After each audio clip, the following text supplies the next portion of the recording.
Hello everyone, I'm Mr. Night Story, and welcome to tonight's journey toward peaceful sleep. If you're enjoying this content, I would be so grateful if you could take a moment to like this video. I'd also love to hear from you. Please feel free to share in the comments where you're watching from and what time it is there. Your kind support truly helps me continue creating these relaxing experiences for you. Now, please make yourself comfortable as we gently begin tonight's journey to restful sleep. I never really considered myself an outdoorsy person until my family adopted Luna when I was 16. She was a golden retriever mix with the most expressive brown eyes I'd ever seen on an animal. Living in our small rural town meant endless opportunities for exploration, and Luna's boundless energy demanded daily adventures through the winding dirt paths that snaked through the dense forest surrounding our property.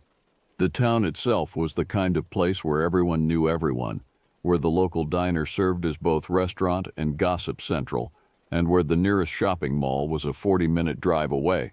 Our house sat on the outskirts, bordered by hundreds of acres of untamed woodland that stretched as far as the eye could see. My parents had chosen this location specifically for the privacy and tranquility it offered, but they hadn't anticipated how that isolation would affect their teenage son. Those first few months with Luna transformed my daily routine completely. Where I once spent afternoons glued to video games or scrolling through social media, I now found myself lacing up hiking boots and grabbing Luna's leash.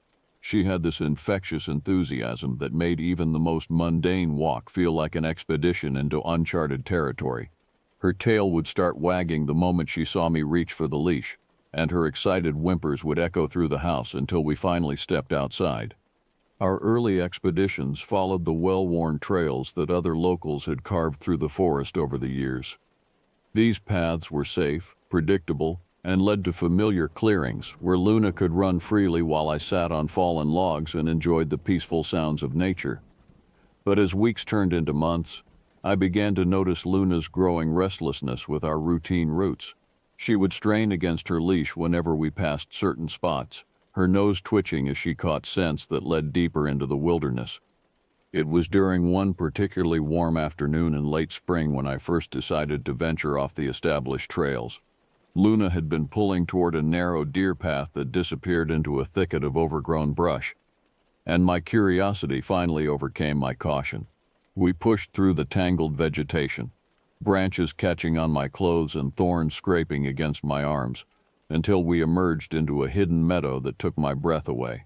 The clearing was completely enclosed by towering pine trees, creating a natural cathedral where sunlight filtered through the canopy in golden beams.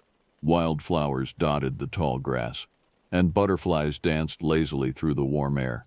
Luna immediately bounded into the open space, her joyful barks echoing off the surrounding trees as she chased after invisible prey. In that moment, I understood what had been calling to her from beyond the familiar paths. From that day forward, our walks became true adventures. We discovered forgotten creek beds where crystal clear water bubbled over smooth stones, found ancient oak trees with trunks so massive that three people holding hands couldn't have encircled them, and stumbled upon rocky outcroppings that offered panoramic views of the endless forest canopy. Each expedition revealed new wonders, and I began to understand why people spoke of nature with such reverence and respect. But with each venture deeper into the wilderness, I also became increasingly aware of how quickly one could become lost in this vast expanse of green. The trails we created on our journeys were often invisible on our return trips, and more than once I found myself relying entirely on Luna's superior sense of direction to guide us back home.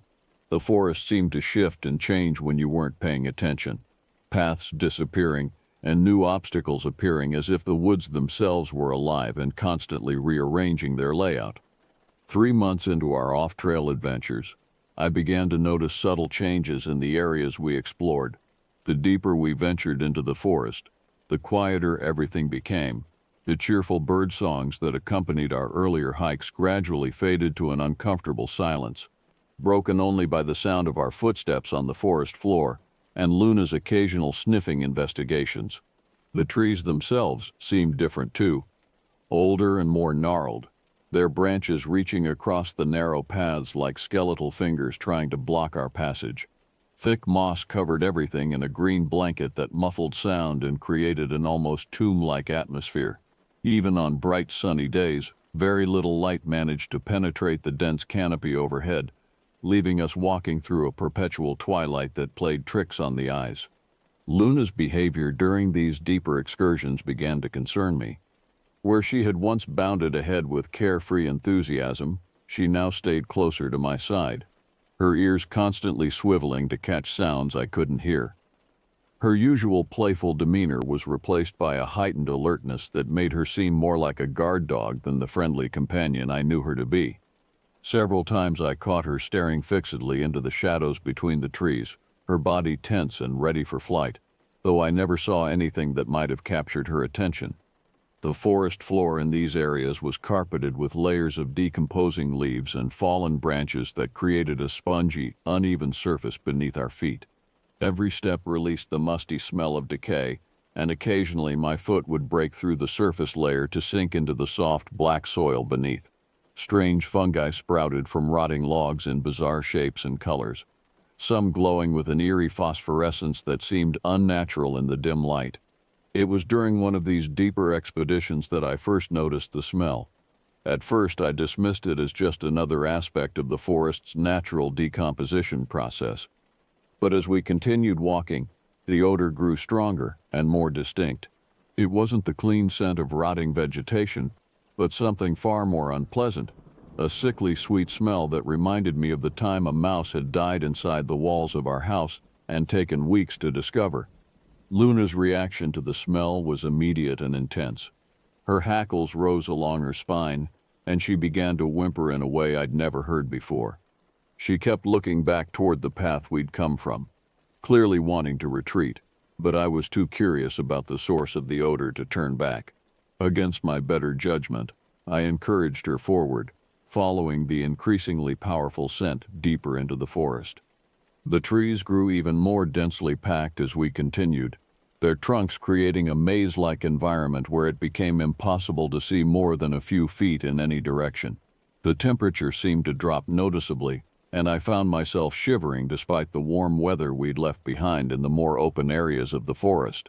Even the air felt different here, thicker, more oppressive, as if it carried some invisible weight that pressed down on everything it touched. When we finally discovered the source of the smell, I immediately understood Luna's reluctance to continue. Hidden in a small depression between several massive tree trunks was the decomposing carcass of what had once been a large deer. The animal had been dead for some time, its body bloated and discolored, with empty eye sockets that stared sightlessly up at the canopy overhead. Flies swarmed around the remains in thick black clouds, their buzzing creating the only sound in the otherwise silent forest.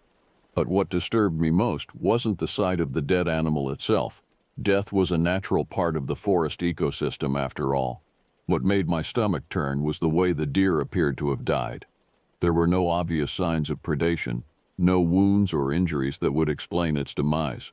It simply lay there as if it had chosen that spot to curl up and stop breathing, its legs tucked beneath its body in an almost peaceful pose that seemed completely at odds with the horrific state of decay surrounding it. The discovery of the dead deer should have been a warning to stay away from that particular area of the forest, but instead, it only intensified my curiosity about the deeper regions we were exploring. Over the following weeks, I found myself drawn back to those darker, quieter sections of the woods, despite Luna's obvious reluctance to accompany me there. During these return visits, I began to notice other disturbing details that I had missed during our first encounter. The vegetation around the deer's remains was withered and brown, despite the lush green growth that surrounded the area. It was as if some invisible circle of death extended outward from the carcass, creating a barrier that even the hardiest plants couldn't cross. The few trees that stood within this dead zone had lost their leaves entirely, their bare branches reaching toward the sky like desperate hands pleading for help. More concerning still were the other remains I began to discover scattered throughout the area. Small bones, picked clean and bleached white by time and weather, lay half buried beneath the fallen leaves. They were too small to belong to deer or other large forest animals. and their delicate structure suggested they had once belonged to birds or small mammals.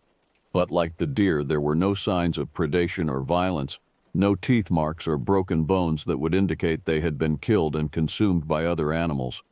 Luna's behavior grew increasingly erratic during these visits. She would refuse to enter certain areas entirely, planting her feet firmly on the path and whimpering until I agreed to take a different route. When we did venture into the affected zones, she would stick so close to my legs that I could feel her trembling through her fur. Her eyes darted constantly between the trees, tracking movements that I couldn't see, and she would occasionally emit low growls directed at empty patches of forest. The silence in these areas was perhaps the most unnerving aspect of our discoveries. Forests should be full of life, birds calling to each other, squirrels chattering in the branches, insects buzzing through the undergrowth. But the deeper sections we explored were completely devoid of such sounds, creating an atmosphere so quiet that I could hear my own heartbeat echoing in my ears. Even the wind seemed reluctant to disturb the stillness, leaving the air stagnant and oppressive. As the weeks passed, I began to notice changes in my own behavior as well. I found myself having trouble falling asleep after our forest expeditions, my mind replaying images of the dead animals and the unnatural silence that surrounded them. During the day, I caught myself staring out my bedroom window toward the forest, drawn to those dark spaces between the trees where shadows seemed to move independently of any external cause. My parents commented on my distracted behavior during dinner conversations, noting that I seemed preoccupied and withdrawn. When they asked about my hiking adventures, I found myself reluctant to share the details of what Luna and I had discovered. Something about those experiences felt too personal, too disturbing to put into words. Instead, I offered vague responses about enjoying the fresh air and exercise, while carefully avoiding any mention of the dead zones we had encountered. The dreams started around this time as well. At first, they were simply replays of our forest walks, but gradually, they began to take on a more sinister quality. I would find myself alone in the woods, without Luna's comforting presence, walking through increasingly dark and twisted landscapes where the trees seemed to close in around me with each step. The dead animals from our real-world discoveries would appear in these dreams, but they were different somehow. Their empty eye sockets following my movements, their decomposing mouths seeming to whisper words I couldn't quite understand. I began to wake up exhausted, as if I had actually been walking through the forest all night rather than lying safely in my bed. My sheets were often soaked with sweat, and my legs ached as if I had been hiking for hours. The boundary between dream and reality started to blur, and I found myself questioning whether some of our forest discoveries had actually happened or were simply products of my increasingly troubled sleep. Despite my growing unease about the strange phenomena we'd encountered in the deeper forest, an irresistible compulsion continued to draw me back to those dark, quiet places. It was as if the woods themselves were calling to me, whispering promises of secrets waiting to be discovered in their most hidden corners. Luna seemed to sense this obsession growing within me, and her reluctance to venture into certain areas became more pronounced with each expedition. On a particularly overcast morning in early summer, I decided to explore a section of forest we had never visited before. The sky was heavy with threatening clouds, and the air carried the electric tension that precedes a thunderstorm. Luna had been acting especially nervous since we left the house, constantly looking back toward home and whimpering softly whenever I urged her forward. But I was determined to push deeper into the wilderness than we had ever gone before, driven by an inexplicable need to uncover whatever truth lay hidden in the forest's heart. The path we followed that day was barely visible, more of an animal trail than anything created by human passage. It wound through increasingly dense vegetation, forcing us to duck under low-hanging branches and push through tangles of thorny undergrowth that caught at our clothes and scratched our skin. The trees grew closer together as we progressed, their massive trunks creating a natural barrier that blocked out what little light filtered down from the storm-darkened sky above. As we walked, I began to notice that the forest floor was changing beneath our feet. The usual carpet of fallen leaves and decomposing vegetation gave way to bare earth that felt strangely compacted, as if countless feet had walked this path before us. The soil was darker here, almost black, and it had an oily quality that seemed to repel water rather than absorbing it. When raindrops from the gathering storm began to fall, they beaded up on the surface like mercury on glass, creating small pools that reflected the gray sky overhead. Luna's distress became more apparent with each step we took along this strange path. She began to pant heavily despite the cool temperature, and her fur stood on end along her spine as if she were being constantly stimulated by static electricity.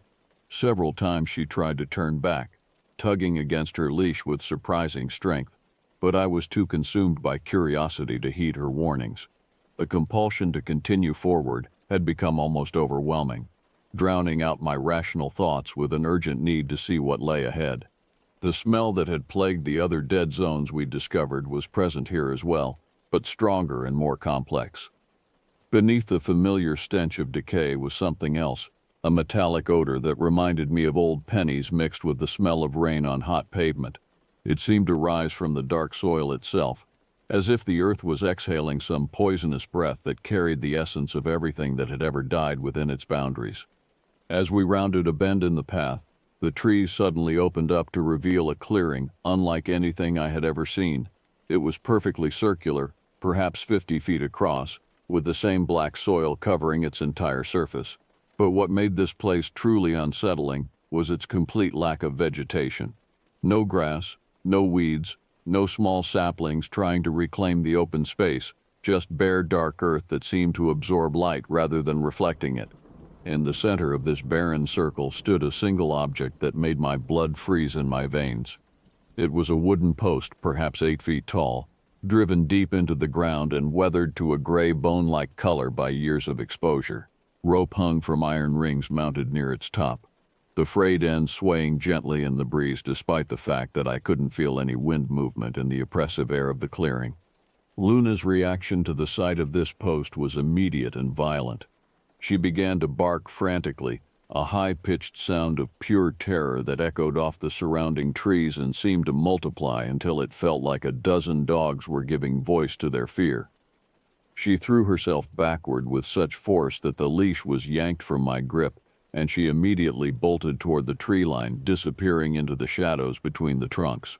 For a moment I stood alone in that terrible clearing, staring at the weathered post and trying to process what I was seeing. The rational part of my mind searched for innocent explanations. Perhaps it was an old surveyor's marker, or a remnant of some long-abandoned fence line. But deep in my gut, I knew that this place had been used for something far more sinister than simple property marking. The silence that surrounded me was absolute and unnatural. Even Luna's frantic barking had faded to nothing, swallowed by the oppressive atmosphere of the clearing as if the air itself was too thick to carry sound.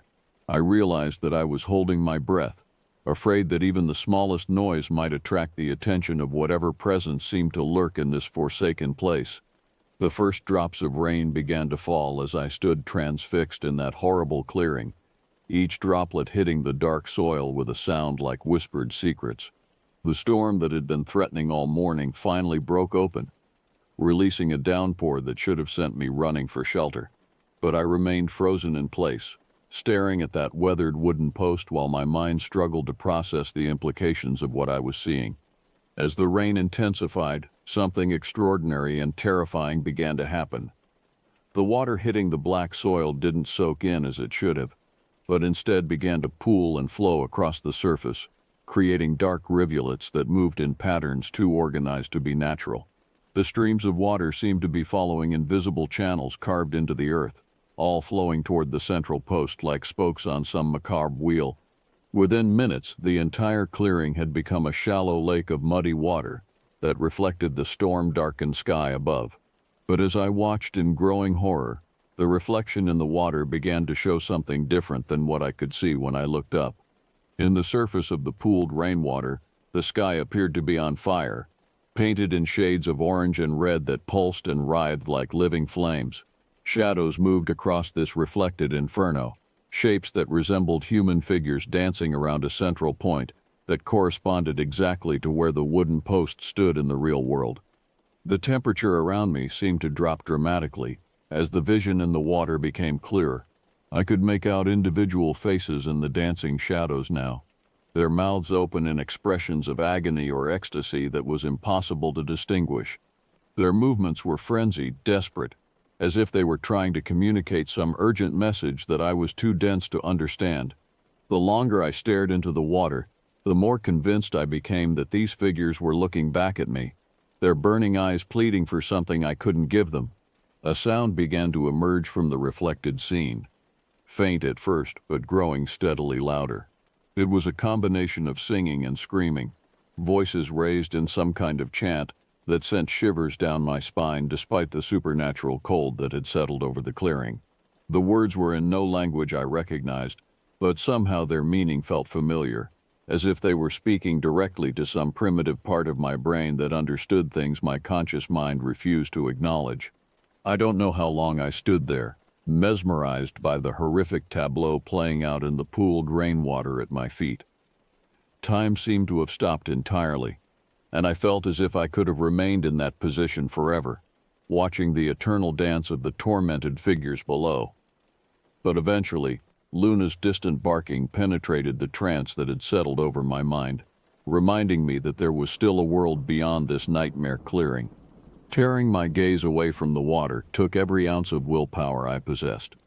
The vision clung to my consciousness like smoke, leaving after images burned into my retinas that continued to dance across my field of vision even when I looked away. My legs felt weak and unsteady, as if I had been standing in that spot for hours rather than minutes, and my clothes were completely soaked through despite the fact that I couldn't remember feeling the rain hitting my skin. Following the sound of Luna's barking, I stumbled toward the edge of the clearing, my feet splashing through the shallow water that covered the dark soil. With each step away from the central post, the oppressive atmosphere began to lift slightly, and I found myself able to breathe more easily. But the images from the water continued to flash through my mind, and I knew with absolute certainty that I would never be able to forget what I had witnessed in that place.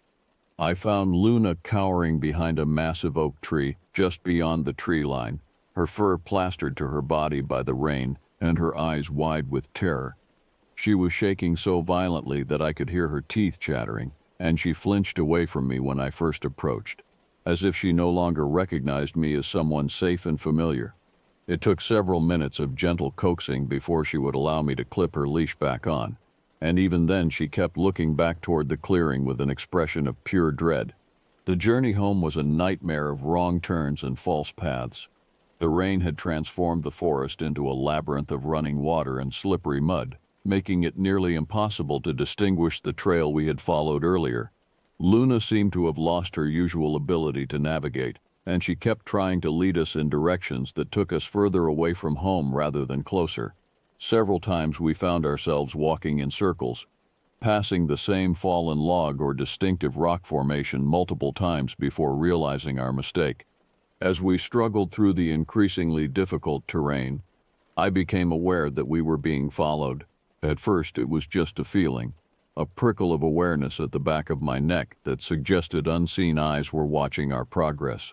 But gradually, I began to catch glimpses of movement in my peripheral vision, shadows that slipped between the trees just out of direct sight. When I turned to look directly at these movements, there was never anything there, but the feeling of being observed grew stronger with each passing minute. 3 weeks after our terrifying experience in the clearing, I finally worked up the courage to venture back into the forest with Luna. The memory of that rain-soaked afternoon had haunted my dreams every night since, and I was desperate to prove to myself that what I had seen was nothing more than a stress-induced hallucination brought on by too many hours spent exploring the darker corners of the woods. Luna was reluctant to leave the familiar paths near our house, but I managed to coax her deeper into the forest by taking a completely different route than the one that led to the clearing. We headed east instead of north, following a deer trail that wound through a section of woods I had never explored before. The trees here were different, younger and more widely spaced, allowing dappled sunlight to filter through the canopy and create a more cheerful atmosphere than the oppressive darkness we had encountered in other areas. For the first hour of our hike, everything seemed normal. Luna gradually relaxed her guard, and her tail began to wag again as she investigated the new scents and sounds of this unfamiliar territory. Birds chirped in the branches overhead, and small woodland creatures rustled through the undergrowth in their endless search for food. It felt like a return to the innocent adventures we had enjoyed during our first months of exploration, before we had stumbled into the forest's darker secrets. The path we followed led us gradually downhill, through groves of towering pine trees where the forest floor was carpeted with a thick layer of brown needles that muffled our footsteps. The air here was filled with the clean, resinous scent of evergreens, a welcome change from the decay and stagnation that had characterized our recent expeditions. I began to relax for the first time in weeks, feeling that perhaps I had been overreacting to the strange phenomena we had encountered. But as we continued deeper into this new section of forest, I began to notice familiar signs that made my stomach clench with dread. The bird songs gradually faded away, replaced by an unnatural silence that seemed to press in around us from all sides. The temperature dropped noticeably, despite the warm sunshine that had been filtering through the trees just minutes before. Luna's ears perked up, and she began to move more cautiously, her nose twitching as she caught scents that put her on high alert. The trees began to change as well, becoming older and more gnarled with each step we took. Their branches hung lower, creating a canopy so thick that very little light could penetrate to the forest floor below. The pine needles beneath our feet gave way to the familiar carpet of decomposing leaves and black soil that I had learned to associate with the forest's darker regions. Even the air felt different here, thicker and more oppressive, carrying odors that made my throat tighten with each breath. When we finally reached our destination, I understood immediately why Luna had been growing more agitated as we approached. Before us lay a body of water, unlike anything I had ever seen, a pond perhaps 60 feet across, but so dark that it might as well have been a hole punched through the earth into some lightless abyss below. The surface was perfectly still, like black glass reflecting nothing despite the fragments of sky visible through the canopy overhead. The water's edge was ringed with soft, muddy soil that looked treacherous to navigate. There were no reeds or cattails growing around the perimeter, no lily pads floating on the surface, no signs of the aquatic life that should have inhabited such a large body of water. Even more disturbing was the complete absence of sound. No gentle lapping of water against the shore, no croaking of frogs or buzzing of insects. The pond existed in a bubble of absolute silence that seemed to absorb sound rather than allowing it to travel across the water's surface. But what drew my attention most powerfully was the object protruding from the center of the dark water. A large branch, or perhaps the top of a submerged tree, stuck up from the depths like a skeletal finger pointing toward the gray sky above. Its bark had been stripped away by time and weather, leaving behind smooth, bone-white wood that seemed to glow with its own faint luminescence in the dim light of the forest. Luna's reaction to the sight of this place was immediate and intense. She began to whimper in the same high-pitched tone I had heard during our visit to the clearing, and she paced back and forth along the pond's edge with obvious distress. Her hackles rose along her spine, and she kept looking back at me with an expression that clearly said we needed to leave this place immediately. But I found myself drawn to the edge of the dark water, despite every instinct screaming at me to retreat. There was something mesmerizing about the pond's perfect stillness, something that made me want to understand what lay beneath that black surface. I moved closer to the muddy shore, feeling my feet sink slightly into the soft soil with each step, until I was standing just inches from the water's edge. The longer I stared into the dark water, the more convinced I became that I could see something moving in its depths. At first it was just a vague sense of motion far below the surface, like shadows shifting in the corners of your vision. But as my eyes adjusted to the pond's unnatural darkness, shapes began to resolve themselves into more distinct forms that made my heart race with terror. There were objects down there, large, pale things that drifted slowly through the black water like lazy fish. They were too far below the surface to make out clearly, but their movements were wrong somehow, too fluid and graceful to be debris or dead vegetation. As I watched, one of these shapes drifted closer to the surface, and for a brief horrible moment, I thought I could make out the outline of a human form floating just beneath the water's skin.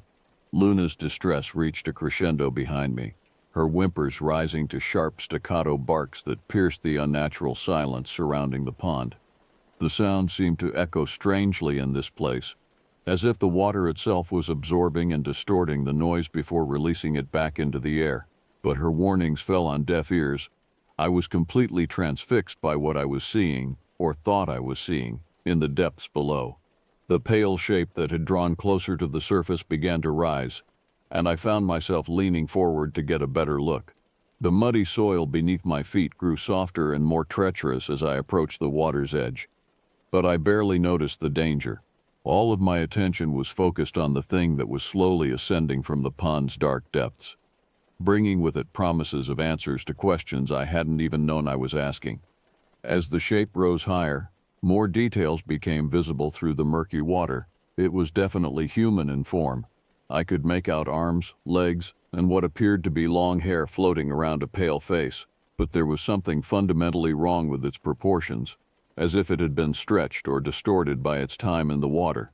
The limbs seemed too long, the torso too narrow, and the head tilted at an angle that suggested the neck had been broken. But it was the eyes that truly horrified me. Even through the distorting medium of the dark water, I could see that they were wide open, staring directly up at me with an intensity that felt like physical pressure against my skull. They didn't blink or waver, but remained fixed on my face with an expression of desperate hunger that made every nerve in my body scream warnings I was too mesmerized to heed. The floating figure continued to rise, and I realized with growing dread that it was going to break the surface at any moment. Part of me wanted to run, to grab Luna and flee from this accursed place before whatever was in the water could emerge into the world above. But a larger part of me was convinced that I needed to see this thing face to face, to understand what it was and what it wanted from me. Just as the pale shape seemed about to break through the water's surface, Luna's terror reached a breaking point. She let out a bark so loud and sharp that it felt like a physical blow to my eardrums, jolting me out of the trance that had settled over my mind. The sound shattered the unnatural silence of the pond like glass, and its echoes seemed to bounce back and forth between the surrounding trees for far longer than should have been possible.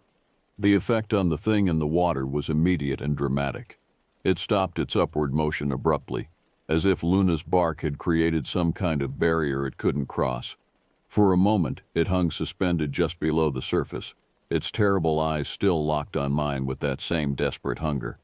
Then slowly, it began to sink back into the depths, its pale form growing fainter and more indistinct until it disappeared entirely into the black water.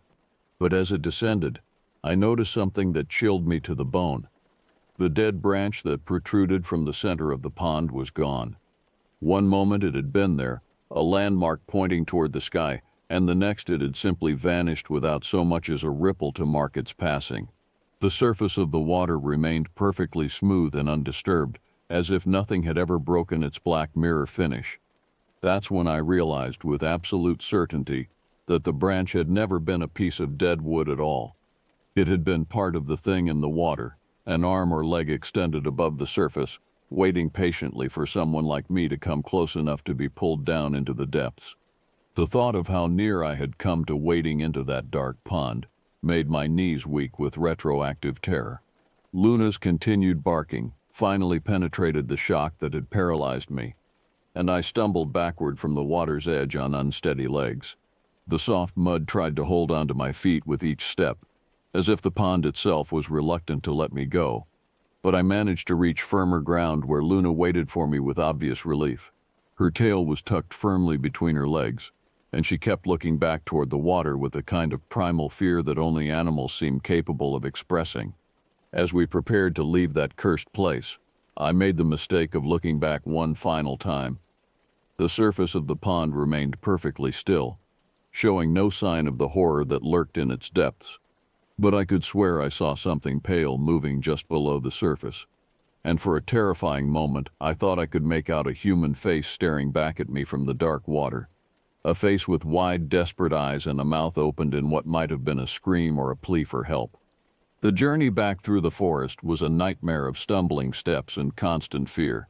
Every shadow between the trees seemed to hide watching eyes, and every sound, the snap of a twig, the rustle of leaves, the distant call of a bird, made both Luna and me jump with terror. The comforting familiarity of the woods had been forever shattered by what we had witnessed at the dark pond, and I knew with absolute certainty that I would never feel safe in these places again. Luna stayed pressed against my legs as we walked, her warm body trembling with residual fear. She kept looking back over her shoulder toward the pond, as if expecting to see something pale and dripping emerging from the trees behind us. Her usual confidence in navigating the forest trails had evaporated completely, and more than once she led us in the wrong direction, forcing us to backtrack and search for the correct path home. The sun was beginning to set by the time we finally reached the edge of our property, painting the sky in shades of orange and red that reminded me uncomfortably of the vision I had seen reflected in the pooled rainwater weeks earlier. The familiar sight of our house should have been comforting, but even the warm light glowing in the windows couldn't dispel the chill that had settled deep in my bones. My parents were waiting for us on the front porch, their faces creased with worry. We had been gone much longer than usual, and the approaching darkness had clearly concerned them. They asked the usual questions about our hike, where we had gone, what we had seen, whether we had encountered any problems. But how could I possibly explain what had really happened? How could I tell them about the dark pond and the thing that lived in its depths, waiting for unwary visitors to come close enough to drag down into the black water? Instead, I mumbled something about losing track of time and getting turned around on unfamiliar trails. They seemed satisfied with this explanation, though I noticed my mother giving Luna's disheveled appearance a concerned look. The dog's usually pristine golden coat was muddy and tangled, and her eyes still held traces of the terror we had experienced together. That night I lay in bed staring at the ceiling, unable to close my eyes without seeing that pale shape rising from the dark water. Every time I began to drift off to sleep, I would jolt awake with the sensation that something was standing beside my bed watching me with hungry eyes. The rational part of my mind tried to convince me that it had all been an elaborate hallucination, a product of too many weeks spent exploring the darker corners of the forest. But deep down, I knew that what I had seen was real, and that knowledge filled me with a dread that no amount of logical reasoning could dispel. Over the following days, I found myself constantly drawn to my bedroom window, staring out at the forest that stretched beyond our backyard. During daylight hours, the woods looked peaceful and inviting, showing no signs of the horrors that lurked in their hidden depths. But as night fell and shadows began to gather between the trees, I could swear I saw movement in the darkness, pale shapes flitting between the trunks, always just at the edge of vision and gone the moment I tried to focus on them. Luna's behavior changed dramatically after our encounter at the pond. She no longer showed any interest in our forest expeditions and would whimper and hide whenever I reached for her leash. Even short walks around the neighborhood seemed to distress her, and she would constantly look back toward the house as if desperate to return to safety. The joyful, adventurous companion who had shared so many explorations with me was gone, replaced by a nervous, frightened animal who jumped at every unexpected sound.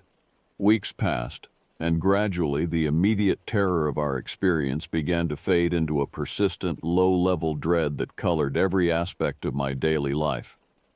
I stopped hiking entirely, unable to face the thought of returning to those dark places where things that should not exist waited patiently for the next unwary visitor. My parents noticed the change in my behavior, commenting on how I seemed withdrawn and listless, but I could never bring myself to tell them the real reason for my transformation. The dreams, however, continued with relentless persistence. Night after night, I found myself standing beside that black pond, watching pale shapes drift through its depths like drowned souls seeking release from their watery prison. Sometimes the dreams were simple replays of our actual encounter, but more often they took on a more sinister quality, with the thing in the water successfully breaking the surface and reaching for me with fingers like bleached bone. In the most terrifying version of the dream, I would find myself walking into the pond despite every instinct screaming at me to flee. The dark water would close over my head, and I would sink into a world of absolute blackness where pale figures drifted past me in the depths, their dead eyes reflecting a hunger that could never be satisfied. I would wake from these dreams gasping for air, my sheets soaked with sweat and my heart pounding so hard I was sure it would burst from my chest. Months have passed since that terrible day at the pond, and I've never returned to the forest. Luna and I have found other ways to exercise and explore, staying safely within the boundaries of civilization where such horrors cannot reach us. But sometimes, on quiet nights when the wind blows through the trees beyond our yard, I swear I can hear something calling to me from the darkness. A voice like water lapping against a muddy shore, promising secrets and revelations that no living person should ever discover. I know now that there are places in this world where the normal rules don't apply, where things that defy explanation wait patiently for the curious and the foolish to stumble into their domain. The Dark Pond is one such place, and I pray to God that I never have the misfortune to discover another. Some secrets are too terrible to uncover, and some mysteries are better left unsolved. The forest still calls to me sometimes, especially in the dead of night when sleep refuses to come. But I've learned to resist that call, to stay safely within the boundaries of the known world where pale things don't drift through black water and weathered posts don't mark places where unspeakable ceremonies once took place. Luna understands this lesson too, and together we've found peace in the ordinary mundane world where the most dangerous thing we're likely to encounter is a traffic jam or a difficult homework assignment. But I'll never forget what we saw in those dark depths, and I'll never stop wondering about the other secrets that lie hidden in the places where civilized people fear to tread. The forest keeps its mysteries well, and perhaps that's for the best. Some doors once opened can never be closed again, and some knowledge once gained can never be forgotten.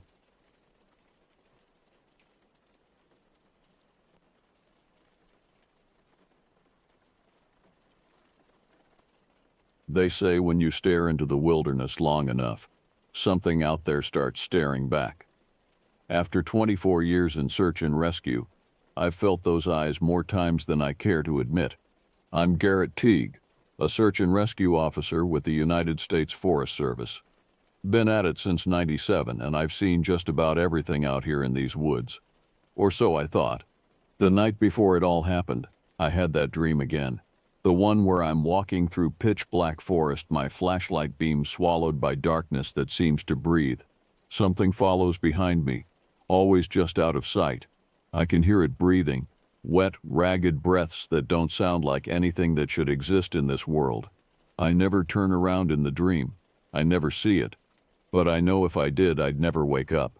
I jerked awake at 5:37 a.m., sheets damp with sweat despite the cabin's chill.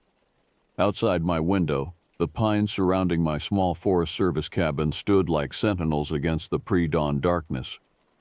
I lived alone on the outskirts of Flagstaff, Arizona by choice. 20-plus years of finding people at their worst moments had turned me into something of a hermit.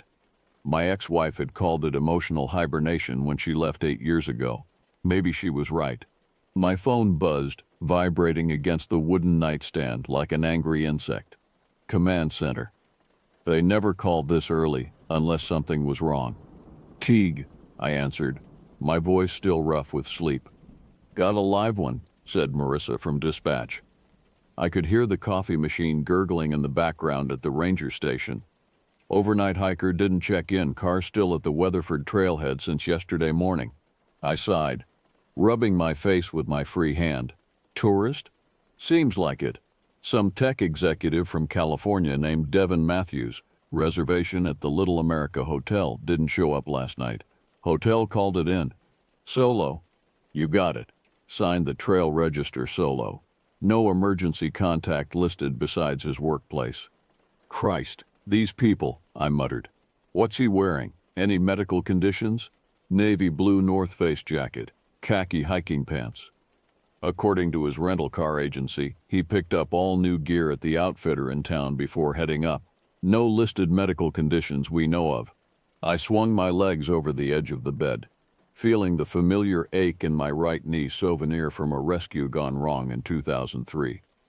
A banker from Phoenix had fallen into a ravine. I'd gotten him out, but my knee had never been the same. I'll grab Tom, I said. We'll head out within the hour. Roger that. Weather's holding for now, but we've got a system moving in tonight.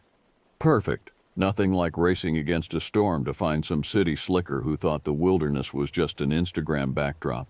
Tom Greer's pickup was already idling in my driveway when I stepped outside, thermal mug of black coffee in hand. He always drove, ever since that night in 2008, when I'd almost wrapped my truck around a pine tree after a 48-hour search for a missing 6-year-old. We'd found her. Not everyone gets that lucky. Tom rolled down his window, his square jaw covered in the same salt and pepper stubble he'd had for the decade I'd known him. Ex-Marine, built like a concrete bunker, with hands that could break a man's neck but were gentle enough to splint a hiker's fractured arm without causing more pain. "Morning, sunshine," he said, the corners of his eyes crinkling. "Heard we've got another genius on our hands." I slid into the passenger seat, the familiar smell of Tom's truck, pine air freshener, gun oil, and the faint sweetness of the protein bars he always kept in the center console, oddly comforting. "Some Silicon Valley type," I confirmed, taking a sip of my coffee. "Probably thought he'd commune with nature or whatever the hell they're into these days." Tom chuckled, a low rumble that matched the truck's engine as he backed out of my driveway. "Remember that guy last summer? The one who brought a drone but forgot extra water? Had to airlift his dehydrated ass off the mountain." I nodded. "Cost the taxpayers 20 grand because he wanted aerial shots for his dating profile." The road to the station curved through dense pine forest, the morning light barely penetrating the canopy.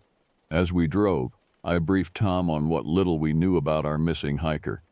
Devin Matthews, mid-30s, tech executive, solo hike, no experience that we know of. I scrolled through the information Marissa had sent to my phone. Last seen at the Weatherford trailhead around 10 a.m. yesterday. San Francisco peaks in October. Tom shook his head. Temperature drops like a stone after sundown. If he wasn't prepared, yeah. The unspoken hung between us. If Matthews hadn't found shelter, we might be recovering a body, not rescuing a hiker. We pulled into the station, a weathered wooden building that had seen better days. Inside, the command center was already humming with activity. Maps spread across tables, radio chatter filling the air, the smell of industrial coffee and dry erase markers. Captain Sandoval looked up as we entered. "Teague, Greer, glad you're here." She gestured to a topographical map of the San Francisco peaks. "We've got a search grid established. Matthew's car is here." She pointed to the Weatherford trailhead, and based on the trail register, he was planning to do the loop around Humphreys Peak. "That's a hell of a hike for an amateur," Tom remarked, studying the map. "Especially solo." "Exactly," Sandoval agreed. "With the elevation and his presumed inexperience, we're focusing our search here, about 5 miles in, where the trail gets tricky and people often lose their way." I leaned over the map, feeling that familiar tightness in my chest. Search and rescue isn't like they show it on TV. It's not dramatic helicopter rescues and tearful reunions. Most of the time it's grim, methodical work against the clock, against the elements, against human stupidity. "Any aerial support?" I asked. "Negative," Sandoval shook her head. "Cloud ceiling's too low. You'll be on foot." I nodded, already mentally cataloging the gear we'd need. Tom was doing the same, his eyes distant as he processed information with the efficiency that had kept us both alive in situations where others might have died. "His cell phone?" Tom asked. "Last ping was near the trailhead, then nothing. Either it died or he's in a dead zone." Sandoval handed us each a printout with Matthew's details. He did register at the trailhead, so at least he did one thing right. I studied the photocopied registration form. The handwriting was neat, precise, the kind of handwriting you'd expect from someone who thought they had control over everything in their life. Next to Devin's signature was a small doodle, something that looked like a spiral with lines radiating outward. Probably nothing, but something about it made my skin prickle. "What's this?" I pointed to the doodle. Sandoval glanced at it. "No idea. Maybe some company logo? Tech people are weird." I nodded but couldn't shake a growing sense of unease. In 24 years, I'd developed something of a sixth sense about searches. Some felt routine from the start. Others carried a weight to them, a heaviness that settled in your gut and told you something wasn't right. This one felt heavy. We geared up in silence, checking equipment with the practiced efficiency of men who'd done this hundreds of times. Radio, first aid kit, GPS, extra batteries, water, protein bars, emergency blankets, flashlights, flares, the tools of our trade. As I shouldered my pack, Tom caught my eye. "You good?" I nodded, but we both knew what the question really meant. "You feel it too. Let's find this idiot and go home," I said instead. Outside, the October sky hung low and gray, the air sharp with the promise of winter. As we loaded our gear into the department SUV, I glanced up at the San Francisco peaks looming in the distance, their upper reaches already swallowed by clouds. Something was waiting for us up there. I didn't know what, but as we pulled away from the station, the dream from that morning lingered at the edges of my mind. The darkness, the breathing, the certainty that something was following, always just out of sight. Some primal part of me knew this wouldn't be a standard missing person case, not even close. The drive to the trailhead was mostly silent. Tom and I had worked together long enough that we didn't need to fill the air with needless chatter. The radio crackled occasionally with updates from dispatch, but nothing new about our missing hiker. We passed through stands of ponderosa pine, their trunks rust-colored in the morning light. Aspen groves shimmered with golden leaves, a stark contrast to the darkening sky. In any other circumstance, it would have been beautiful. Today the forest felt watchful, as if holding its breath. "You remember that case in 2011? Tom asked suddenly, breaking the silence as we navigated a particularly rough stretch of forest road. "Which one?" I asked, though something in his tone told me exactly which case he meant. "The Matthews kid." I felt a cold finger trace down my spine. "Different Matthews," I said, more to myself than to Tom. Your Tom's eyes stayed fixed on the road. "Just weird coincidence." But we both knew there was no such thing as coincidence in these mountains. The case Tom referred to involved another Matthews. No relation, just the same last name. A 12-year-old boy who'd wandered away from a family camping trip. We'd found him 3 days later, alive but changed. He wouldn't speak, wouldn't make eye contact. When the medical team examined him, they found strange geometrical bruises on his back that couldn't be explained. The boy had eventually recovered, physically at least, but he never told anyone what happened during those 3 days. "You ever think about him?" Tom asked. "The kid?" "Sometimes," I admitted. The truth was, I thought about him more than I cared to admit. Last I'd heard, he'd been institutionalized somewhere in California. The official report cited exposure and trauma as the cause of his condition. The unofficial conversations among the search team acknowledged that something about the case defied explanation. We arrived at the Weatherford trailhead just after 1:30 p.m. The parking lot was half empty, a few cars belonging to day hikers who'd be heading back soon as the weather turned. Matthews Rental, a shiny black Jeep Wrangler that had probably never seen actual off-road use before this trip, sat alone at the far end of the lot.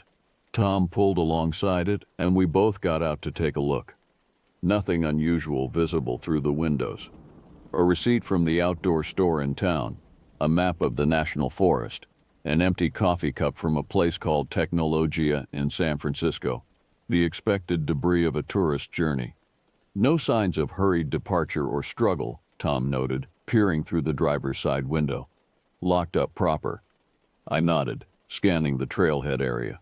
The sign-in station showed Matthews had logged in at 9:47 a.m. the previous day. No sign out, of course. "Let's move," I said, shouldering my pack. "We've got maybe 5 hours of daylight left." The trail started gently enough, winding through fragrant pine and fir. The air grew thinner as we ascended, the temperature dropping with each 100 feet of elevation gain.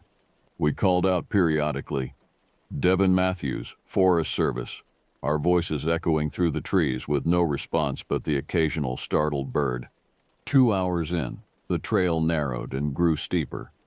Loose volcanic scree made footing treacherous in spots. The weather was holding, but the clouds above had thickened, blotting out the sun and casting the forest in a grayish pall that made every shadow seem deeper than it should be. If he was inexperienced, this is where he might have had trouble, Tom said, pausing to catch his breath. Despite his fitness, the elevation was substantial enough to make even his ex-Marine lungs work harder. I nodded, scanning the area.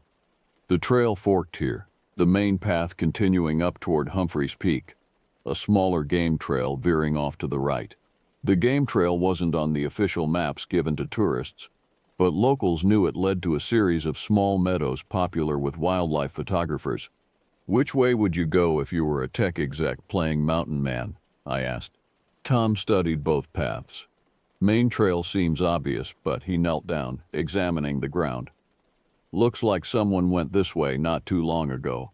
He pointed to a partial boot print in a patch of mud on the game trail.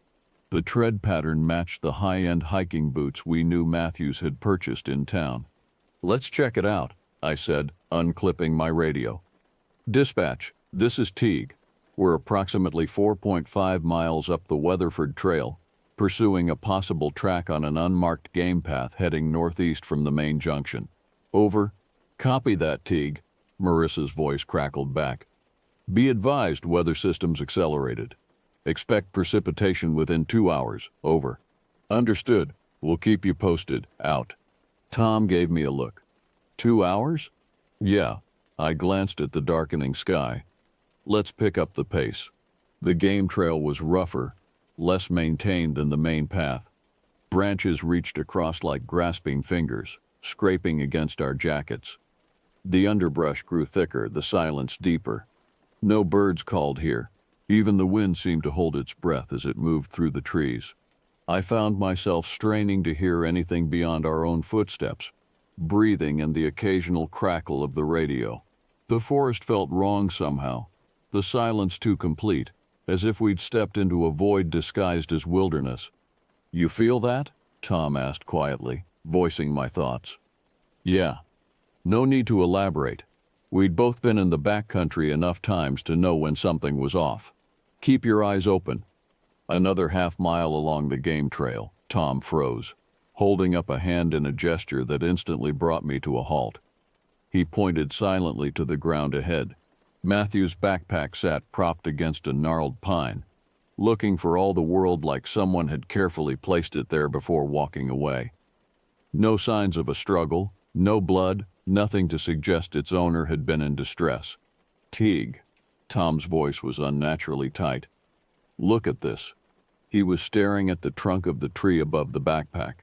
Carved into the bark was a symbol, the same spiral with radiating lines that Matthews had doodled on the trailhead register. I keyed my radio.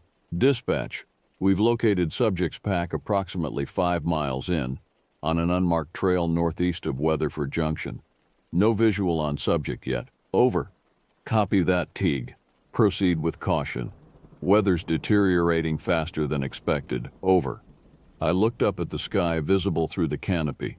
The clouds had taken on a strange yellowish tinge at their edges, an unnatural color that sent another chill down my spine. Tom was already examining the backpack, his movements methodical. Water, energy bars, first aid kit, basic stuff, all here. He pulled out a map, a cheap tourist version sold in town, with minimal detail and no topographical information.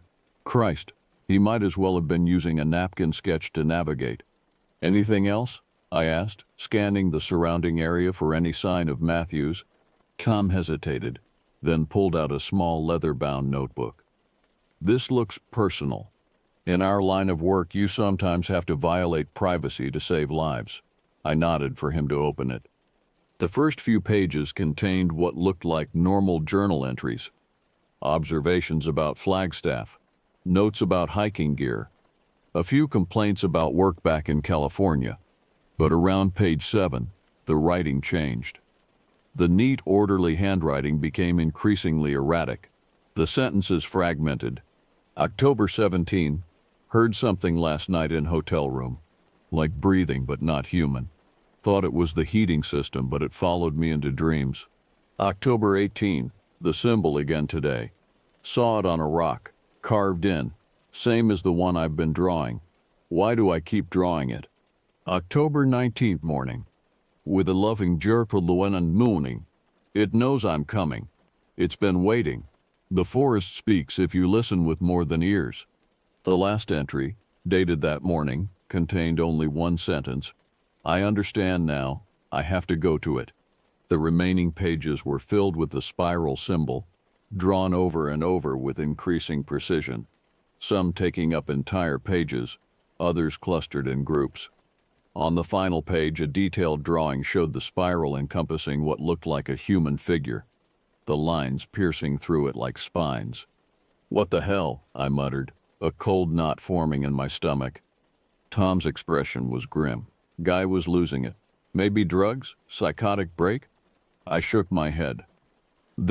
I trailed off, unable to articulate the wrongness I felt. Let's keep moving. He can't be far. We continued along the trail, which grew increasingly difficult to follow.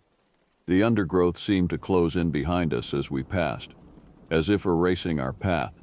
The trees grew closer together, their branches intertwining overhead to block out what little light remained. The temperature dropped further, our breath forming clouds in the increasingly frigid air. Neither of us spoke now, communicating only with gestures and looks. Something about this place demanded silence, as if speaking too loudly might wake something better left dormant. After another quarter mile, the trail opened suddenly into a small clearing, perfectly circular, maybe 30 feet across, surrounded by pines so densely packed they formed a natural wall. The ground was covered in a carpet of pine needles, undisturbed except for a narrow path leading to the center. And there, in the exact middle of the clearing, sat Devin Matthews. His back was to us, his posture unnaturally straight. He wore the navy blue North Face jacket mentioned in the report, khaki hiking pants and brand new boots. He wasn't moving, not even the slight rise and fall of shoulders that would indicate breathing. "Devin," I called out, my voice sounding muffled in the strange acoustics of the clearing. "Devin Matthews, Forest Service. We're here to help you." No response. Tom and I exchanged glances. Every instinct honed over decades in search and rescue was screaming danger. But we had a job to do. "Cover me," Tom murmured, unsnapping the holster of his service pistol without drawing it. In 20 years working together, I'd seen him draw that weapon exactly twice. The fact that he was preparing to now spoke volumes. He moved forward slowly, his footfalls nearly silent despite his size. I flanked him, scanning the trees surrounding the clearing. The silence was absolute now. No wind, no birds, no insects. Nothing but the sound of our careful steps on the carpet of needles. "Mr. Matthews?" Tom called again when we were about 15 feet from the seated figure. "Sir, we're with the Forest Service. Are you injured?" Still no response, no movement. 10 feet away, the smell hit us. A putrid, sweet odor of rot. And something else, something chemical and wrong. I fought the urge to gag, pulling my collar up over my nose. "Jesus," Tom whispered, doing the same. At 5 feet away, we could see that Matthew's clothes were damp, darkened with what might have been dew or sweat or something worse. His hair was plastered to his skull, as if he'd been caught in a downpour, except there had been no rain. "Sir?" Tom reached out slowly, intending to touch Matthew's shoulder.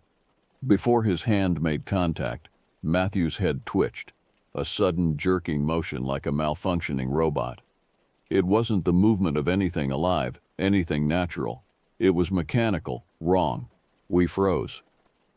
Slowly, with the same jerking, broken motion, Matthew's head began to turn, not his body, just his head, rotating far beyond what a human neck should allow.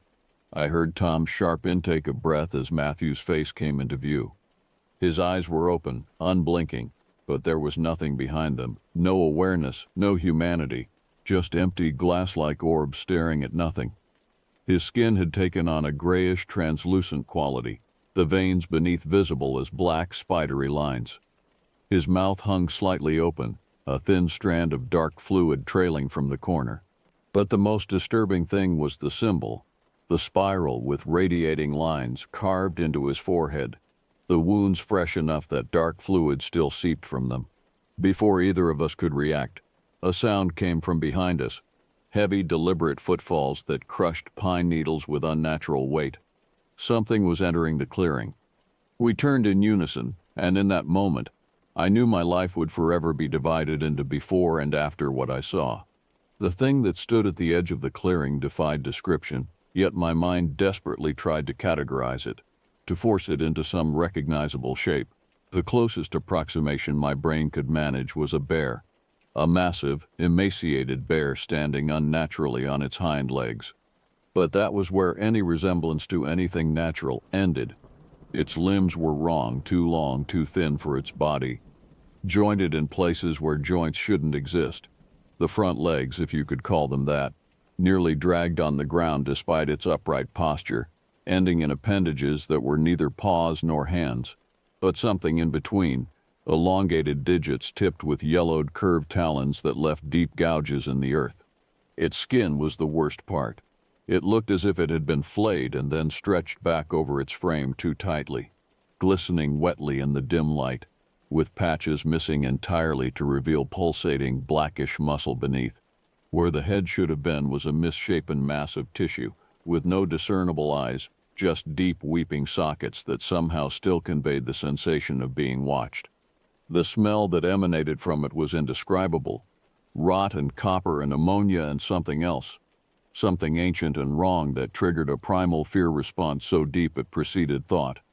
"Gun," I managed to choke out, but Tom was already drawing his weapon, his movements steady despite the tremor I could see in his jaw. The thing remained motionless, its chest expanding and contracting with wet, labored breaths.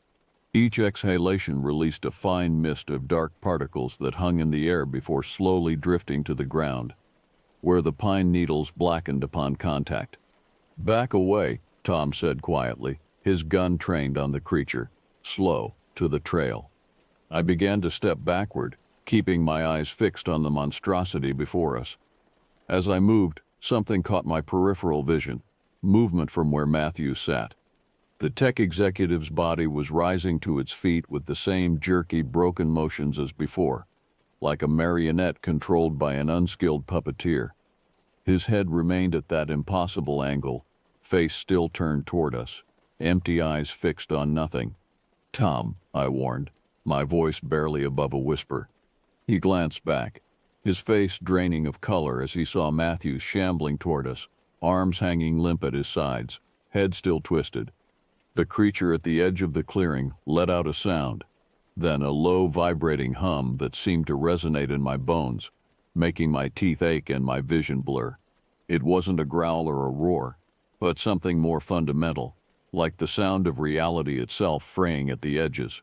Without warning, it lunged, moving with a speed that something so large and misshapen shouldn't possess, covering half the clearing in a single bound. Tom fired. The gunshot was deafening in the unnatural silence of the clearing. The bullet struck the creature squarely in what would be the chest on a normal animal, but it didn't slow, didn't react except to change course slightly, now heading directly for Tom.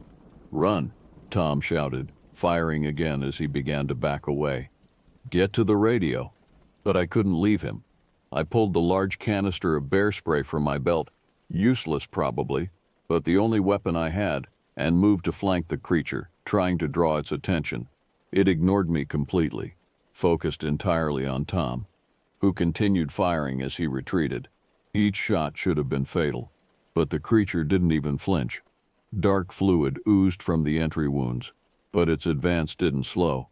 Matthews, meanwhile, had reached the center of the clearing and stopped, his twisted form silhouetted against the darkening sky.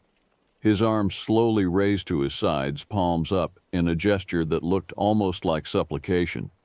The air in the clearing began to change, growing heavier, charged with something that made the hair on my arms stand on end.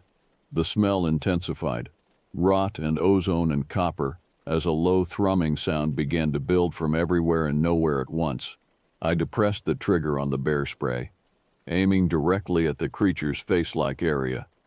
The powerful irritant shot forth in a concentrated stream, enough capsaicin to drop a charging grizzly in its tracks. The creature paused, not in pain but seeming almost curious. It turned those empty sockets toward me, and in that moment I felt something brush against my mind. A presence, ancient and cold and utterly alien, examining me with the detached interest of a scientist studying a particularly unremarkable specimen. Insufficient. A voice that wasn't a voice seemed to say directly into my thoughts. Not like the other. It turned back to Tom, who had reached the edge of the clearing. His gun clicked empty, the slide locked back. In one fluid motion, he dropped the spent magazine and slammed a fresh one home. But before he could chamber a round, the creature closed the distance between them. One elongated limb lashed out, catching Tom across the chest and sending him flying backward into a tree trunk with sickening force. I heard the crack of impact, saw him crumple to the ground, the gun falling from his grasp.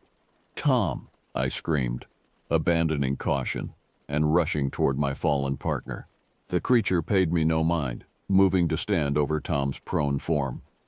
It bent down, those long limbs folding in ways that defied anatomical possibility, bringing its featureless face close to Tom's unconscious one. I was halfway across the clearing when Matthew suddenly stepped into my path.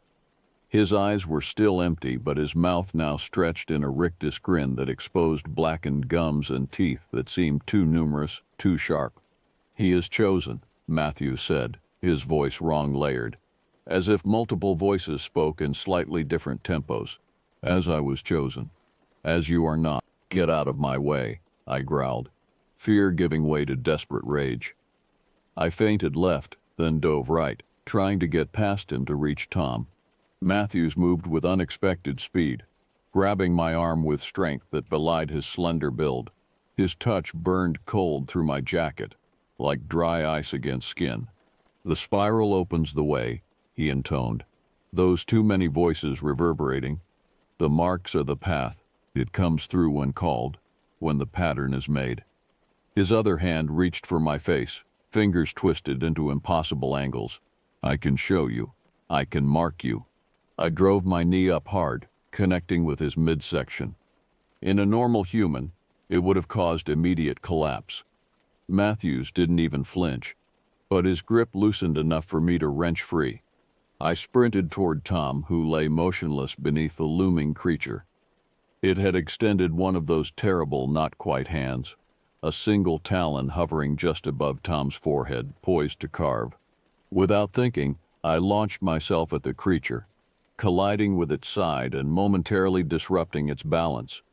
The smell engulfed me, death and chemicals and something else, something that didn't belong in this world. Up close, I could see that its skin wasn't skin at all, but something more like a semi-translucent membrane beneath which dark shapes pulsed and writhed. The creature made that humming sound again, the vibration of it rattling my skull. One limb swept around, catching me across the shoulders and sending me sprawling across the clearing floor. Pain exploded through my body as I rolled to a stop near the edge of the trees. Dazed, I pushed myself up on my elbows, vision swimming. The creature had returned its attention to Tom, that talon once again poised above his head. Matthew stood nearby, watching with those empty eyes, his body twitching sporadically. "No," I shouted, struggling to my feet. What happened next saved our lives.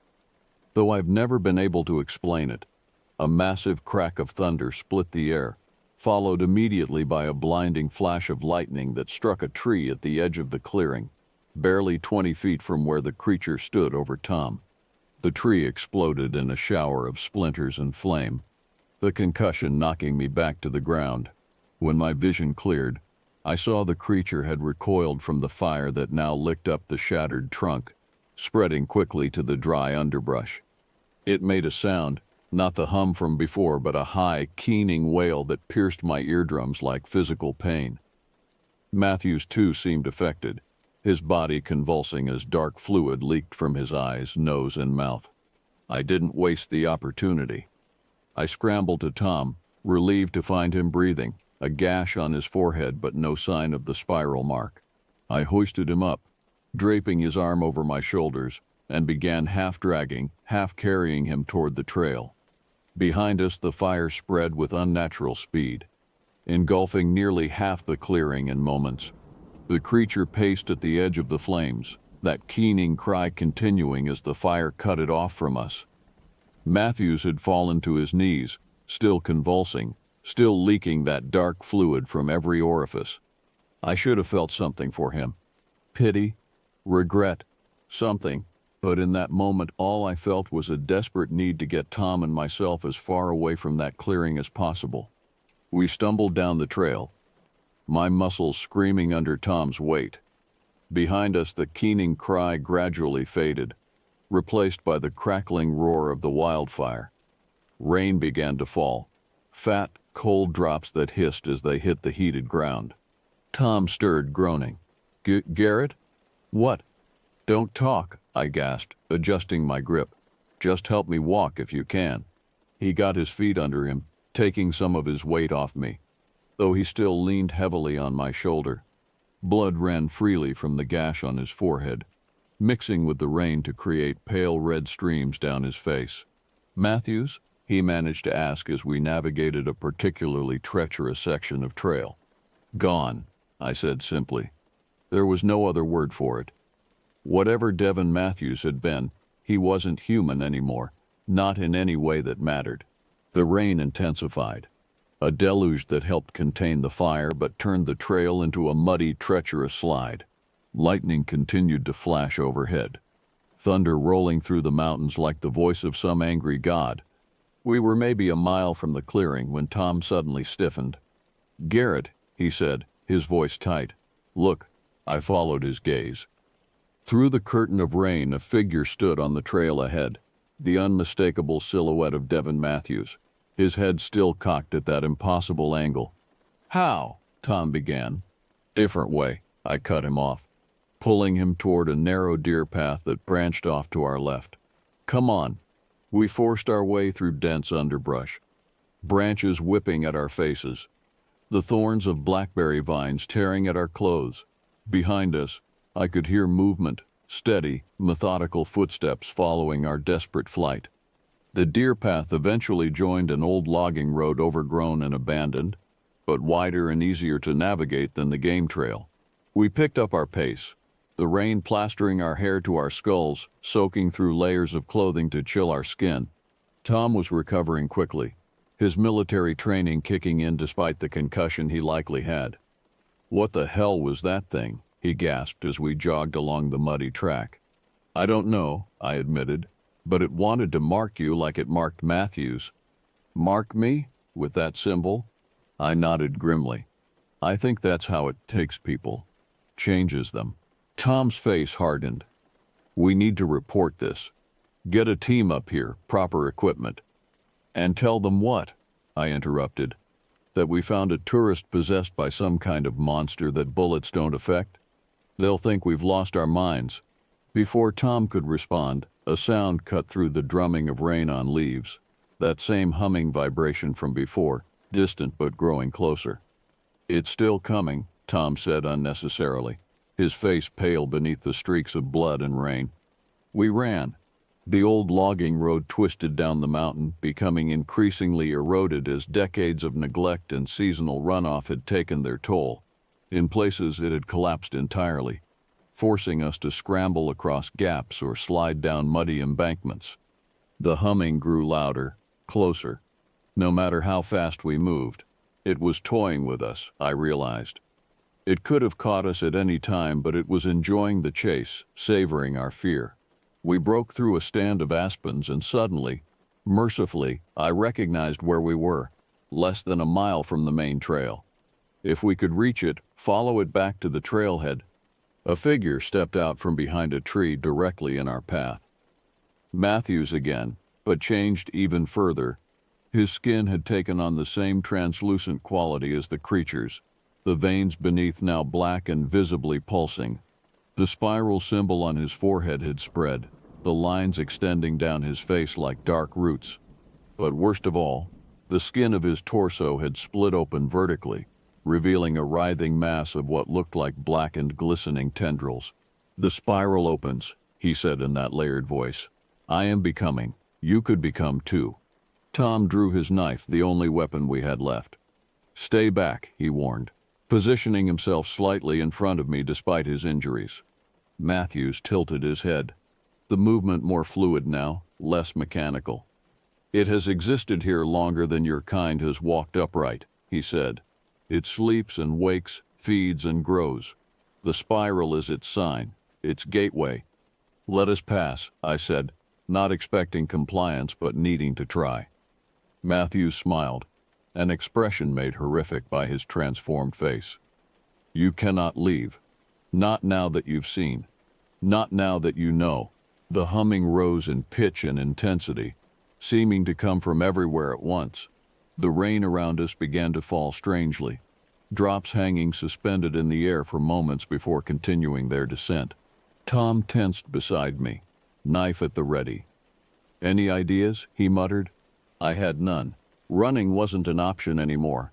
Fighting seemed equally futile. We were trapped, with whatever was hunting us closing in from behind, and this thing that had once been Devin Matthews blocking our escape route. As if sensing my thoughts, Matthews' smile widened. "It comes," he said. "The spiral walker, the mark maker." The forest behind us cracked and splintered as something large forced its way through the trees. The humming became a physical presence, vibrating in my chest cavity, making it hard to breathe. Tom and I backed away from Matthews, moving to the edge of the old logging road, where a steep embankment dropped away into mist and rain. No escape that way. A fall would mean broken bones at best, death at worst. Matthews began to change before our eyes, his body elongating, limbs crackling as they stretched and reformed.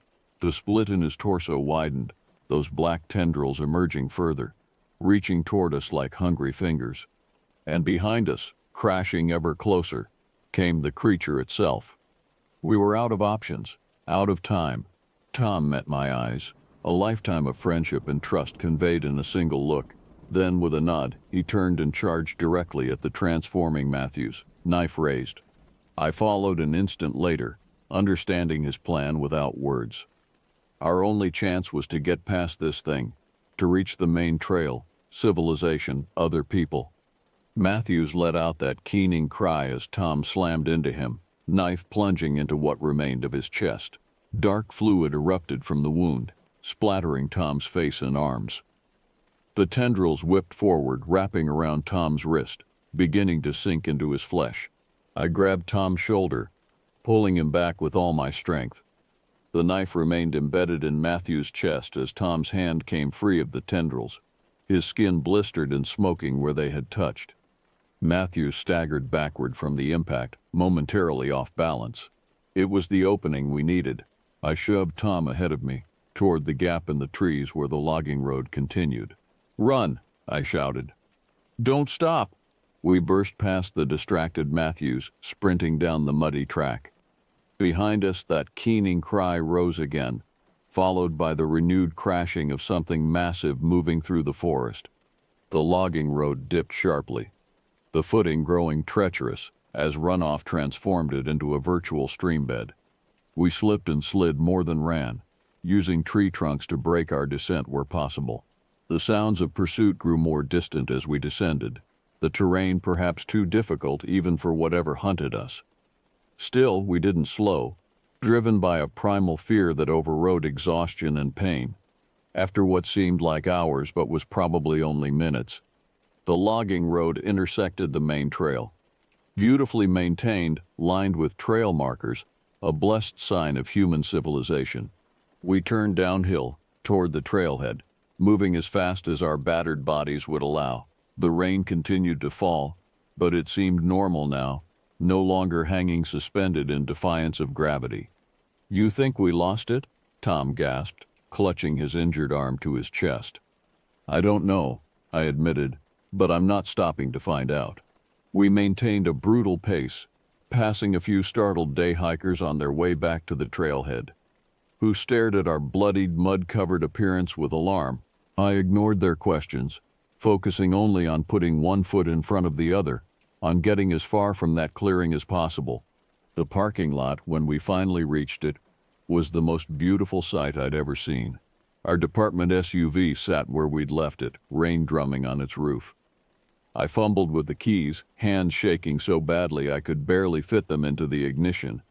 As Tom collapsed into the passenger seat, I glanced back at the trailhead one last time. There, at the very edge of the tree line, barely visible through the curtain of rain, stood a figure. Not Matthews this time, but the creature itself, its misshapen form partially concealed by the forest shadows. It made no move to approach, to pursue. It simply watched with those eyeless sockets as I started the engine and threw the SUV into reverse. As we pulled away, I could have sworn I heard that humming once more, felt that alien presence brush against my mind. Until next time, it seemed to say, the spiral always finds its way. We drove away from the mountains in silence, the only sounds the drum of rain on the roof and the rhythmic swish of the wipers. Neither of us spoke about what we'd seen, what we'd experienced. There were no words adequate to the task. Some things, once seen, can never be unseen. Some experiences change you at a fundamental level, altering your perception of reality itself. We had glimpsed something that day that human minds weren't meant to comprehend, something ancient and patient and utterly alien that had perhaps been there all along, hidden just beyond the veil of what we call reality. And as we descended from the mountains, returning to the world of streetlights and cell phone signals and other human beings, a part of me knew with terrible certainty that we hadn't escaped. We had merely been allowed to leave. The rain followed us all the way back to Flagstaff, drumming on the SUV's roof with monotonous persistence. Neither Tom nor I spoke during the drive. What was there to say? Words seemed inadequate, almost blasphemous in the face of what we'd witnessed. Tom's physical injuries were concerning. The gash on his forehead had mostly stopped bleeding but would need stitches, and the skin of his right wrist where those tendrils had touched him was blistered and discolored, weeping a clear fluid that smelled faintly of ammonia. He cradled the arm against his chest, jaw clenched against the pain. My own injuries were less visible but no less real.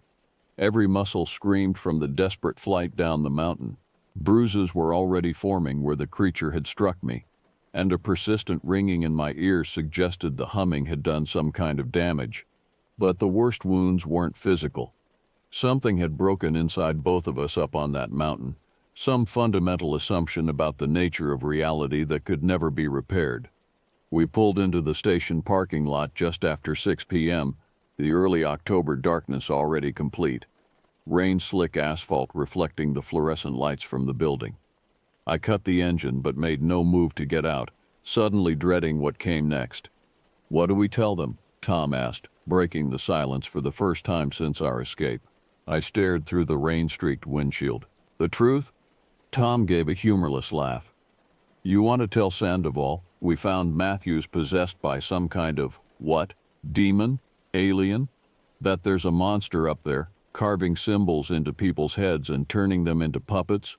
Put like that, it sounded insane. I knew how this would go. They'd attribute our injuries and wild story to a bear attack, or maybe even suspect we'd ingested some kind of hallucinogenic plant. We'd be put on administrative leave, sent for psych evaluations, possibly never cleared to return to duty. "We fell," I said finally. "Loose scree on the trail. We found signs that Matthews had been there but no body. The storm forced us to turn back before we could complete the search." Tom's eyes met mine, and I saw the conflict there, the professional need to report accurately warring with the knowledge that the truth would destroy us. "His pack," Tom said. "We have to account for finding his pack. We found it abandoned. Animal predation is the likely explanation for why Matthews himself wasn't there." Tom nodded slowly. "And my wrist? The medical team will have questions." I glanced at the blistered skin. "Chemical burn. You fell against a plant, devil's club or stinging nettle, something you had a bad reaction to." It was a flimsy explanation, but it might hold, at least long enough for us to process what had happened, to decide what to do next. "I don't like lying," Tom said quietly. "Neither do I admitted. "But who would believe us? Would you, if someone came to you with this story?" He sighed, wincing as the movement aggravated his injuries. "No, I wouldn't. So we stick with the fall. The empty pack, forced retreat due to weather. And Matthews?" I hesitated. Whatever had happened to Devin Matthews? The man we'd encountered in that clearing wasn't human anymore. But officially, he was still a missing person. Someone whose family deserved closure. Missing, I said finally. Presumed dead from exposure and animal predation. We can push for another search when the weather clears, but I trailed off, the unspoken hanging between us. Neither of us wanted to go back up there, ever. Tom nodded, his expression grim. Okay, the fall, the pack, the weather. He opened his door, grimacing as he eased his injured body out of the seat. But Garrett, yeah? That thing is still up there, and I don't think it's finished. I had no answer for that. Captain Sandoval was skeptical of our story, as expected, but with the storm intensifying outside and both of us clearly injured, she didn't press too hard. The medical team cleaned and stitched Tom's head wound and applied burn dressings to his wrist, attributing the unusual blistering pattern to an allergic reaction.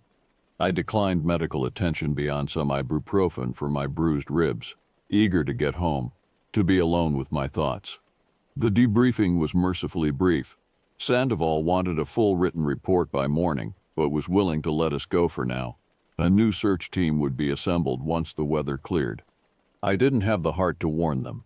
Tom and I parted in the parking lot, both of us soaked through despite the brief time between car and building.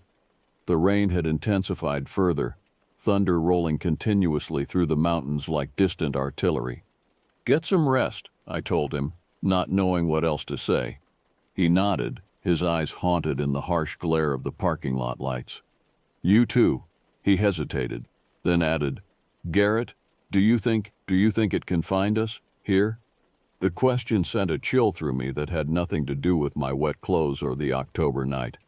I don't know, I answered honestly. Tom nodded again, as if I'd confirmed something he already suspected. Without another word, he turned and limped to his truck, moving like a man 3 times his age. The drive to my cabin was a blur, the familiar streets of Flagstaff rendered alien by rain and darkness, and the lens of what I'd experienced. Every shadow seemed to move, every tree by the roadside a potential hiding place for something that shouldn't exist. My cabin, when I finally reached it, offered little comfort. The emptiness that had once felt peaceful now seemed ominous. The shadows too deep, the silence too complete. I moved mechanically through the rooms, turning on every light, checking locks that I knew wouldn't matter if what hunted us decided to come. I stripped off my sodden clothes, leaving them in a heap on the bathroom floor, and stood under the shower until the hot water ran out. The heat couldn't touch the cold that had settled in my core, a chill that seemed to radiate from the inside out. Afterward, I sat at my kitchen table with a bottle of whiskey and a notepad, trying to craft a report that would satisfy Sandoval without revealing the truth. The words wouldn't come. Instead, I found myself drawing the same spiral symbol from Matthew's forehead, from his notebook, from the trailhead register. I tore the page out in horror, crumpled it, and threw it in the trash. Then, as if compelled, I retrieved it, smoothed it out, and stared at it. The lines seemed to pulse slightly, to writhe on the page like living things. The spiral opens the way. The marks are the path. Matthew's words echoed in my mind. What had he meant? What was the spiral? A summoning symbol? A gateway? I drained my glass, poured another. The whiskey did nothing to dull the edge of my fear or the vividness of my memories. Every time I closed my eyes, I saw that creature, felt that alien presence brushing against my mind. At some point, exhaustion overtook fear, and I fell into a restless sleep at the table, head pillowed on my arms, the half-finished report and the drawing of the spiral beneath me. I dreamed of the clearing, of Matthews with his twisted head and split torso, of the creature moving through the trees with that unnatural grace. In the dream, Tom wasn't with me.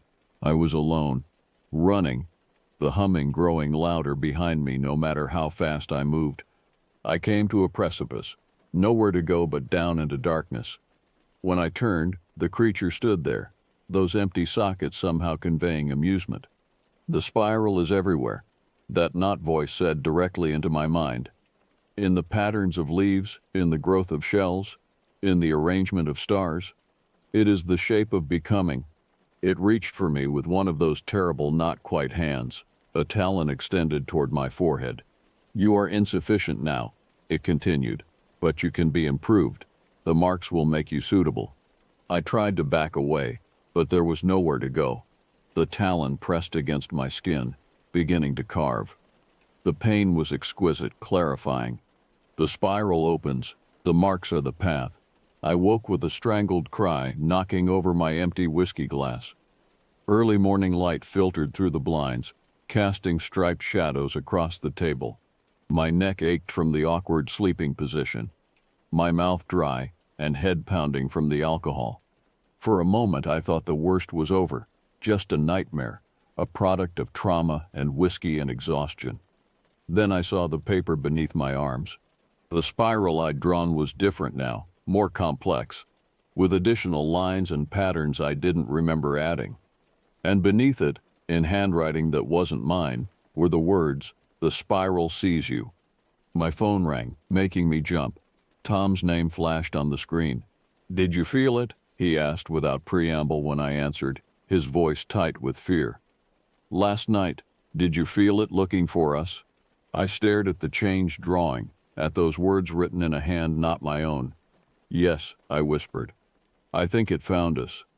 We met at a diner on the outskirts of town, a place neither of us frequented, as if distance from our usual haunts might somehow protect us. Tom looked as bad as I felt, face gray with exhaustion, eyes bloodshot, the bandage on his forehead spotted with fresh blood. He'd brought his own evidence, a series of photographs on his phone showing the burns on his wrist. What had been blisters yesterday had changed overnight, the damaged skin now forming distinct patterns. The beginning of a spiral. "It's spreading," he said, voice low despite the nearly empty diner. "I can feel it, like something crawling under my skin." I showed him my drawing, the additions I hadn't made, the message written while I slept. He stared at it for a long moment, then pushed it away as if it might bite. "We have to tell someone," he said. "This thing, whatever it is, it's not going to stop with Matthews or with us." "Who would believe us?" I asked, the same question from yesterday still without an answer. "We have no proof beyond your wrist and my drawing." We'd sound delusional. "Then we get proof," Tom said with sudden determination. "We go back up there, but prepared this time. Cameras, weapons, witnesses." "Are you insane?" I hissed. "You want to go back to that clearing? After what happened?" "We're marked now," Tom said, gesturing to his wrist. "It's already found us. Our only chance is to understand what we're dealing with, to find a way to fight it." He had a point, though the thought of returning to that mountain made my stomach turn. If the creature could reach us here, in town, in our homes, then nowhere was safe. At least on the mountain we'd be facing it directly instead of waiting for it to come to us in the night. "Even if I agreed," I said cautiously, "who would we take with us? Who would believe us enough to go?" Tom pulled out his phone again, this time bringing up a web page. "I've been doing some research. There have been other disappearances in those mountains over the years, more than the official records show." He scrolled through a forum dedicated to missing persons cases in northern Arizona. Several threads discussed hikers who had vanished in the San Francisco peaks, often in the same general area where we'd found Matthews. "Some of these people were found," Tom continued, "wandering days later with no memory of what happened. Others were never seen again. But there's a pattern. The disappearances cluster around certain dates, certain phases of the moon." I thought about Matthew's notebook, the progression of his writings, how quickly he had changed from normal to obsessed. "You think this thing is, what? Harvesting people?" Tom shrugged.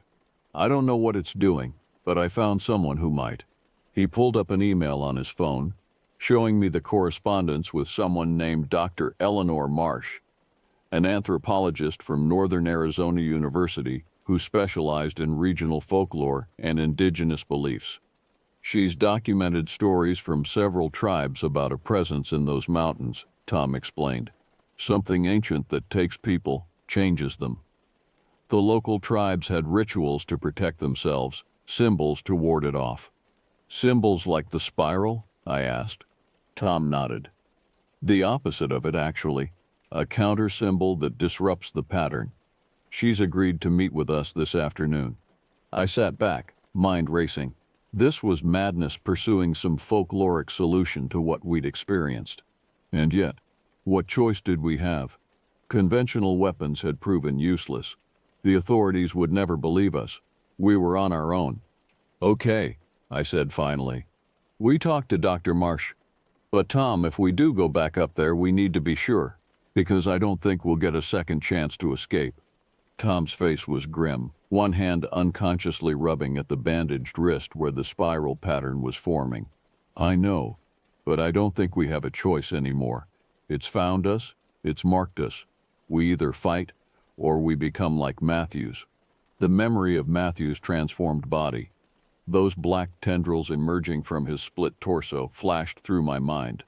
I'd rather die, I said quietly. So would I, Tom agreed. So we fight. Dr. Eleanor Marsh was not what I had expected. Instead of the tweed-jacketed academic I'd imagined, she was a practical-looking woman in her 50s, dressed in hiking clothes and boots, her gray hair pulled back in a simple ponytail. She met us in her office at the university, a cramped space overflowing with books, artifacts, and maps. Officers Teague and Greer, she said as we entered, standing to shake our hands. If she noticed how Tom winced when she grasped his injured wrist, she didn't comment. Please sit. Tell me what you experienced on the mountain. We did, taking turns to recount the events of the previous day. I expected skepticism, maybe even alarm at what must have sounded like a shared delusion. Instead, Dr. Marsh listened with intense focus, occasionally making notes but never interrupting. When we finished, she was silent for a long moment, then stood and pulled a large leather-bound book from a shelf behind her desk. She opened it to a marked page and turned it toward us. "Is this what you saw?" she asked. The page contained a drawing, crude by modern standards but chillingly accurate in its depiction of the creature from the clearing. The elongated limbs, the eyeless face, the too-thin body with its glistening skin. Beneath the drawing were symbols, including the spiral we had come to fear. "Yes," Tom whispered, face pale. "That's it. What is it?" Dr. Marsh sighed, closing the book. "It has many names in different traditions. The Hopi called it Tisopodit, the hungry one. The Navajo knew it as Yetzo, a monster that devours. White settlers who encountered it called it the Skinwalker, though that's a misappropriation of a different concept." "But what is it?" I pressed. "Some kind of animal? A spirit?" "Neither," she said, her expression grave. "Based on my research, it appears to be something much older than human presence in these mountains, something that perhaps was here before this was even a mountain." She pulled out another book, this one newer, filled with her own notes and photographs. The earliest rock art in this region, dating back thousands of years, contains warnings about it. The spiral symbol appears consistently, a mark of its presence, its ownership. "Ownership of what?" Tom asked. "Territory, initially," Dr. Marsh explained, "but more importantly, ownership of those it takes. The spiral is a brand, a way of marking what belongs to it. I thought of the symbol appearing in my drawing, of the pattern forming on Tom's wrist. "We're being claimed," I said, the words hollow in my mouth. "Yes," she confirmed. "But you're still here, still yourselves. That's significant. Most who encounter it directly don't retain their autonomy for long." "Matthews," Tom said, "he changed so quickly." "He was receptive," Dr. Marsh nodded. "Some people are more compatible with the change. Others resist naturally." "How do we stop it?" I asked, cutting to the heart of the matter. "How do we remove these marks?" Dr. Marsh's expression grew more serious. "That's the difficult part. According to the traditions I've studied, once the marking begins, it can only be stopped by destroying the source, the entity itself." "We shot it," Tom said, "multiple times. It didn't even slow down." "Physical weapons wouldn't affect it," she agreed. "It's not entirely here, not in the way we are. It exists partially in what some traditions would call the spirit world, or what modern physics might term another dimension. Then how do we fight something like that? I demanded, frustration edging my voice. Dr. Marsh pulled out a final book, this one bound in what looked like very old leather. The pages were brittle, covered in handwritten text and drawings. This journal belonged to a Jesuit missionary who came to this region in the late 1700s. He encountered the entity and survived to document his experience. She turned to a marked page. He describes a ritual combining elements from Christian practices and indigenous traditions, a way to force the entity fully into our reality, making it vulnerable. A ritual, I repeated skeptically. Like an exorcism? In a sense, she nodded. But this isn't a demon in the Christian understanding. It's something outside that framework entirely. The ritual creates a convergence, for lack of a better term.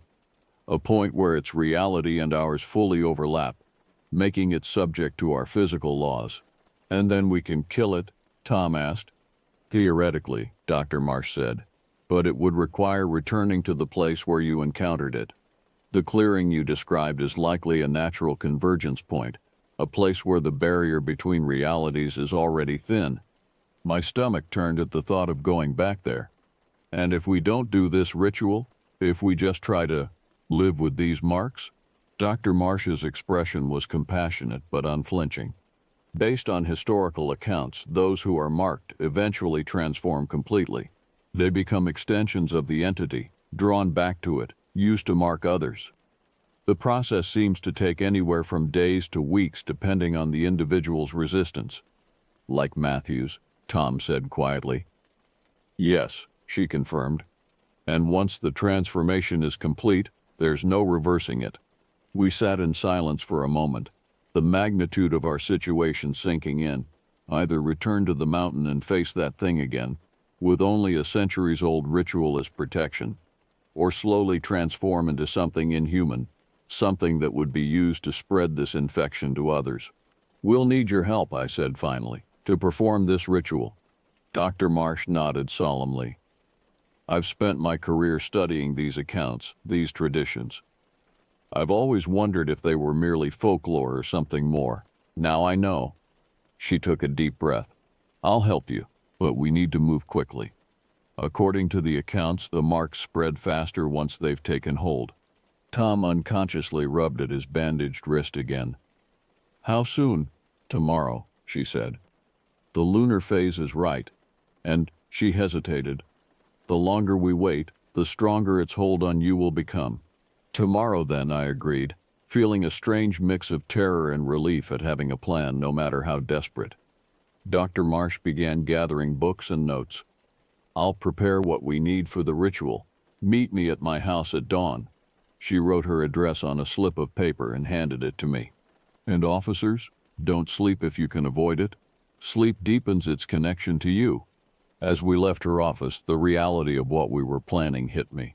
We were going to return to that clearing, to face that creature again, armed with nothing but an ancient ritual that might not even work. Are we really doing this? I asked Tom as we walked to the parking lot. He pulled back his sleeve, unwrapping the bandage on his wrist. The burn had changed again. The spiral pattern now clearly visible, the lines darker and more defined than just hours before. Around the edges, his veins had darkened, thin black lines extending several inches up his arm. Do we have a choice? He asked simply. We didn't. We both knew it. Whatever happened on that mountain tomorrow, it would end there, one way or another. Sleep was out of the question. I didn't need Dr. Marsh's warning to know that closing my eyes would invite that presence back into my mind. Instead, I spent the night preparing, cleaning my service weapon, futile as it had proven before, gathering extra flashlights, batteries, first aid supplies, anything that gave the illusion of control, of readiness. The spiral drawing sat on my kitchen table, a focus for my fear and determination. I didn't touch it again, but I could swear the lines continued to shift subtly when I wasn't looking directly at it, becoming more complex, more complete. Around 2 a.m., Tom called. It's spreading, he said without preamble, his voice tight with pain. Up my arm now, past the elbow.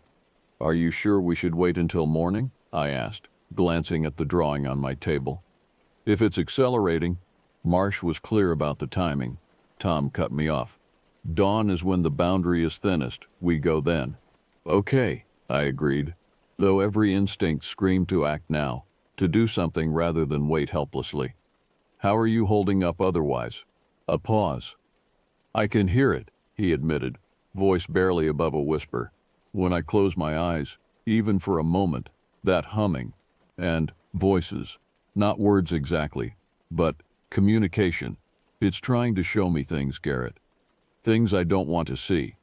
A chill ran through me. Don't listen, I said, knowing how inadequate the advice was. Focus on something else. Anything else. I'm trying. Another pause. Did you write the report for Sandoval? The official report seemed absurdly trivial now, but I appreciated the change of subject. Yeah, stuck to our story. Weather, empty pack, forced retreat. Good. I could hear him moving around, restless.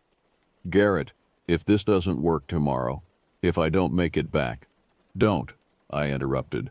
We're both coming back.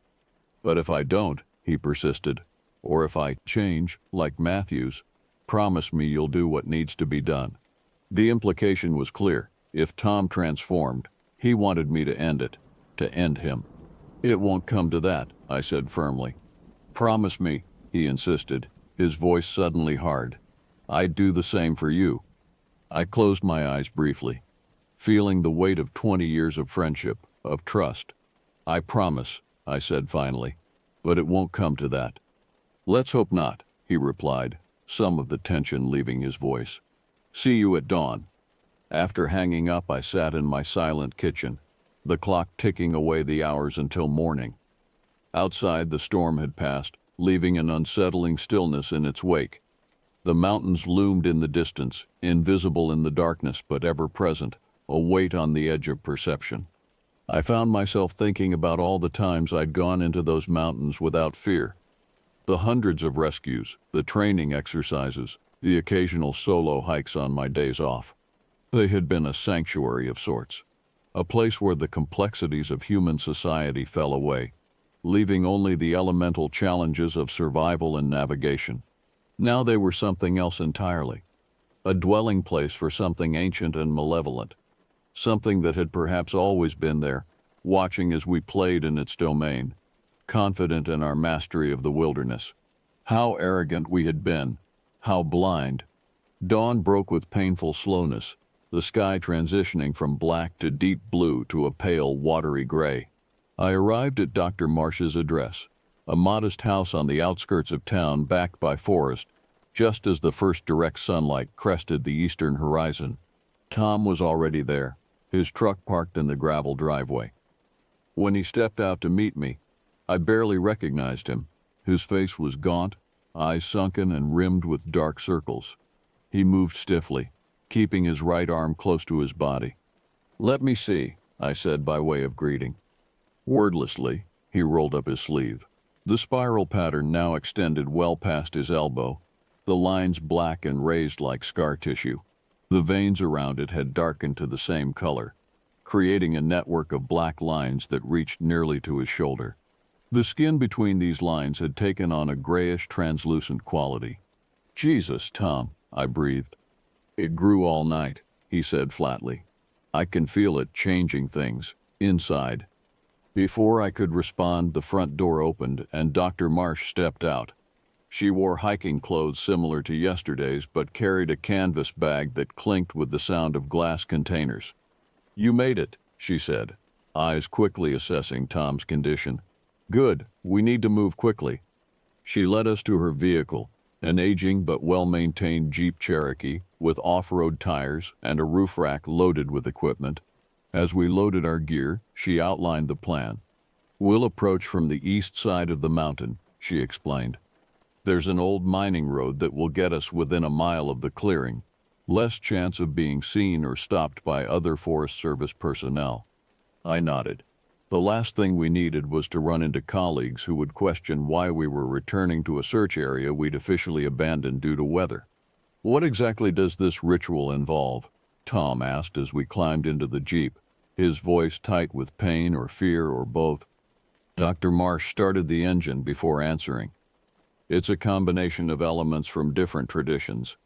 The Jesuit missionary adapted indigenous practices and combined them with Christian symbolism, creating something unique. But what do we actually do? I pressed as we pulled away from the house. She glanced at me in the rearview mirror. We create a counterpoint to the spiral, a symbol that disrupts its pattern. Then we use blood willingly given to bind the entity to our reality. Blood? Tom looked alarmed. How much blood? Not a dangerous amount, she assured him. Just enough to seal the working. Once the entity is fully present in our reality, conventional weapons should affect it. Should, I repeated skeptically. This has only been done successfully once that I know of, Dr. Marsh admitted, by the missionary who documented it. But the principles are sound across multiple traditions. It wasn't exactly reassuring, but it was all we had. The drive to the eastern side of the San Francisco Peaks took nearly an hour, much of it on increasingly rough roads. The Jeep handled the terrain admirably, climbing old logging tracks overgrown with brush and eroded by decades of rain. As we ascended, I felt a growing pressure behind my eyes, a subtle but persistent awareness of being watched. From Tom's increasingly tense posture beside me, I guessed he felt it too. It knows we're coming, he said suddenly, voicing what we were all thinking. Dr. Marsh nodded grimly. Of course it does. It's been aware of us since you first encountered it. But that doesn't mean it can stop us. Why would it need to? Tom asked bitterly. It's already winning. He rolled up his sleeve again, revealing that the black lines had spread further, now reaching his collarbone. Dr. Marsh's expression remained determined. It's progressing quickly, but you're still yourself. As long as that's true, we have a chance. We eventually reached the end of the navigable road and continued on foot. Dr. Marsh led the way, moving with the confidence of someone intimately familiar with the terrain. Tom and I followed, both of us scanning the forest continuously, weapons ready despite their proven ineffectiveness. The forest felt different in the early morning light, less overtly menacing, but somehow more watchful. The trees seemed to lean inward as we passed, branches reaching a little too far, shadows a little too deep. The usual sounds of the forest, birdsong, rustling leaves, the occasional scurrying of small animals were absent, leaving only the sound of our own breathing and footfalls. How much further? Tom asked after we'd hiked for nearly 40 minutes, his voice strained.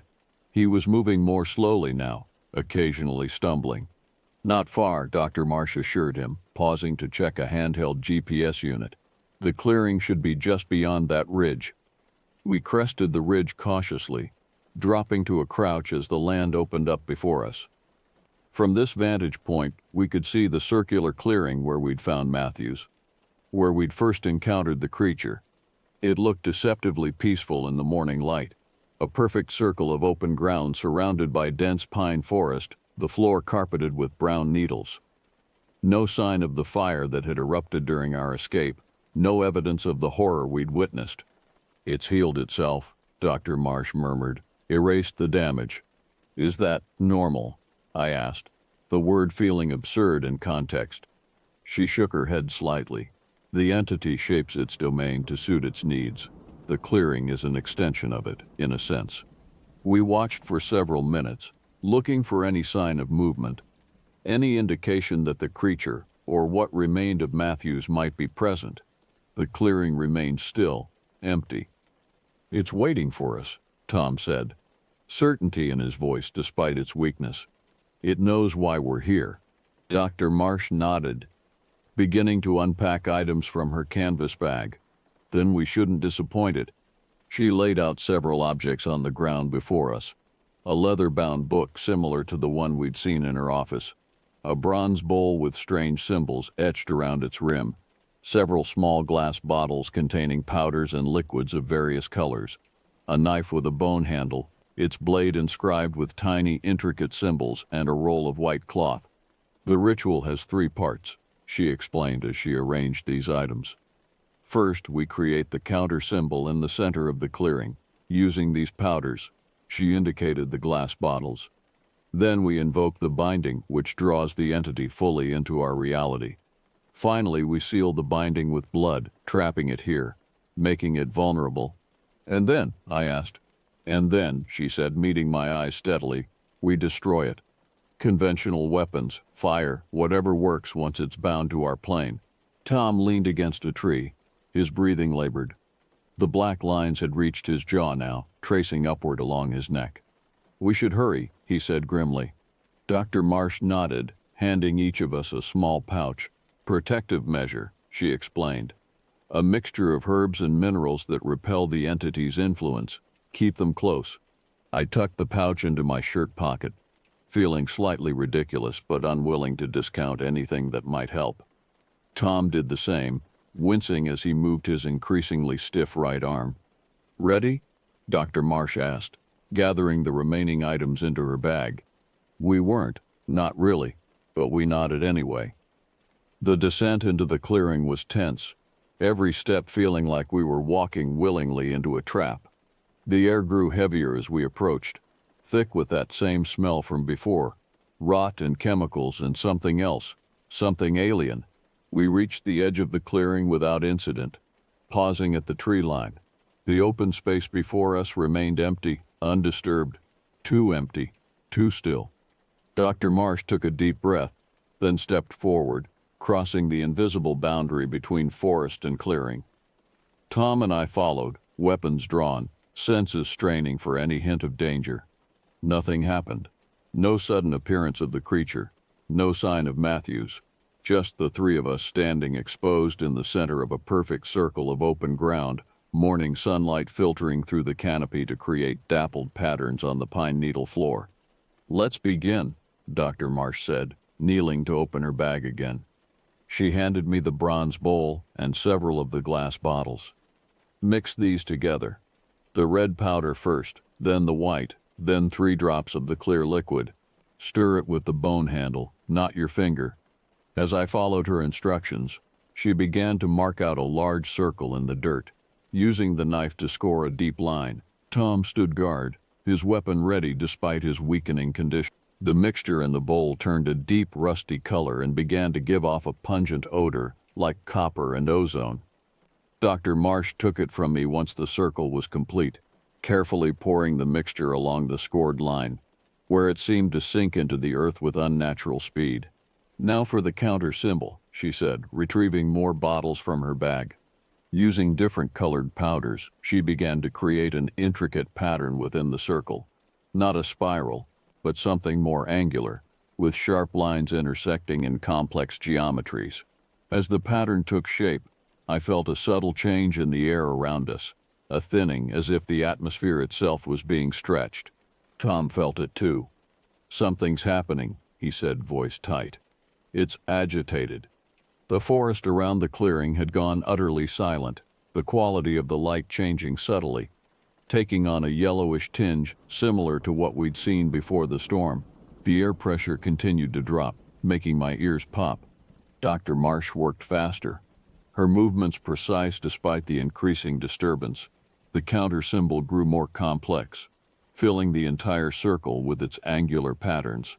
Almost ready, she said, adding a final line of deep blue powder.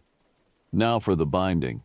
She opened the leather-bound book, finding a marked page. The text was in Latin, interspersed with symbols and diagrams similar to the pattern she'd created on the ground. When I begin the invocation, the entity will respond, she warned us. It will try to stop us, to break the circle. You must keep it intact, no matter what happens. Tom and I nodded, though I had no idea how we were supposed to fight something that bullets couldn't harm. The weight of my service weapon suddenly felt foolish, inadequate. Dr. Marsh began to read from the book, her voice taking on a rhythmic, chanting quality. The words were unfamiliar, a mixture of Latin and something older, harsher. As she spoke, the powders forming the counter symbol began to glow faintly, pulsing in time with her words. The air in the clearing thickened further, becoming almost difficult to breathe. The yellowish light intensified, casting strange, shifting shadows that moved independently of any physical source. Then the humming began, that same vibrating sound we'd heard before, starting just at the edge of perception and growing steadily louder. It seemed to come from everywhere at once, from the air itself, from inside my own head. Tom staggered, clutching his marked arm. "It's coming," he gasped. The trees at the edge of the clearing began to move, branches swaying despite the absence of wind. The pine needle floor rippled like water disturbed by an unseen force, and through it all Dr. Marsh continued her chant, her voice somehow cutting through the increasingly deafening hum. The air at the center of the counter symbol began to distort, to ripple and fold in on itself like fabric being twisted. Within that distortion, something began to take shape, a darkness that had depth, that seemed to extend endlessly inward despite occupying a finite space. "Hold the circle," Dr. Marsh shouted over the humming, which had risen to a painful intensity. I moved to the edge of the marked circle, watching for any disruption to the powder lines. Tom tried to do the same on the opposite side, but collapsed to his knees, the black lines now covering half his face, his right eye clouded with darkness. "Tom," I started toward him. "Stay with the circle," he shouted, his voice distorted, layered with something else. "I'm holding on." "Do your job." I reluctantly returned to my position, torn between duty to our mission and concern for my partner. The distortion at the center of the symbol continued to grow, to deepen, the darkness within it taking on more definite shape.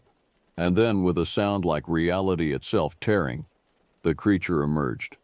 It was the same entity we'd encountered before, yet somehow more substantial, more present. The elongated limbs, the eyeless face, the glistening, not quite skin covering its emaciated frame. But now there was a solidity to it that hadn't been there before, a weight and presence that bent the light around it. It let out that keening cry, the sound so intense it felt like physical pain. Dr. Marsh faltered momentarily in her chanting, blood beginning to trickle from her nose, but she recovered, raising her voice to compete with the creature's wail. The counter symbol flared brighter as the creature fully materialized, the glowing lines seeming to constrain it, to bind it to the center of the circle. It thrashed against these invisible constraints, those terrible limbs lashing out but unable to extend beyond the boundary of the symbol. "It's working," I shouted over the cacophony of noise. Dr. Marsh nodded grimly, blood now streaming freely from her nose and ears. She gestured urgently to the bone-handled knife she'd laid aside. "The binding," she called. "It needs to be sealed." I understood what she meant. Blood, willingly given. I grabbed the knife, the bone handle unnaturally warm against my palm. But before I could act, a new figure emerged from the tree line, Devin Matthews, or what remained of him. His transformation had progressed even further since our last encounter. His body was now barely recognizable as human, the torso split completely open to reveal that mass of writhing black tendrils. His face was a ruin, the skin stretched and torn around the spiral symbol carved into his forehead, which now glowed with the same sickly yellow light as the distortion.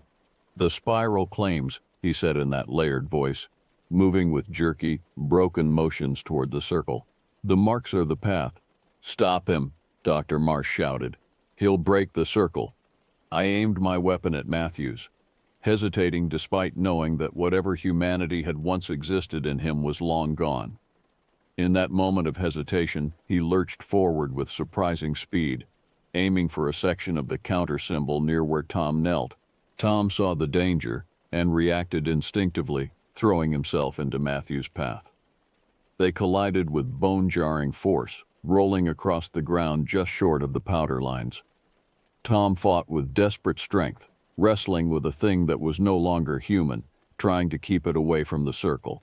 "Finish it," he shouted at me, blood streaming from his nose and ears as the creature's keening cry intensified.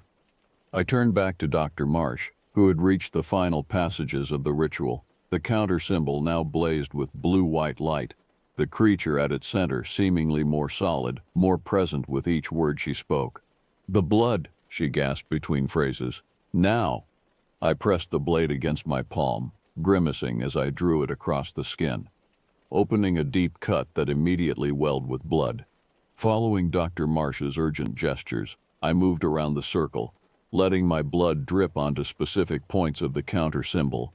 Where the blood touched the glowing powder, it flashed with intense light, the pattern seeming to solidify, to become more real somehow. The creature's struggles grew more frantic as this process continued, its keening cry rising in pitch until it was almost beyond the range of human hearing. Behind me, Tom and Matthews continued to grapple, moving dangerously close to the edge of the circle. Tom was weakening visibly, the black lines now covering most of his face, but he fought with the determination of a man who knew exactly what was at stake. I completed the circuit, my blood sealing the final point of the counter symbol. The entire pattern flashed with blinding intensity, and the creature's cry cut off abruptly. When my vision cleared, I saw that the entity had changed. It was fully present now, no longer partially transparent or shifting. Its not-quite skin had taken on a more definite texture, the writhing shapes beneath now clearly visible as a complex anatomy, unlike anything terrestrial. The eyeless sockets in its face now held actual orbs, black, glossy things that reflected light like oil slicks. It was bound to our reality, vulnerable at last. "Now," Dr. Marsh shouted, her voice hoarse. "Destroy it while the binding holds." I raised my weapon, aiming at the center mass of the creature. It stared at me with those oil-slick eyes, and I felt that alien presence brush against my mind again, but weaker now, muffled. "You cannot unmake what was never made," it seemed to say. "The spiral is eternal." I fired, emptying my magazine into the creature's body. Unlike before, the bullets didn't pass through harmlessly. They struck with impact, tearing through the membrane like skin, releasing gouts of dark fluid that sizzled where it touched the ground. The creature shrieked, a sound so painful it drove me to my knees. But I'd heard it. For the first time, we'd heard it. "Fire!" Dr. Marsh was shouting, pulling flares from her bag. "Use fire!" She tossed me a flare, which I ignited and hurled at the wounded creature. It struck its chest, igniting the fluid seeping from its wounds. Blue-white flames spread rapidly across its body, and its shriek rose to an impossible pitch. At the edge of the circle, Tom had pinned Matthews to the ground, holding him despite his own weakening condition. But as the creature burned, Matthews began to convulse, the black tendrils in his split torso thrashing wildly. "Tom," I shouted, "get away from him." Tom tried to push himself away, but the tendrils suddenly lashed out, wrapping around his arms, his neck.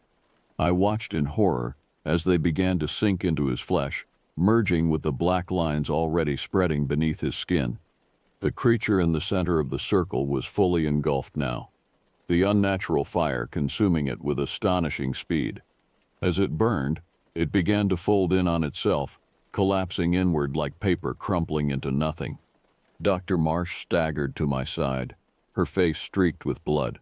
"It's working," she gasped. "It's being unmade." But my attention was fixed on Tom, who had stopped struggling against the tendrils. He knelt there, head bowed, as the black corruption from Matthews flowed into him, accelerating the transformation that had already begun. When he looked up, his eyes were solid black, reflecting light like oil slicks. "Tom," I whispered, my heart breaking. He smiled, a terrible echo of the expression I'd seen countless times over 20 years of friendship. "The spiral claims," he said, his voice layered with that alien resonance. "But part of me remains, Garrett, enough to do what must be done." With a visible effort of will, he lurched to his feet, dragging Matthews with him. The two of them, connected by those writhing tendrils, staggered toward the burning creature at the center of the circle. I realized his intention an instant before he acted. "Tom, no!" But he didn't stop. With a final surge of strength, he threw himself and Matthews directly into the collapsing form of the burning creature. The blue-white flames engulfed all three of them instantly, the light so intense I had to shield my eyes. There was a sound like air rushing into a vacuum, a momentary pressure drop that made my ears pop painfully. Then silence, complete and absolute. When I looked again, the center of the circle was empty. No creature, no Matthews, no Tom. Nothing but a perfectly circular burn mark on the ground, still smoking slightly. The counter symbol had faded, the powders consumed or scattered. The oppressive atmosphere had lifted, the yellowish light returning to normal daylight. In the trees surrounding the clearing, birds had begun to sing again. Dr. Marsh collapsed beside me, exhaustion and blood loss taking their toll. "He sacrificed himself," she murmured. "He completed the binding with his own body." I couldn't speak, couldn't process what had just happened. Tom was gone, my partner, my friend, consumed by the same entity he'd helped destroy. "Is it over?" I finally managed to ask. "Is that thing really gone?" Dr. Marsh's expression was grave despite our apparent victory. "Its physical form in our reality is destroyed," she said carefully. "But entities like this, they're persistent. They exist across multiple planes. This manifestation is gone, but it could come back," I finished for her. She nodded slowly. "In time. Years, decades, centuries perhaps. But eventually, yes." I stared at the burn mark where Tom had disappeared, feeling hollow, drained. We'd won, but at such cost.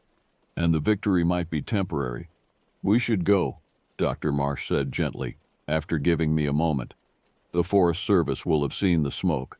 They'll be coming to investigate." I nodded mechanically, helping her to her feet. We gathered what remained of our equipment in silence, each lost in our own thoughts. As we prepared to leave the clearing, I paused, looking back at that circular burn mark one last time. Something compelled me to approach it, to kneel beside it. In the ashes, barely visible, was a shape. Not the spiral, but a simple, rough T drawn in the carbon residue. Tom's last message, perhaps. His way of telling me that some part of him had remained himself until the end. I traced the letter with my finger, feeling the still warm ash. "Goodbye, friend," I whispered. The official report concluded that a lightning strike had caused the small forest fire, consistent with the storm that had passed through the area. The search for Devin Matthews was officially closed. His disappearance attributed to animal predation and exposure. Common, unfortunate, but not suspicious. Tom Greer was listed as killed in the line of duty, caught in the sudden wildfire while conducting a follow-up search. A hero's funeral, a flag-draped coffin, empty of course. His name added to the memorial wall at the ranger station. Dr. Marsh and I never spoke publicly about what really happened. Who would believe us? But we continued to research, to document, to prepare for the day when the spiral might appear again, when the marks might once more become a path. I still work search and rescue, though not in the San Francisco peaks. I transferred to a different district, different mountains. But I keep my eyes open for signs, for spiral symbols carved into trees or rocks, for hikers who disappear without explanation, for any hint that it might be returning. Sometimes, on the edge of sleep, I think I hear that humming again, feel that alien presence brushing against my mind. A reminder, perhaps, that some things are patient, eternal. You can laugh all you want, call me paranoid. But if you ever find yourself hiking in the wilderness and come across a spiral symbol carved into a tree or rock, turn back, leave immediately. Don't follow the marks. Don't let them become your path. And whatever you do, don't go alone. Because in my line of work, it's not the hiking that gets you. It's not the rugged trails or the weather, though that stuff is no picnic either.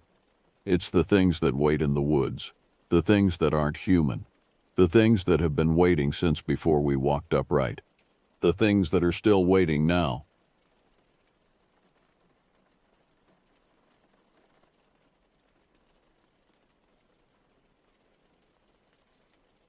Their privacy, and trust me, you don't want that. When my father and brother came down for breakfast, I told them we needed to leave immediately. I didn't explain why, just said I had a feeling we should get back home. Bernard grumbled about cutting the trip short, and Laurent made jokes about me being afraid of German beer, but they agreed to pack up and head back to France. As we loaded our bags into the car, I saw Ingrid watching us from across the village square. In the daylight, she looked completely normal again, just a pretty young woman in jeans and a sweater. She smiled and waved as if nothing had happened. but I noticed she never came any closer.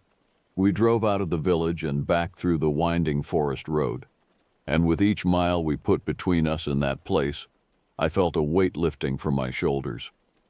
But even now, weeks later, I sometimes wake up in the middle of the night with the sound of chanting in my ears and the memory of those black eyes staring at me from the darkness.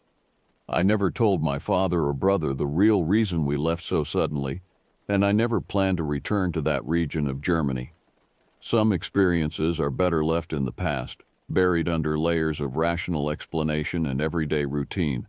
But sometimes, on quiet nights when the wind is howling through the trees outside my apartment, I remember the way those women moved through the forest, and I wonder if they're still out there in the darkness, practicing their ancient rites and waiting for the next curious fool to stumble into their domain.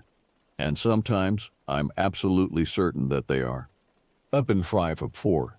Up in 5 with us say. Up in 5 on what? Up human dispenser. Inwer comp alive. Inwer comp alive with silly good 5 at Karmer. October had always been my favorite month for camping.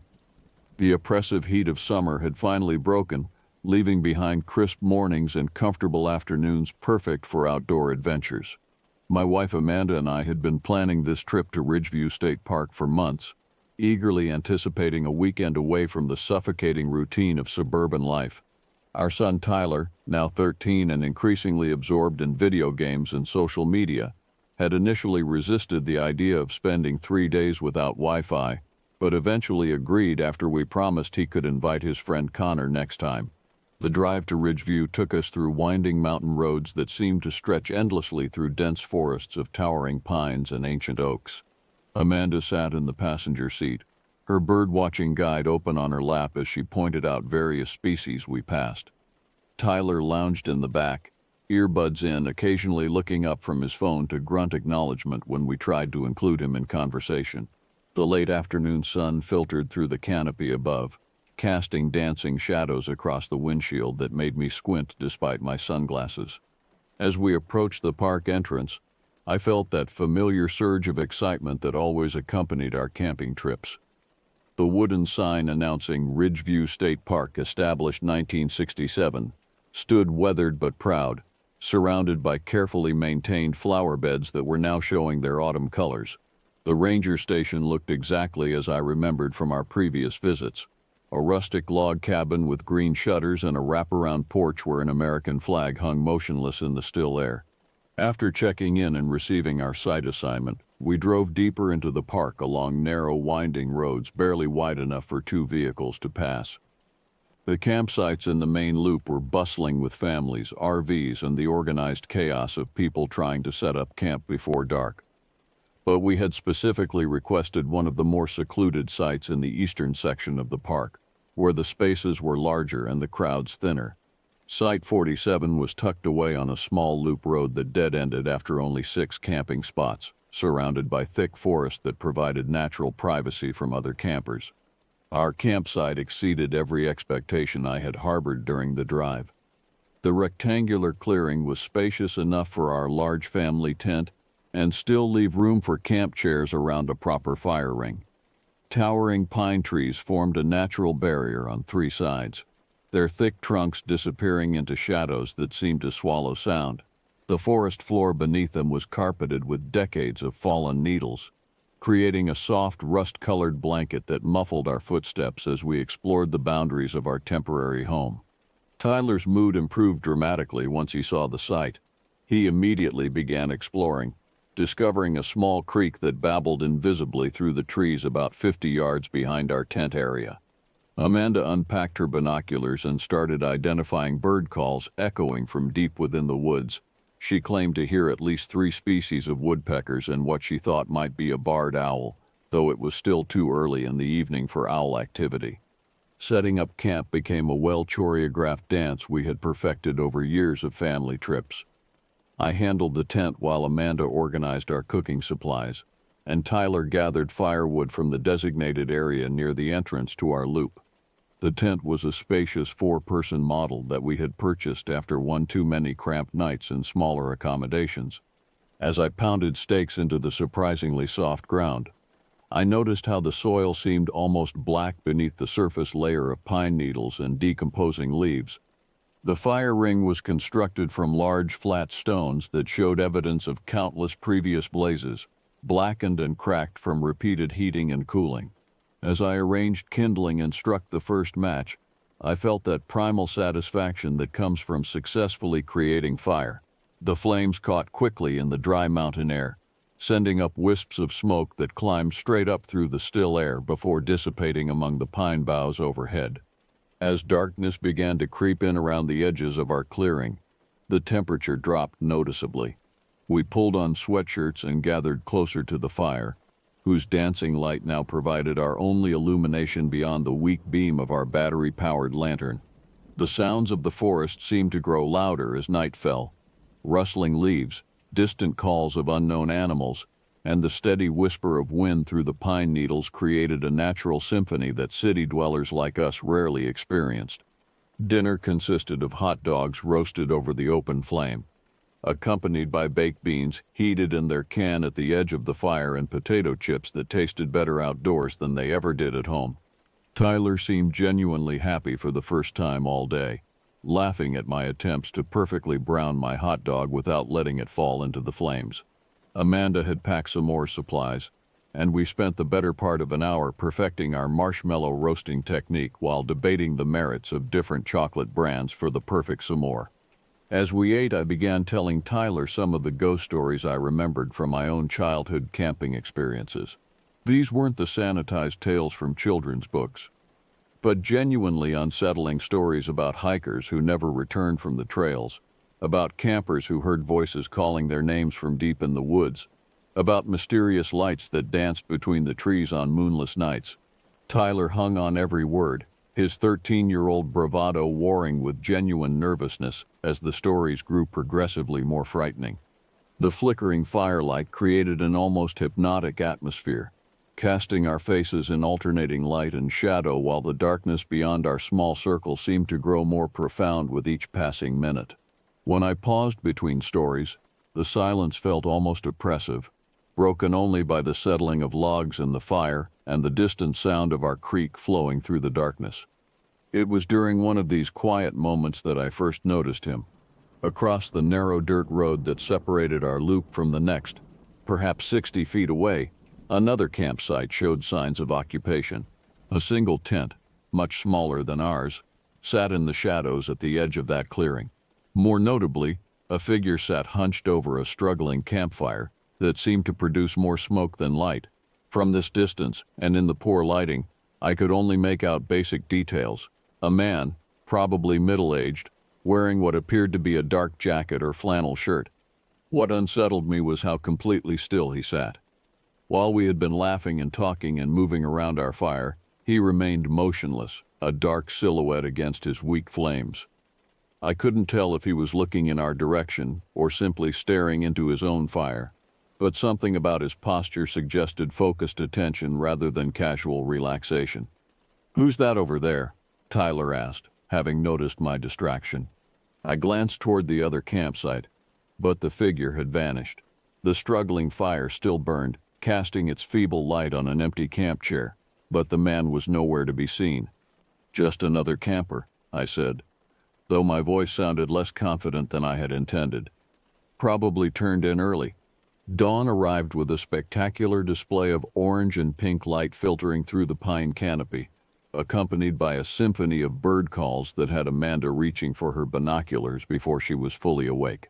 The morning air was crisp enough to make our breath visible as we emerged from the tent, but the promise of warmth radiated from the eastern horizon where the sun was painting the treetops in brilliant gold.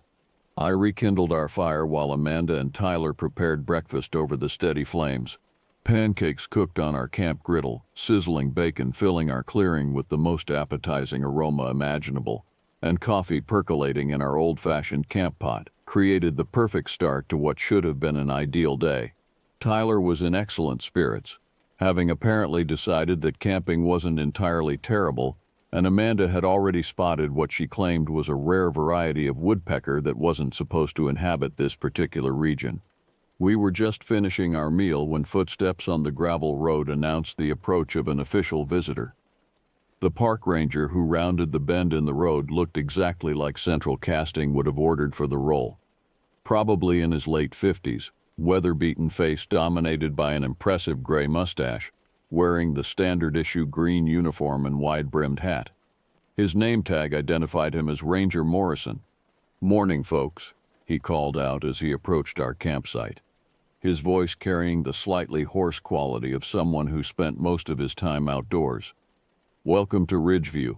Having a good stay so far?" We assured him that we were thoroughly enjoying ourselves, and he seemed genuinely pleased to hear it.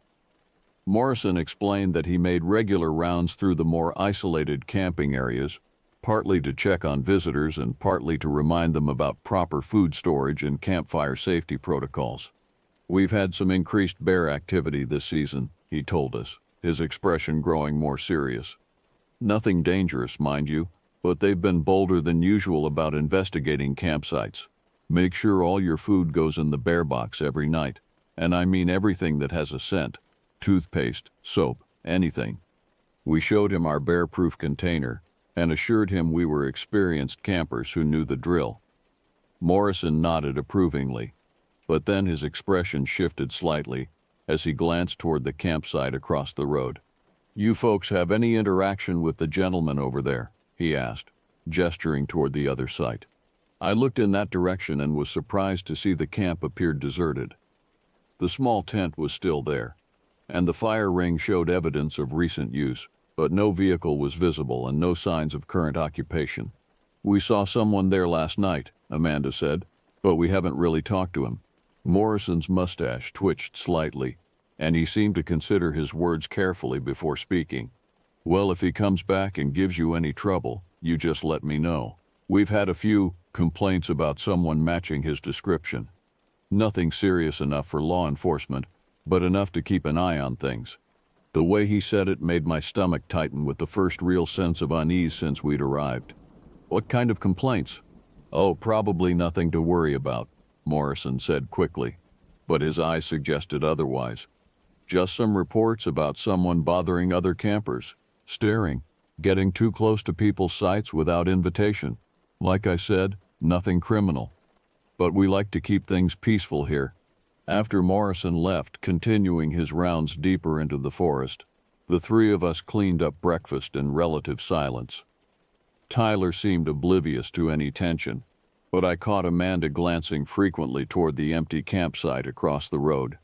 The morning sun had climbed higher, burning off the chill and promising a beautiful day, but Morrison's warning had introduced a discordant note that I couldn't shake.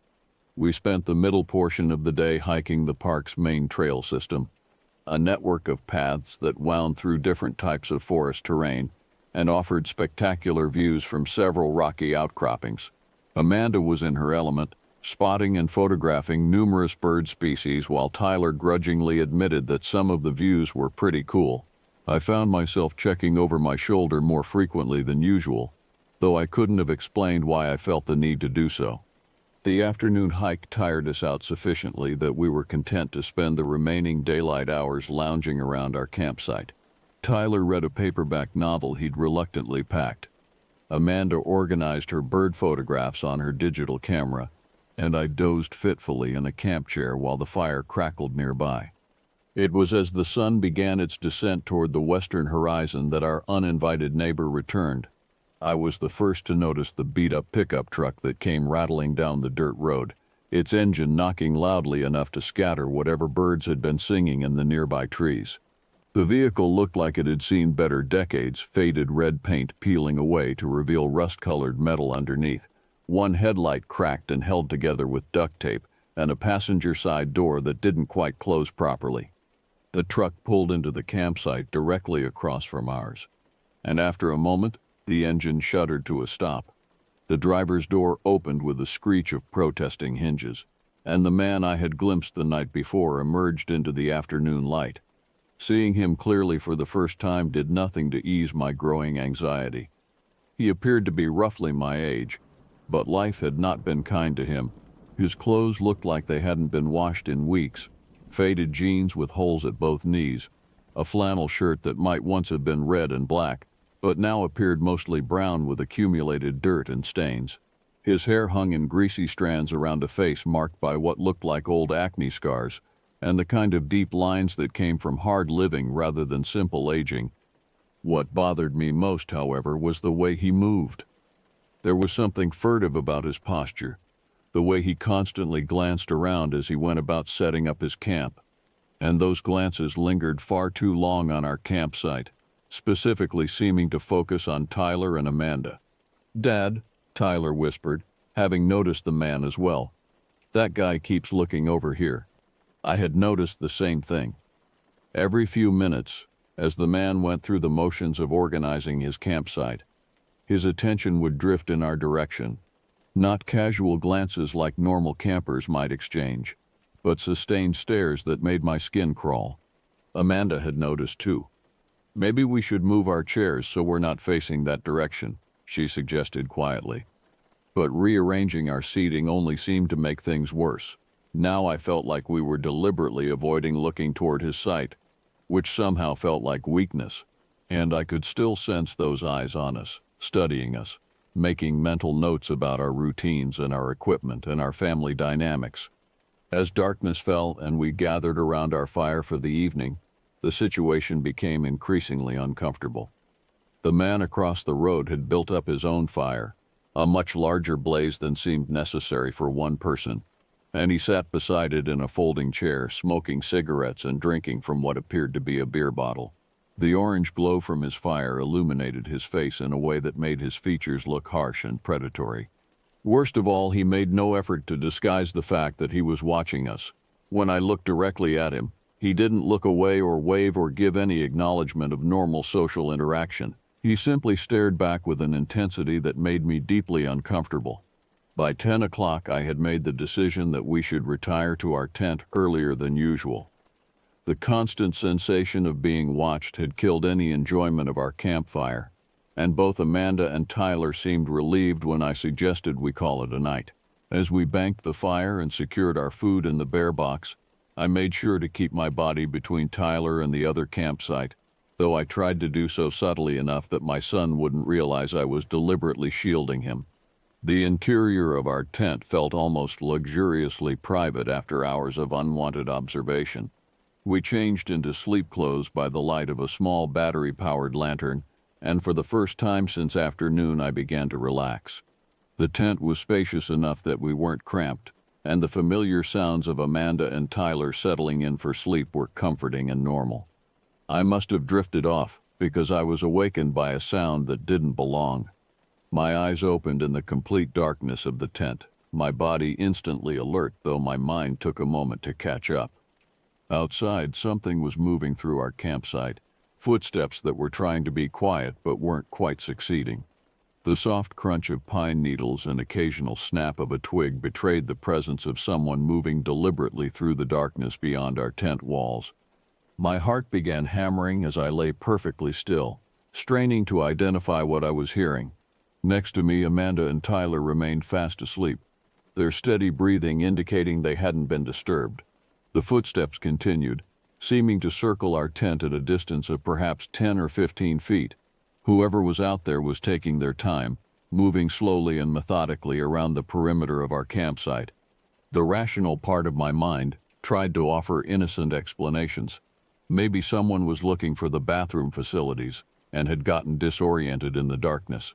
Maybe another camper's dog had gotten loose and was exploring. But my gut instincts were screaming that this was something else entirely, something threatening and deliberate. The footsteps stopped directly behind our tent, where the head of our sleeping bags were positioned. Through the thin nylon wall, I could hear breathing, slow, measured breaths that suggested someone standing very close, listening to the sounds from inside our shelter. My hand slowly reached for the flashlight I always kept beside my sleeping bag, my fingers closing around its familiar weight. The breathing continued, sometimes seeming to move slightly, as if the person was shifting position, but always remaining just outside the tent wall behind us.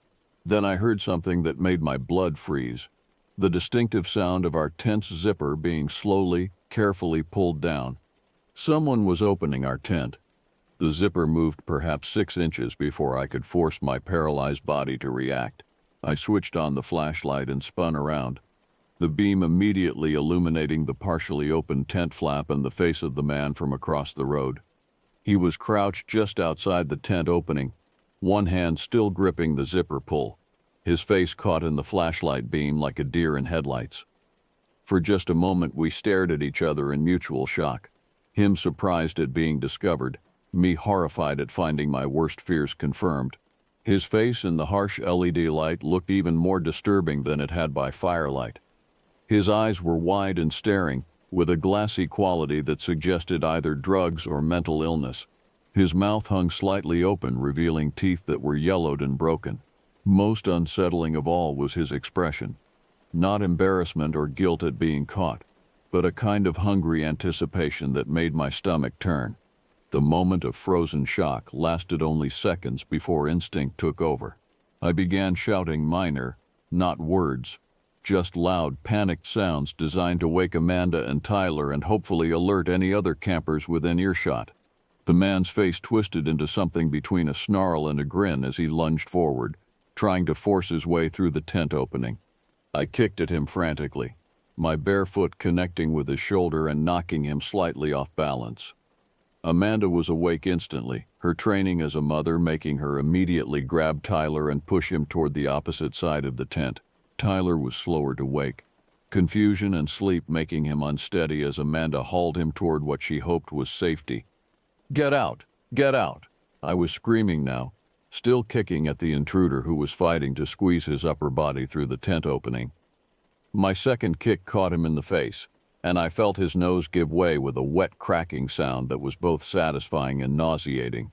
The man cried out in pain and anger, blood immediately streaming from his broken nose, but instead of retreating, he seemed to become more determined. He grabbed my ankle with one hand and pulled while using his other hand to brace against the tent frame, trying to drag himself inside despite the injury. Amanda had managed to get Tyler to the opposite side of the tent and was frantically working at that zipper, trying to create an escape route. But tent zippers are never cooperative in emergencies, and this one seemed determined to stick at the worst possible moment. I twisted around in my sleeping bag, the fabric restricting my movement and making it difficult to generate enough force with my kicks. The intruder was making progress, now having most of his torso inside our shelter, his blood dripping onto Tyler's abandoned sleeping bag. "I can't get it open," Amanda shouted, her voice edged with panic as she fought with the zipper. Desperate, I managed to free myself from my sleeping bag and grab the camp knife I had packed for food preparation. It wasn't much, just a 4-inch blade designed for cutting rope and opening cans. But it was better than nothing. The sight of the weapon seemed to give the man pause, his wild eyes focusing on the small blade with what might have been calculation rather than fear. "Get away from my family," I said, trying to keep my voice steady despite the adrenaline coursing through my system. The man's response was to laugh, a sound so inappropriate and unsettling that it was almost worse than if he had screamed or cursed. The laughter revealed more of his broken teeth and sent flecks of blood from his injured nose spattering across the interior of our tent. Amanda finally succeeded in getting the back zipper open, and she immediately began pushing Tyler through the opening. "Run," she told him. "Run to the other campers and get help." Tyler's disappearance through the back of the tent seemed to break whatever strange spell had kept the intruder focused on getting inside. His head snapped toward the sound of my son crashing through the underbrush, and for a moment, I feared he might abandon his attack on me to pursue a more vulnerable target. That moment of divided attention gave me the opportunity I needed. I slashed at him with the camp knife, the blade catching him across the back of the hand that was braced against the tent frame. He jerked backward with a howl of pain, and I immediately pressed my advantage by launching myself forward and driving my shoulder into his chest. The impact knocked him completely out of the tent opening and sent him sprawling backward onto the pine needle carpet of our campsite. I scrambled out after him, the knife still in my hand, ready to continue the fight if necessary, but the man seemed disoriented by his injuries and the sudden reversal of fortune. Amanda emerged from the tent behind me, and together we began backing toward the road, putting distance between ourselves and our attacker, while keeping him in sight. He was sitting up now, cradling his injured hand against his chest while blood continued to stream from his broken nose. In the dim light from our abandoned flashlight, he looked less threatening and more pathetic, just a damaged man who had made a series of very bad decisions. "Stay away from us," I warned, still brandishing the small knife. "The police are coming." Actually, Tyler had run into the woods rather than toward other campers, but I hoped our attacker wouldn't realize that fact. The man looked at us for a long moment, his breathing labored and his eyes still holding that unsettling glassy quality.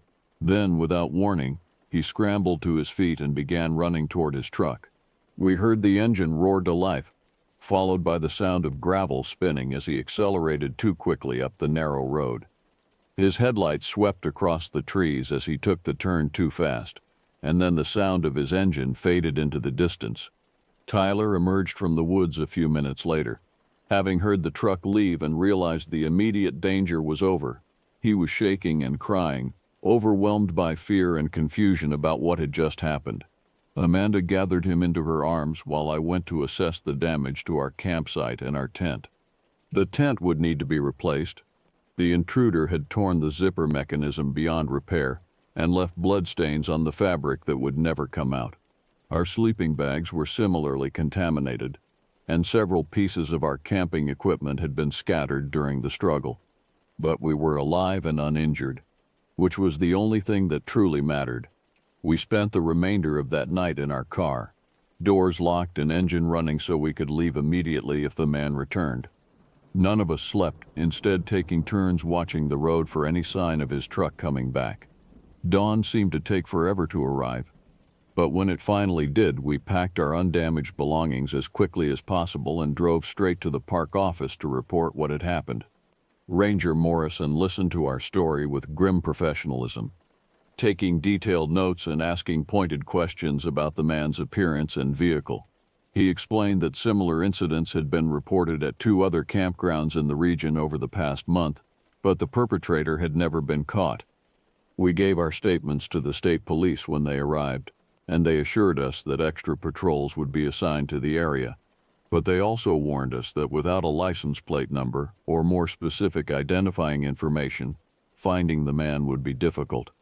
We drove home that afternoon, our planned 3-day trip cut short by violence and fear.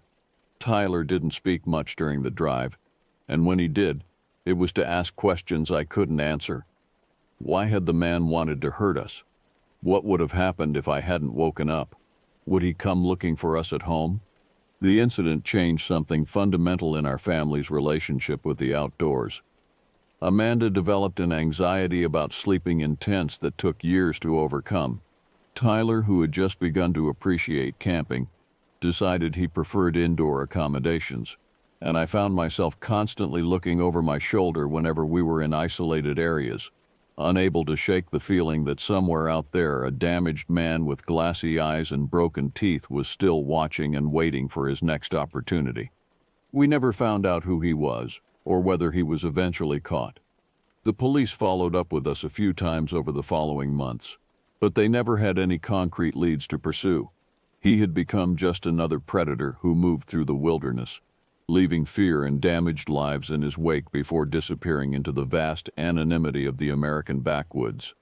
Sometimes, late at night, I still wake up thinking I hear footsteps circling our house, and I have to get up and check that all the doors and windows are locked.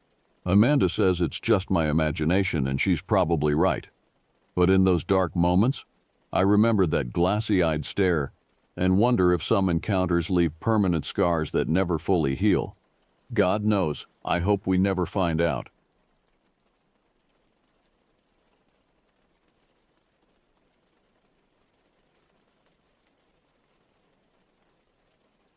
Something happened a few weeks ago that I still can't explain, and the memories continue to haunt my waking hours. It was a Saturday morning in October 2022, and I had just dragged myself out of bed after another grueling week at the construction site. My body ached from 10 hours of concrete pouring the day before, and my head felt like it was stuffed with cotton.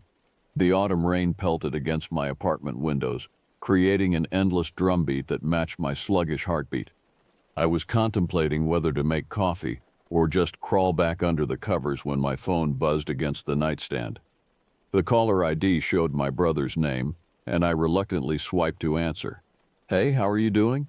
His voice was unusually cheerful for someone calling before noon on a weekend. With my groggy head still swimming, I replied, "Man, I just woke up. What's up?" He laughed. That familiar sound that had gotten us both into trouble countless times growing up. "Okay, bro. So we both don't have anything to do this weekend, right?" "Yeah, I know. Do you have a plan?" I rubbed my eyes, trying to focus on whatever scheme he was cooking up. "Sounds like that's why you might have called me," I added, knowing my brother's patterns all too well. "Yup. We're both free for the weekend, and the old man is free anyway because he's retired. So why don't we guys just go have a good time in Germany on a beer tour?" The idea struck me as simultaneously brilliant and completely insane. We lived in eastern France, so Germany wasn't impossibly far, but a spontaneous international drinking expedition seemed like the kind of decision we'd regret. Then again, when had that ever stopped us before? "All right," I heard myself saying. "Sounds fun to me." As I hung up the phone, I felt a strange mixture of excitement and apprehension. There was something about the timing that felt off, though I couldn't put my finger on what exactly. The rain continued its relentless assault on the windows, and for just a moment, I thought I heard something else mixed in with the weather, a sound like distant laughter, though that was probably just my imagination playing tricks on me. I shook off the odd feeling and started packing a bag. After all, what could go wrong with a few days of German beer and family bonding? 3 days later, we were on the road in my brother's aging Volkswagen, which wheezed and groaned with every hill we climbed. The October landscape of eastern France gave way to the rolling hills of southwestern Germany, and despite the car's mechanical complaints, our spirits were high. My father Bernard sat in the passenger seat with a road map spread across his lap. He refused to trust GPS, claiming it was just another way for them to track your movements. "Turn here," he announced, jabbing his finger at an intersection that looked identical to the dozen we'd already passed. My brother Laurent gripped the steering wheel tighter. "Dad, that's the third time you've said that about the exact same road." No, this is different. See that sign? That wasn't there before." I leaned forward from the back seat to get a better look. The sign was weathered and covered in what looked like decades of accumulated grime. The German text was barely legible, and something about the way the letters seemed to shift in the afternoon light made me uneasy. It was probably just fatigue from the drive, but I could have sworn the words changed when I wasn't looking directly at them. "Are you sure that's the right way?" I asked, though I couldn't explain why I felt so reluctant about that particular route. "Trust me," Bernard said, folding the map with the practiced efficiency of someone who had been navigating before satellites existed. "I've been reading maps since before you two were born." We turned down the indicated road, and almost immediately, the landscape began to change. The rolling hills became steeper, more heavily forested. The trees seemed to press closer to the narrow asphalt, their branches creating a canopy so thick that even in broad daylight, we were driving through a tunnel of shadows. The temperature in the car seemed to drop, though none of us had touched the air conditioning. "Well, this is atmospheric," Laurent muttered, turning on the headlights even though it was only mid-afternoon. For the next hour, we drove through countryside that seemed increasingly isolated. We passed no other vehicles, saw no houses, and encountered no other signs of human habitation. The silence in the car grew heavy, broken only by the engine's labored breathing and the occasional creak of settling metal. Bernard kept checking the map, his confidence gradually giving way to confusion. We should have reached the main road by now. "Maybe we should turn back," I suggested, though the words felt strange in my mouth. Part of me wanted to keep driving deeper into this strange landscape despite every rational instinct screaming the opposite. No, Bernard waved dismissively. "We're committed now. Besides, look, there's something up ahead." Through the windshield, we could see a break in the tree line. As we crested a small hill, a valley spread out below us, and nestled at its heart was what appeared to be a small village. Smoke rose from chimneys, and warm yellow light glowed in windows. It looked like something from a postcard, almost too picturesque to be real. "See," Bernard said triumphantly, "I told you this was the right way." But as we descended toward the village, I noticed something that made my stomach clench with an inexplicable dread. There were no people visible anywhere, no one walking the streets, no children playing, no signs of movement except for that steady rise of smoke from the chimneys. The place looked inhabited but somehow empty, like a movie set waiting for actors who would never arrive. The village turned out to be larger than it had appeared from the hill, with winding cobblestone streets that seemed designed to confuse rather than guide.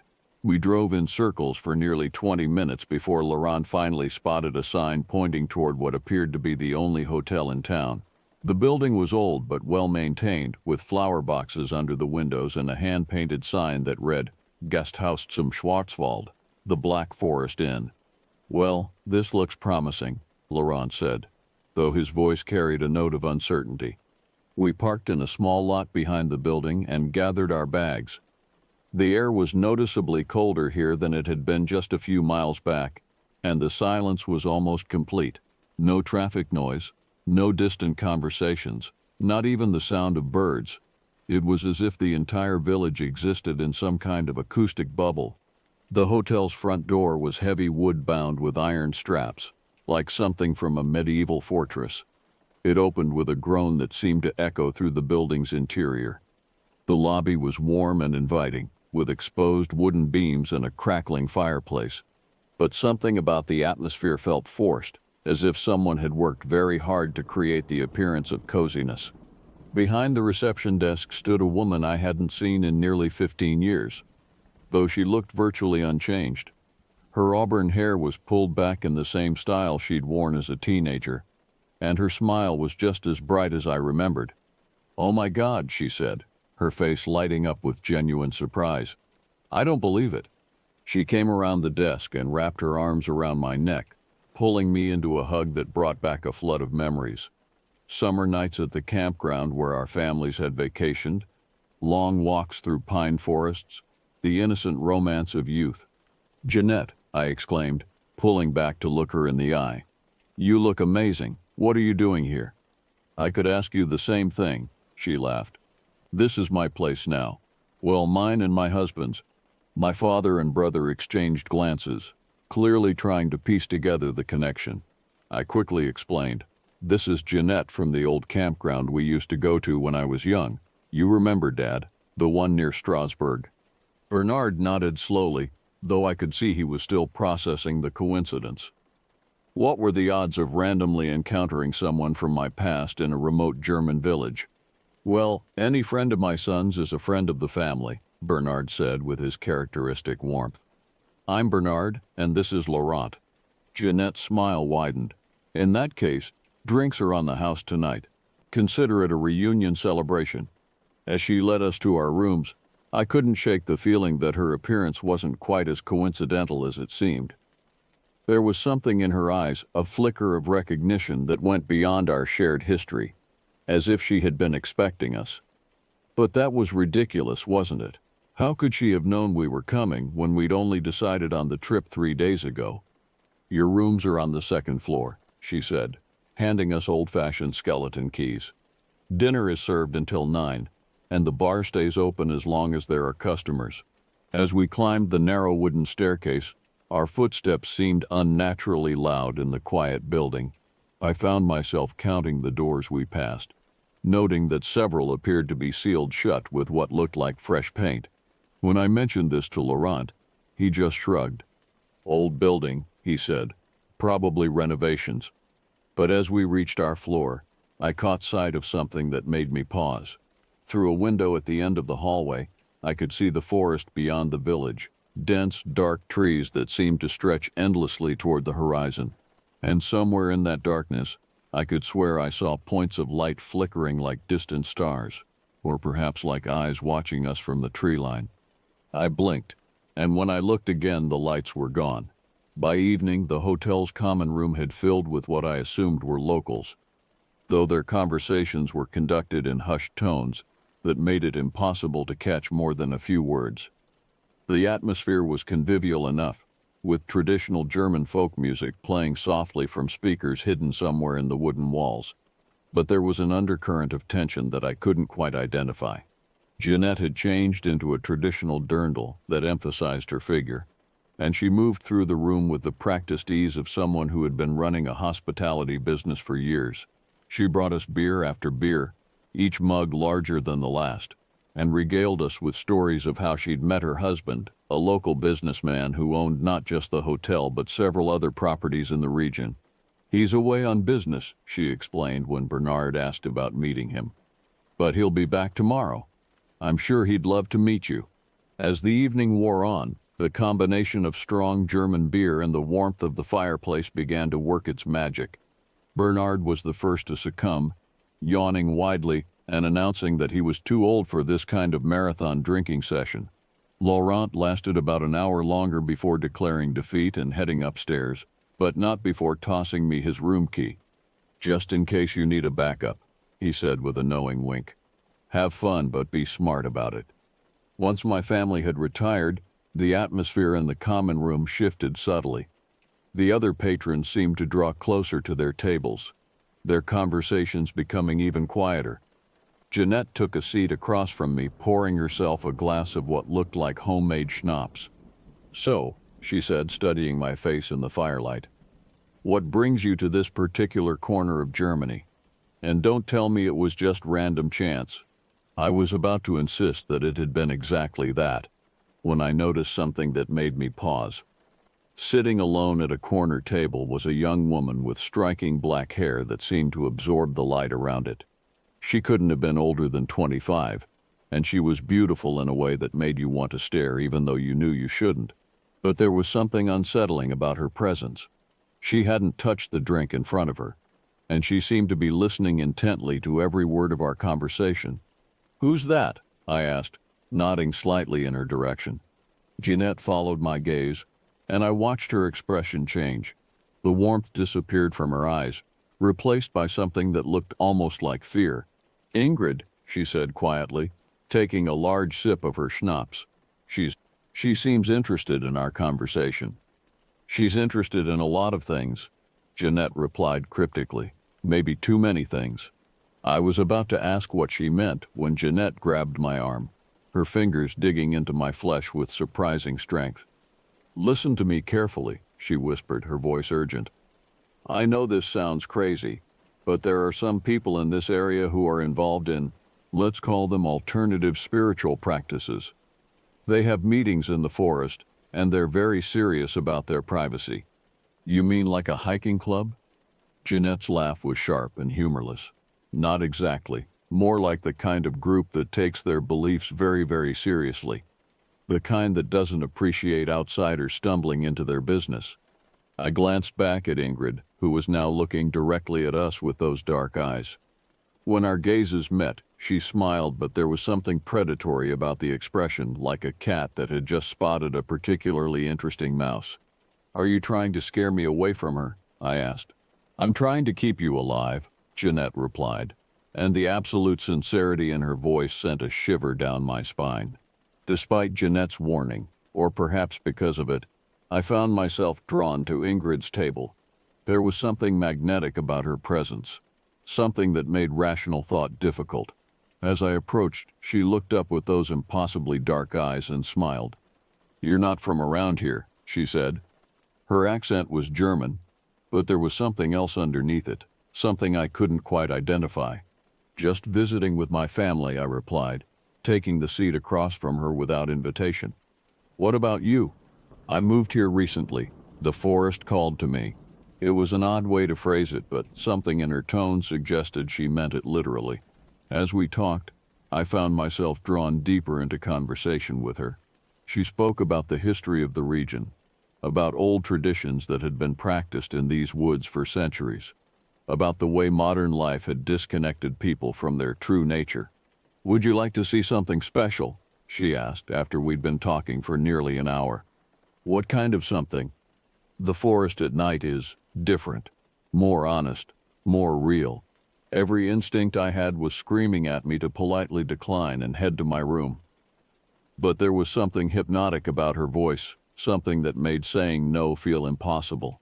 "Sure," I heard myself saying. "That sounds interesting." As we left the hotel, I caught sight of Jeanette behind the bar. She was staring at us with an expression of pure horror, shaking her head almost imperceptibly. But by then it was too late to change my mind without seeming rude. The village streets were completely deserted, illuminated only by the occasional street lamp that cast long shadows between the old buildings.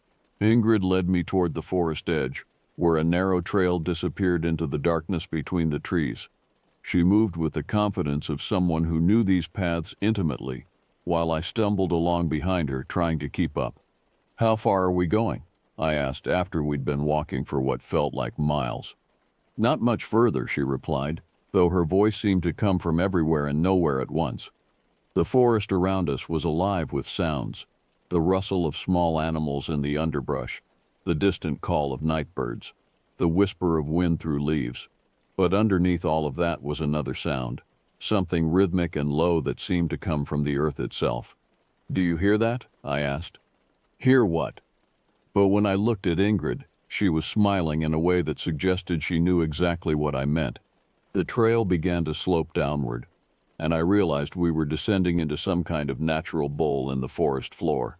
The trees here were older, larger, their trunks twisted into strange shapes that looked almost like human figures in the darkness. And as we walked deeper into this woodland cathedral, the rhythmic sound grew stronger. It was chanting. "Ingrid," I said, stopping in my tracks, "what exactly are we doing here?" But when I turned around, she was gone. I called her name, my voice echoing strangely in the enclosed space. The chanting continued, seeming to come from all directions at once. I could make out multiple voices now, all female, all speaking in a language I didn't recognize. That was when I saw the light. Through the trees ahead, I could see the flicker of flame. Not the steady glow of electric lights, but the wild, dancing illumination of a fire. Against every rational instinct in my body, I crept toward it, moving as quietly as possible through the underbrush. What I saw when I reached the edge of the clearing will haunt me for the rest of my life. 8 women stood in a perfect circle around a massive bonfire that threw their shadows dancing across the surrounding trees. They were all young, all dressed in dark clothing that seemed to blend with the forest itself. And there, unmistakably, was Ingrid, holding something in her hands that made my stomach lurch. It was a cat, or had been. The animal hung limp and motionless, its body twisted at an unnatural angle. As I watched in horror, Ingrid raised it above her head while the other women continued their chanting, their voices rising and falling in a pattern that seemed designed to bypass rational thought and speak directly to some primitive part of the brain. I tried to tell myself that this was some kind of elaborate performance, maybe a local theater group rehearsing for a Halloween production, but the smell that reached me through the night air, metallic, organic, wrong in every possible way, told a different story. The chanting reached a crescendo, and Ingrid threw the dead animal onto the fire. The flames roared higher, and in that moment, all 8 women turned to look directly at me.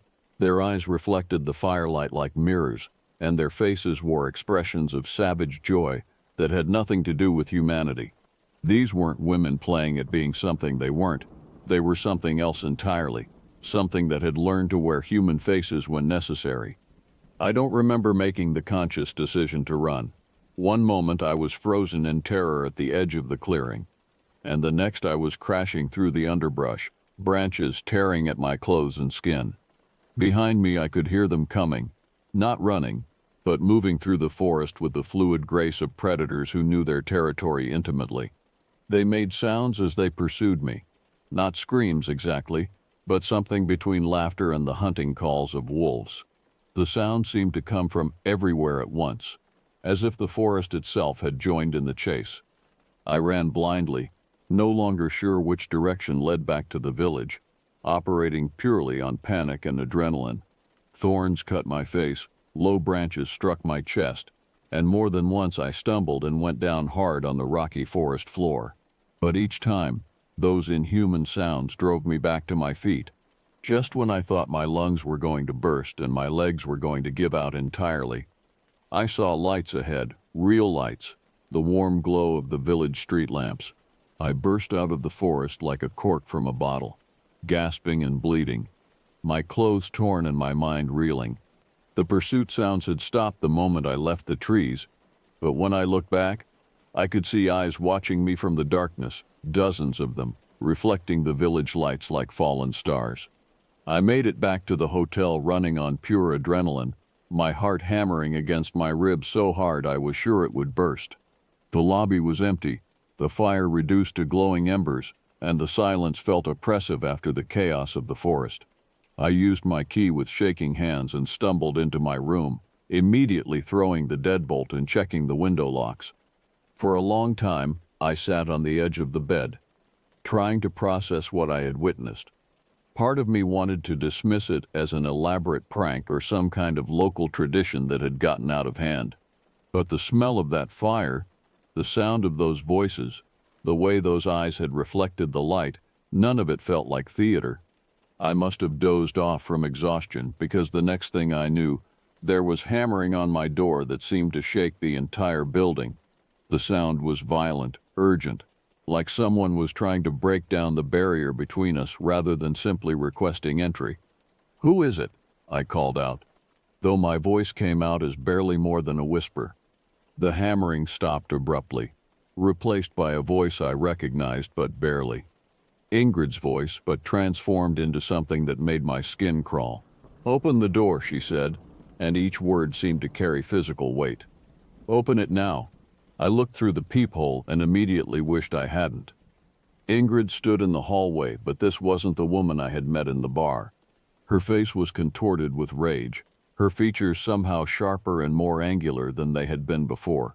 Her hair hung in wild tangles, and her clothes were stained with something dark. But it was her eyes that made me step back from the door. They were completely black now. Not just the pupils, but the entire visible surface, as if someone had filled them with oil. "I know you're in there," she continued, her voice carrying a tone of absolute authority. "What you saw tonight, you will forget it, you will tell no one, and you will never speak of us again." Despite every rational thought in my head screaming at me to keep the door locked, I found my hand moving toward the deadbolt. There was something compelling about her voice, something that bypassed conscious thought and spoke directly to the part of the brain that controlled movement. "That's right," she whispered, somehow knowing that I was reaching for the lock. "Open the door. Let me in. Let me help you understand." My fingers were actually on the deadbolt when I caught sight of my reflection in the room's mirror. My face was pale, my eyes wide with terror, and there was something about seeing my own fear that snapped me back to awareness. I jerked my hand away from the lock as if it had burned me. "No," I said, and saying it felt like breaking free from invisible chains. "No, I won't." The silence that followed was complete and terrifying. Then, slowly, I heard her footsteps moving away from the door. But instead of the sound of someone walking normally down a hallway, it was more like something large and heavy being dragged across the wooden floor. I looked through the peephole again, and the hallway was empty. But on the door itself, at exactly the height where her face had been, were scratches in the wood. 4 parallel gouges that looked like they had been made by fingernails or claws. I spent the rest of the night sitting in the chair by the window, watching the forest for any sign of movement. As dawn approached, the trees gradually became visible in the growing light, and they looked innocent enough, just ordinary German woodland, beautiful in the morning mist. When I finally worked up the courage to open my door, the hallway was empty and normal. The scratches I had seen on the door were gone, leaving no trace that the night's events had ever occurred. For a moment, I almost convinced myself that I had imagined the entire thing, a nightmare brought on by too much beer and too many of Jeanette's stories. Then I looked down and saw the mud on my shoes, the tears in my clothes, the scratches on my arms from the thorns. Whatever had happened in that forest, it had been real. I found Jeanette in the hotel's small dining room, setting up for breakfast. She took one look at me and immediately set down the plate she was carrying. "What happened?" she asked, though something in her expression suggested she already knew. I told her everything. The invitation to the forest, The ceremony I had witnessed, the chase through the woods and the visit to my room.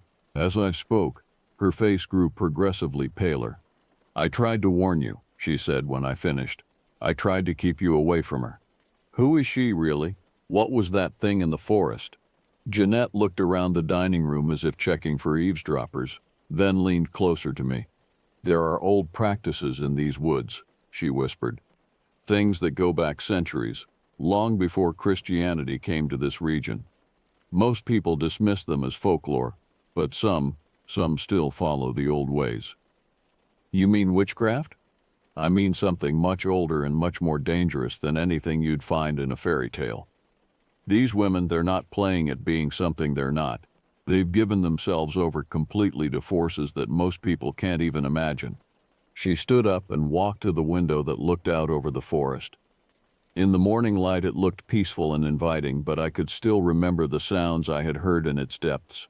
"The smart thing," Jeanette continued, "would be for you and your family to leave today. Right now. Drive back to France and never come back to this region. And if I don't," she turned back to me, and the fear in her eyes was unmistakable, "then you'll find out just how seriously they take their privacy, and trust me, you don't want that." When my father and brother came down for breakfast, I told them we needed to leave immediately. I didn't explain why, just said I had a feeling we should get back home. Bernard grumbled about cutting the trip short, and Laurent made jokes about me being afraid of German beer. But they agreed to pack up and head back to France. As we loaded our bags into the car, I saw Ingrid watching us from across the village square. In the daylight, she looked completely normal again. Just a pretty young woman in jeans and a sweater. She smiled and waved as if nothing had happened, but I noticed she never came any closer. We drove out of the village and back through the winding forest road, and with each mile we put between us in that place, I felt a weight lifting from my shoulders. But even now, weeks later, I sometimes wake up in the middle of the night with the sound of chanting in my ears and the memory of those black eyes staring at me from the darkness. I never told my father or brother the real reason we left so suddenly, and I never planned to return to that region of Germany. Some experiences are better left in the past, buried under layers of rational explanation and everyday routine. But sometimes, on quiet nights when the wind is howling through the trees outside my apartment, I remember the way those women moved through the forest, and I wonder if they're still out there in the darkness, practicing their ancient rites and waiting for the next curious fool to stumble into their domain. And sometimes I'm absolutely certain that they are.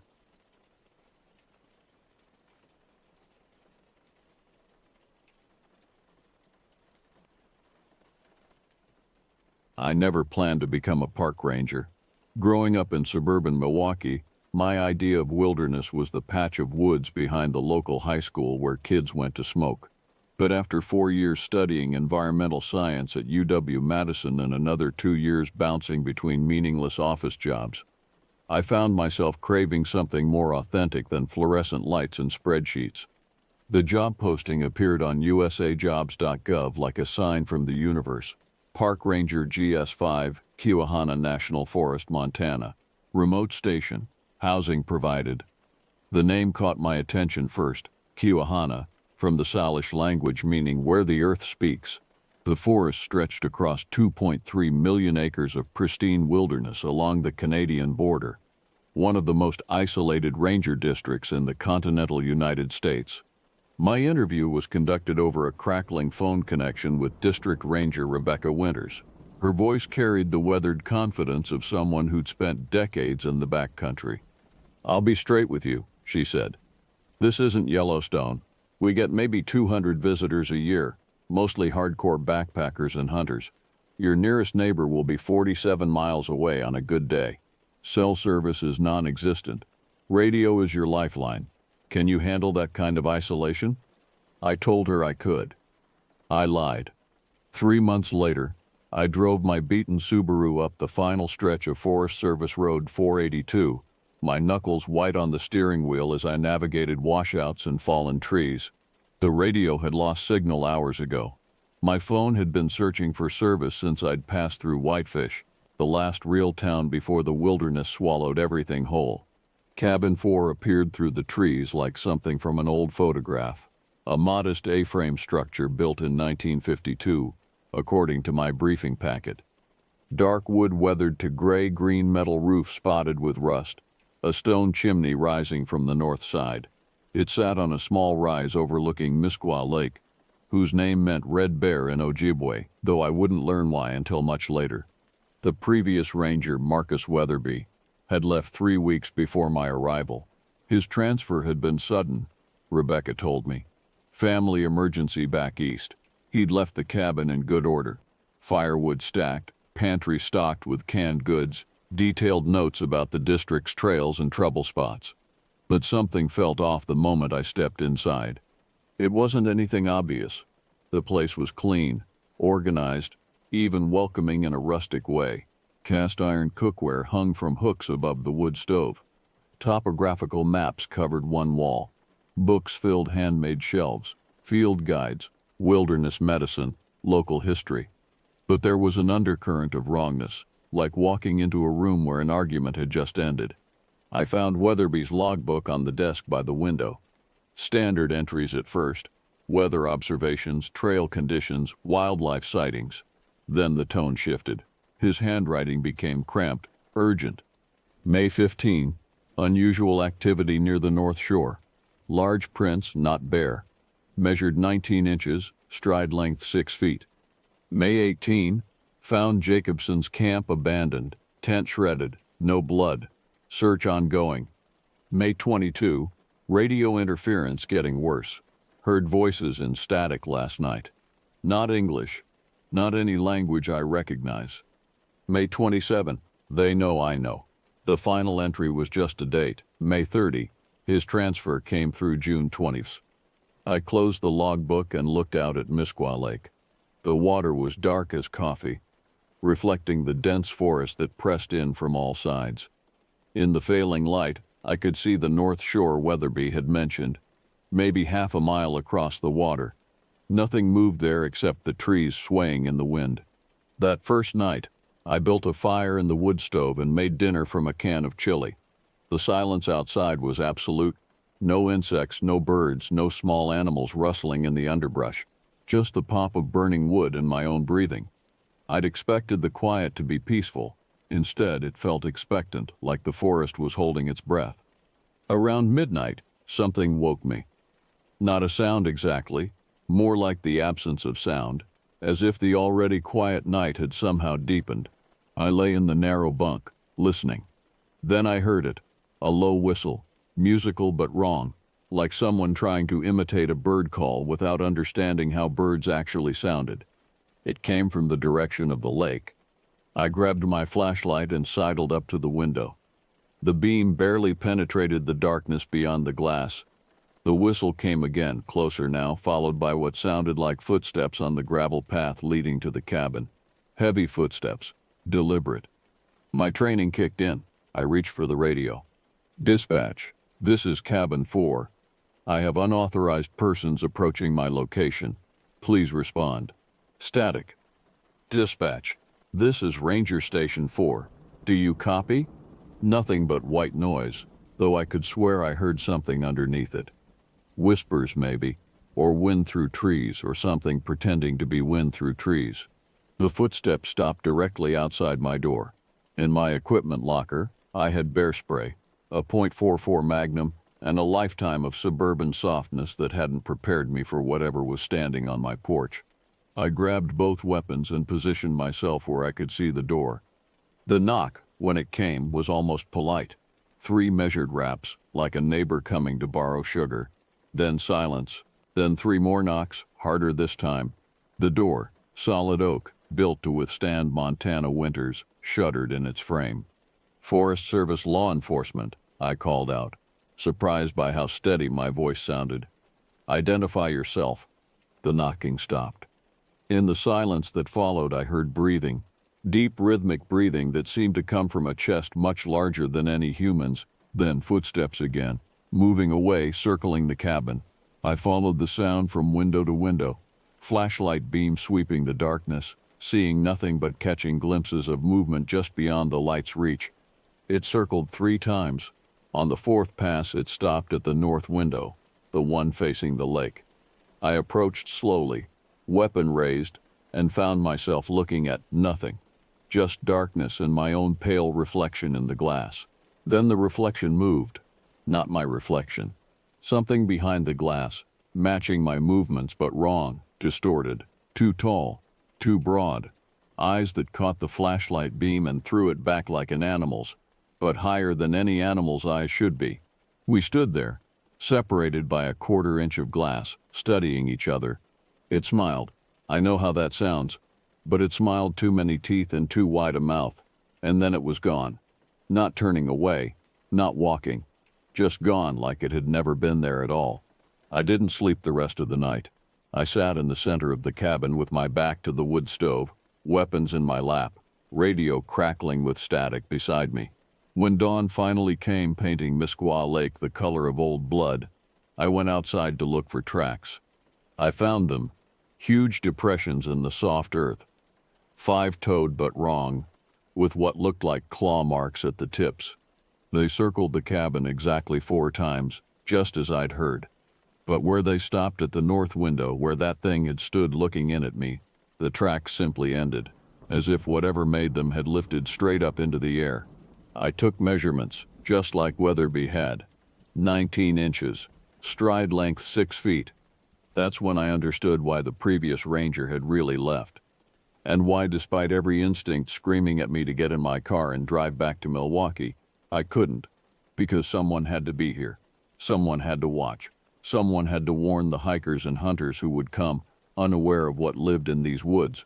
I was 26 years old, 3 days into my new job, and I'd already seen something that shouldn't exist. Over the next months I would see much more. I would learn why the lake was named for a red bear, though no bears lived here anymore. I would understand what Weatherby meant when he wrote "They know I know," and I would discover that some wilderness areas are remote for a reason. But first, I had to survive that first week. And to do that, I had to learn the rules, the real rules, not the ones they teach you at ranger training. Rules like never go to the North Shore alone, don't investigate whistles after dark, and whatever you do, whatever you see, don't let them know you know. Because in Keohana Forest, knowing is the most dangerous thing of all. 2 weeks into the job, I made my first friend. His name was Roy Nakai, a Blackfeet Ranger stationed 70 miles north at the Belly River entrance to Glacier. We connected over the radio during one of those rare windows when atmospheric conditions align just right. Cabin 4. This is Glacier Station 7. You're coming in clear. How's the weather down there? I nearly dropped my coffee. After 14 days of static and isolation, hearing another human voice felt like finding water in a desert. Glacier 7. This is Cabin 4. Weather's clear. Temp about 45. Good to hear another voice out here. New guy, right? Rebecca mentioned you. I'm Roy. Been working the lineup here for 12 years. We talked for 20 minutes before the static swallowed his signal. But it was enough.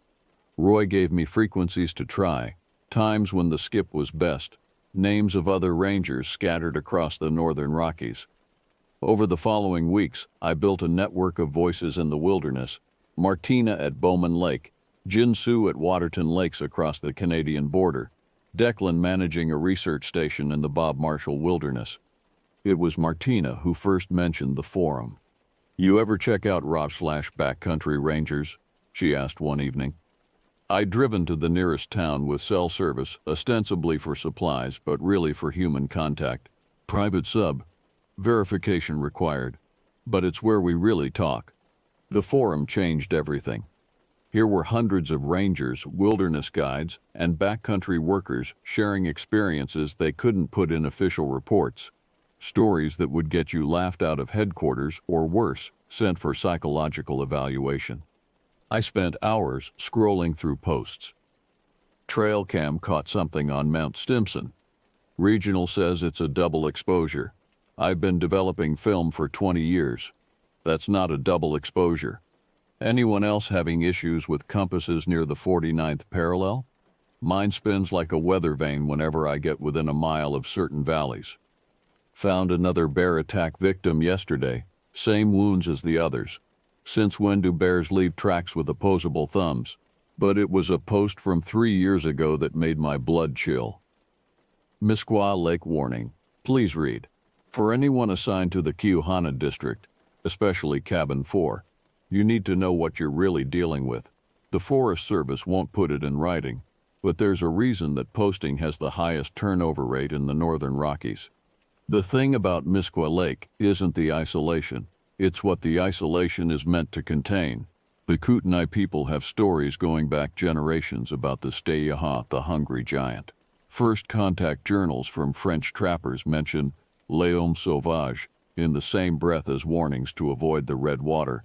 I've attached my personal logs below. Everything I couldn't put in official reports. Read them, believe them, and whatever you do, never let it know you're watching it watching you. The logs were extensive, 18 months of encounters, each more disturbing than the last. Weatherby had been methodical, scientific even. He documented patterns, increased activity during new moons, territorial behavior around certain valleys, an apparent intelligence that went beyond animal instinct. One entry stood out. November 15, made contact with Dr. Patricia Osborne from University of Washington. She's been studying hair samples I collected near the Yak River Trail. Preliminary DNA analysis shows unknown primate, but with markers that don't match any known species. She wants to come out for field research. I told her absolutely not. Some knowledge isn't worth the risk. I searched for Dr. Osborne online, found her faculty page, her published papers on Pacific Northwest biodiversity. Then I found her obituary. Died in a hiking accident in the North Cascades, December 20. Body never recovered. That night, back at Cabin 4, I couldn't shake the feeling that I was being watched. The sensation had been growing stronger since my first encounter, a constant pressure between my shoulder blades.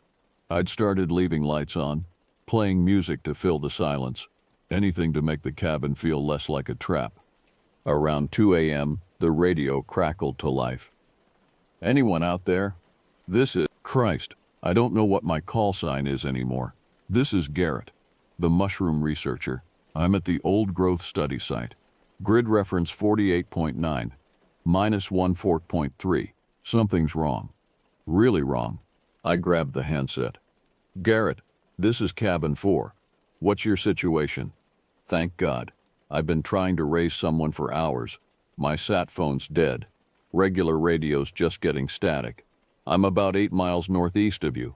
There's something in my camp. 8 miles. In daylight on good trails, that was 2 hours. At night through heavy forest, it might as well have been on the moon. Can you get to your vehicle? Negative. It's between me and the truck. I'm in the equipment shed. Jesus, it's big. Really big. It killed Jerome. Tore him right out of his sleeping bag. I can see his body from here. What the hell is that thing? I knew. In my bones I knew. Garrett, listen carefully. Is there another exit from the shed? Back window. But it's small. I don't know if... You need to go. Now. Don't run straight. Zigzag. Use the trees. Head southwest toward the creek. The water might... A crash came through the radio, followed by Garrett's scream, then tearing metal, splintering wood, and sounds I still hear in nightmares. Wet, organic sounds that spoke of appetite beyond animal hunger. Garrett, respond. Nothing but static. I sat there, handset gripped white knuckle tight, listening to dead air. 8 miles. He'd been 8 miles away while something tore him apart, and there was nothing I could do.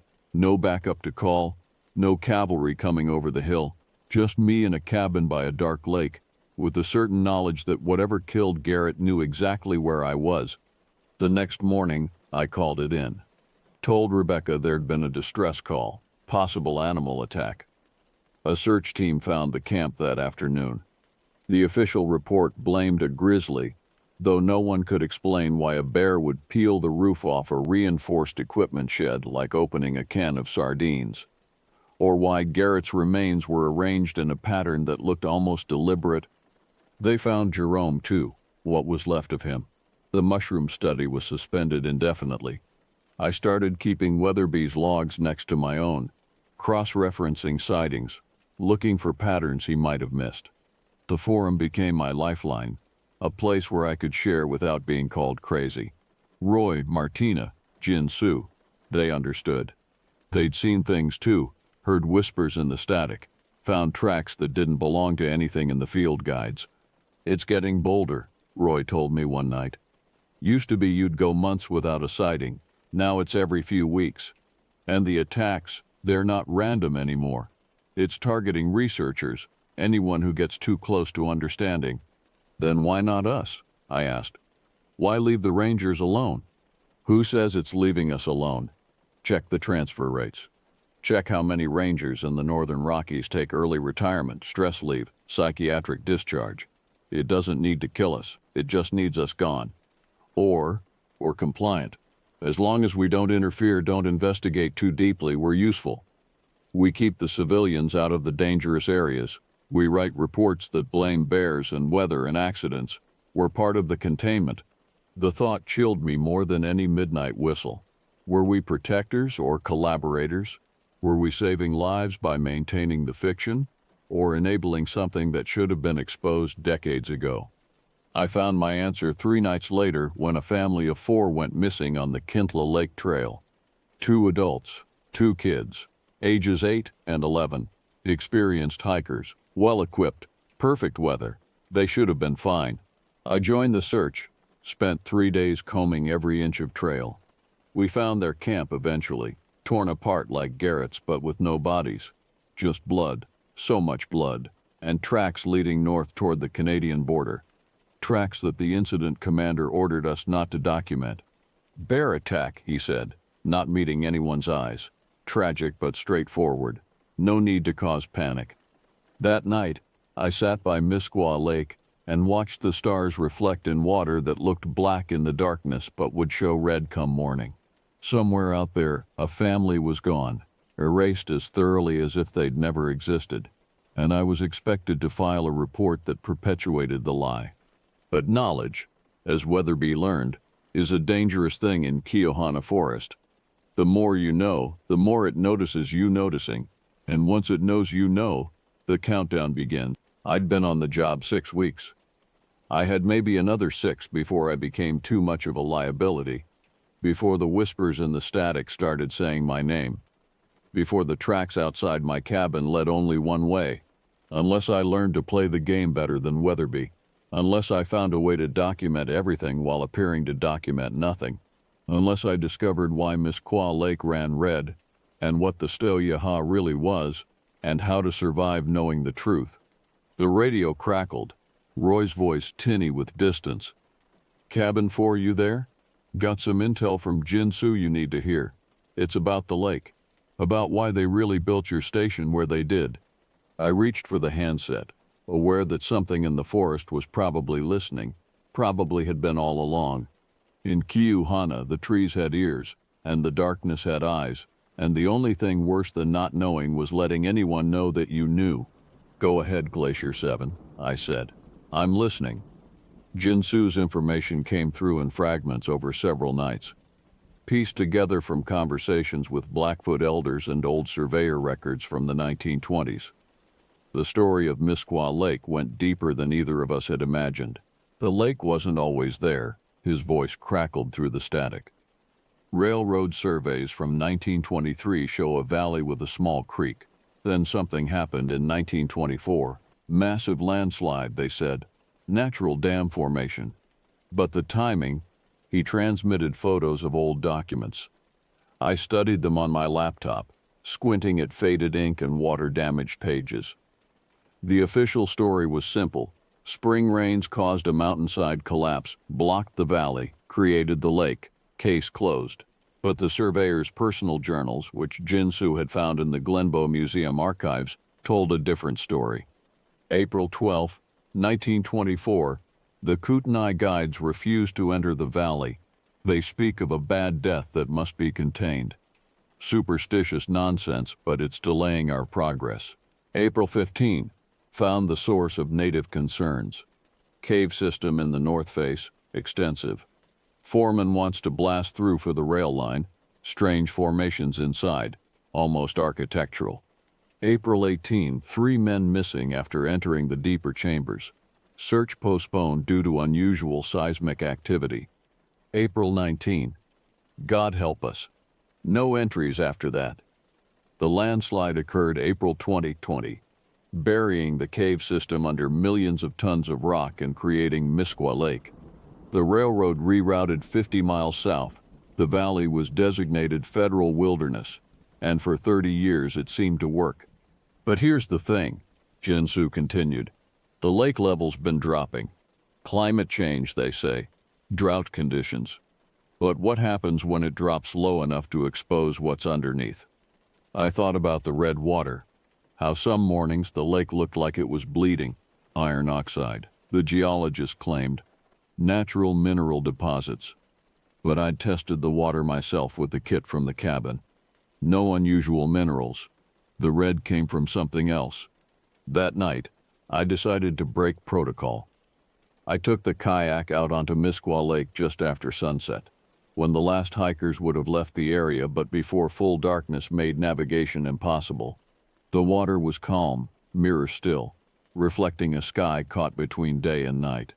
I paddled toward the north shore, where Weatherby's tracks had led, where I'd been explicitly told not to go alone. The rational part of my brain screamed warnings, but I needed answers. The families disappearing, the targeted attacks on researchers, the increasing boldness of whatever lived in these woods. It was accelerating, and sitting in my cabin writing sanitized reports wasn't going to stop it. The shore came up faster than expected. The water here was shallow, maybe 3 feet, and through it I could see structures, angular stones too regular to be natural, arranged in patterns that hurt to look at directly. They seemed to shift when I wasn't focusing on them, rearranging themselves into configurations that suggested doorways, passages, chambers far below. I beached the kayak and stood on the muddy shore. The silence here was different, not the absence of sound but the presence of something that swallowed sound. My breathing seemed muffled, my heartbeat distant. The trees leaned in, cutting off the dying light. That's when I saw the prints. Fresh ones, less than an hour old, leading from the water up into the forest. But these weren't the massive 5-toed impressions I'd found before. These were human, bare feet, adult-sized, walking with purpose. I followed them, flashlight cutting through the growing darkness. 50 yards in, the prints changed. The stride lengthened impossibly. The feet elongated, toes spreading wider. Another 20 yards and they weren't human at all anymore. The transformation recorded in mud and moss, step by step, from one thing becoming another. The trail led to a clearing where the trees formed a perfect circle, their trunks scarred with symbols that could have been claw marks or could have been writing. In the center, a depression in the earth, roughly human-shaped but too large, as if something had lain there recently. The grass was dead in that spot, bleached white as old bones. I knelt beside it, ran my hand over the withered vegetation. It crumbled at my touch, releasing a smell like copper and ozone. Under the dead grass the soil was warm, blood warm, and moving, subtly, as if something beneath was breathing. A branch snapped behind me. I spun, hand going to the .4 on my hip, and found myself facing a man, naked, covered in mud and what might have been blood, standing at the edge of the clearing. His eyes caught my flashlight beam and reflected it back gold. "You shouldn't be here," he said. His voice was wrong, too deep, resonating in frequencies that made my teeth ache. "None of you should be here." "I'm a federal officer," I said, surprised my voice worked at all. "Are you injured? Do you need help?" He tilted his head, a gesture more animal than human. "Officer," he tasted the word. "Yes, you watch. You report, you maintain the boundaries, but you've crossed them now." "Who are you?" I was David Crenshaw, hiker from Seattle. That was before I found the cave, before the water showed me what I really was. What we all are, underneath. What's sleeping down there, waiting for the lake to drop just a little more. He took a step forward. In the flashlight beam, I could see his body changing, muscles rippling and expanding under skin that seemed barely able to contain them. his face elongated, jaw unhinging wider than any human jaw should. "Run," he said, the word barely intelligible through his transforming mouth. "Run now while part of me still remembers being David." I ran. Behind me, something howled. A sound that was part human scream, part something else, something older than mammals, older than anything that should exist in a Montana forest. Trees crashed as it pursued, no longer bothering with stealth. I burst onto the shore, threw myself into the kayak, paddled harder than I'd ever paddled in my life. Behind me, something massive hit the water. I didn't look back, focused only on the distant lights of my cabin, on making it to the illusion of safety four walls provided. Halfway across, the pursuit stopped. I risked a glance over my shoulder and saw it standing waist-deep in the lake, watching me. In the moonlight, it was a shadow against shadows, impossibly tall, wrong in every proportion. It could have caught me easily, but it didn't. It let me go. Let me return to my cabin, to my reports, to my role in the system that kept people away from the truth, because I was useful as long as I was afraid, as long as I understood my place. I made it to shore, dragged the kayak up, stumbled into the cabin and barricaded the door. Then I sat at my desk and wrote everything down, every detail, knowing I could never submit it, knowing it would join Weatherby's hidden logs and all the other documentation of impossibility. The radio crackled. Roy's voice. "Cabin 4, you okay? Your transponder showed you on the lake. Please tell me you didn't go to the North Shore." "I'm okay," I lied. "Just next time, clear it somewhere else." Martina just called. 2 more families missing in Glacier. Jinsu's had sightings in Waterton. It's happening everywhere now. Like something's changed. Like they're not hiding anymore. I thought about David Crenshaw, who'd been human until he wasn't. About the cave under the lake, exposed a little more each year as the water dropped. About things sleeping in flooded chambers waiting. "Roy," I said, "what if we're not dealing with a species? What if it's a condition, something that can be caught or activated, or..." "Don't." His voice was sharp. "Don't go down that road. That's the kind of thinking that gets people disappeared. Just do your job. File your reports. Keep people away from the dangerous areas. That's all we can do." But he was wrong. There was more we could do. We could warn people, really warn them. We could document everything, build a case even the Forest Service couldn't ignore. We could stop pretending bear attacks explained the unexplainable. Or we could keep playing our parts. Rangers in towers, watching the wilderness swallow people whole and writing reports that blamed the wind, waiting for the lake to drop another foot, another yard, until whatever the Kootenai people knew had to be contained finally broke free. I spent the rest of the night transcribing David Crenshaw's words, trying to make sense of his transformation. By dawn, I had a theory. Not a comfortable one, but one that fit the facts. What if Bigfoot wasn't a species? What if it was what happened when humans went too deep, saw too much, touched something that had been buried for good reason? What if every sighting was someone like David, caught between what they were and what they were becoming? And what if the lake, the artificial lake, created in a very specific place at a very specific time, wasn't just hiding a cave? What if it was a quarantine, flooding something that should never have been exposed to air again? The water was dropping. Every year, a little more. And with each inch lost, things got worse. More sightings, more disappearances, more David Crenshaws walking out of the wilderness, fighting to hold on to humanity while something ancient rewrote their DNA. I looked out at Misquaw Lake, red in the morning sun. Somewhere beneath its surface, in caves that had been sealed for a reason, something waited. And I was beginning to understand that my job wasn't just to watch for forest fires and lost hikers.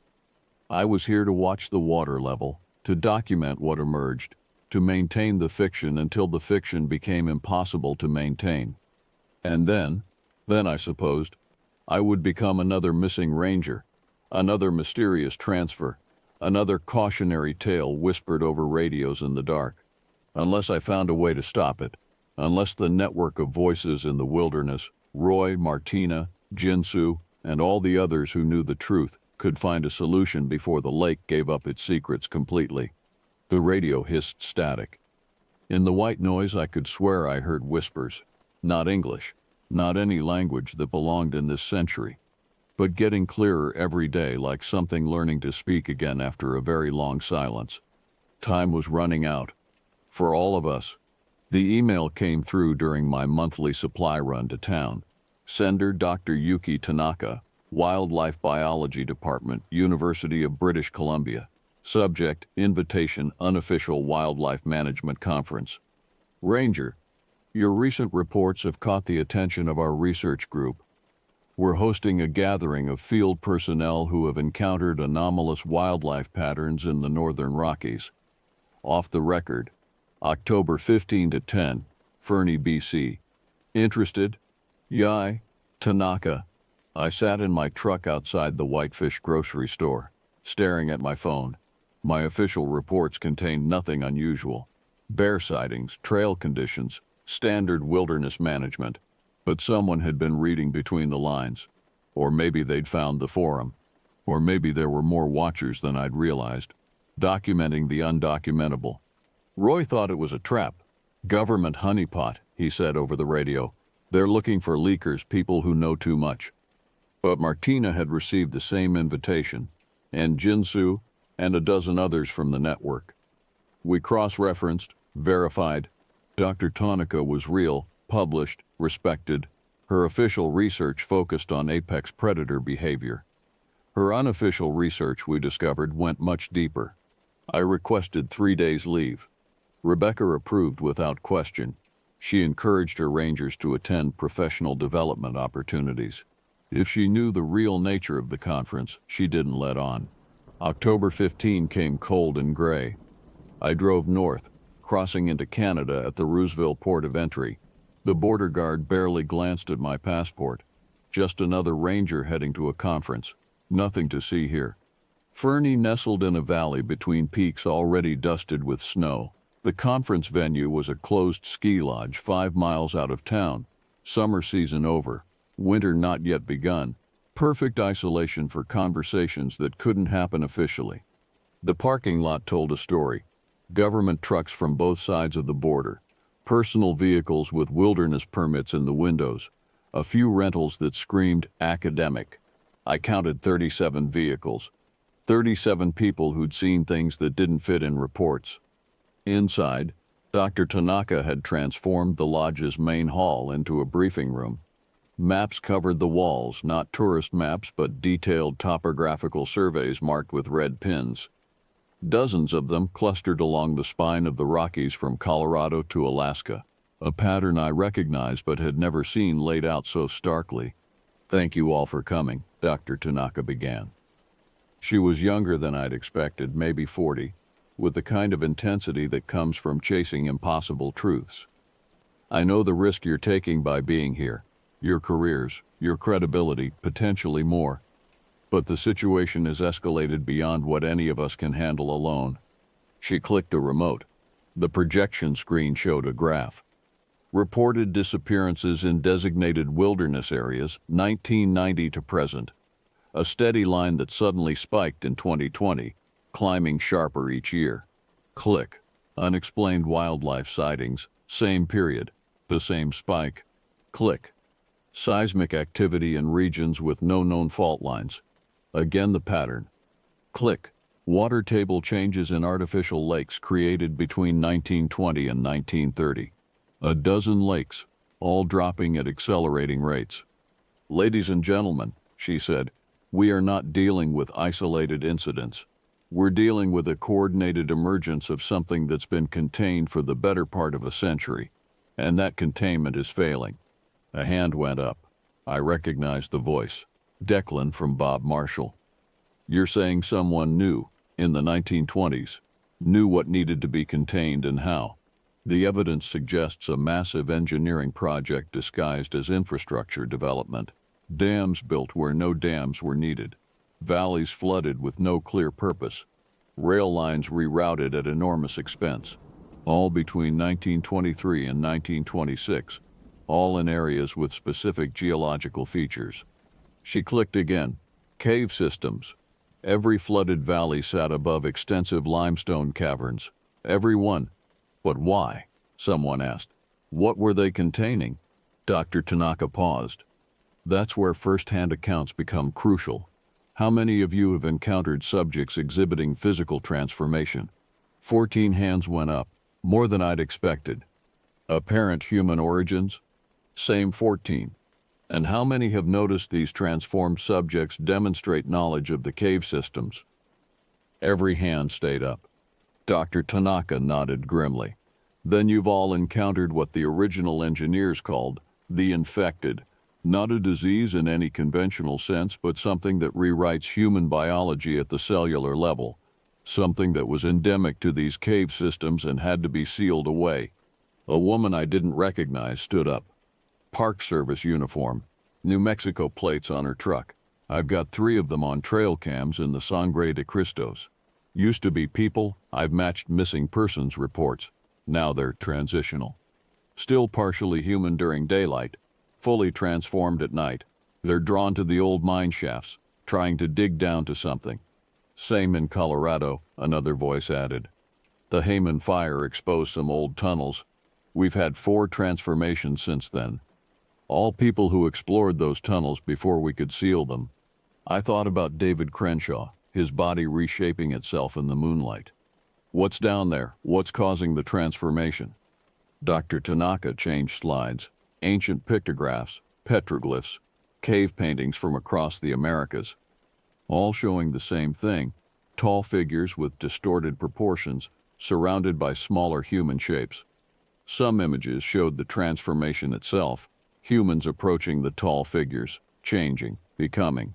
Every indigenous group in the Rockies has stories about the first giants, she said. Beings that were here before humans, that went underground when the ice came. The stories are remarkably consistent. Don't go deep, don't drink the red water, don't listen when the earth speaks. But we're not talking about mythology, Jinsu interjected. I've got tissue samples. This is biological. Is it? Dr. Tanaka asked. Or is it something that exists at the intersection of biology and something else? Something our science doesn't have words for yet? The room erupted in discussion. Scientists arguing with field rangers, skeptics challenging believers, everyone trying to make sense of the impossible. But through it all, a pattern emerged. We weren't just random observers. We were a network, each holding pieces of a larger puzzle. Dr. Tanaka let the discussion run, then called for order. I've brought you all here for a reason. The containment is failing. The lakes are dropping. The transformed are increasing in number and boldness, and the government response on both sides of the border has been to suppress and deny. She clicked to a new slide. Classified markings, partially redacted.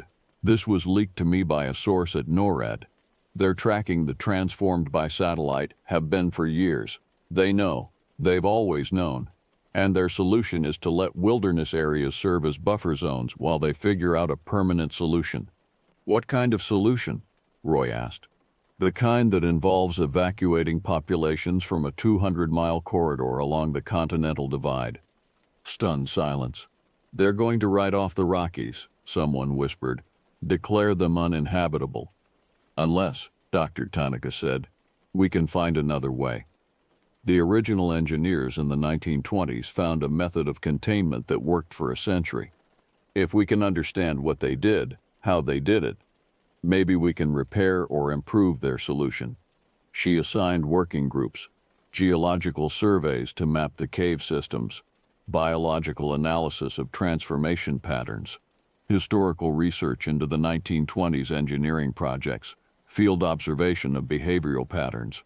I was assigned to field observation, along with Roy and Martina.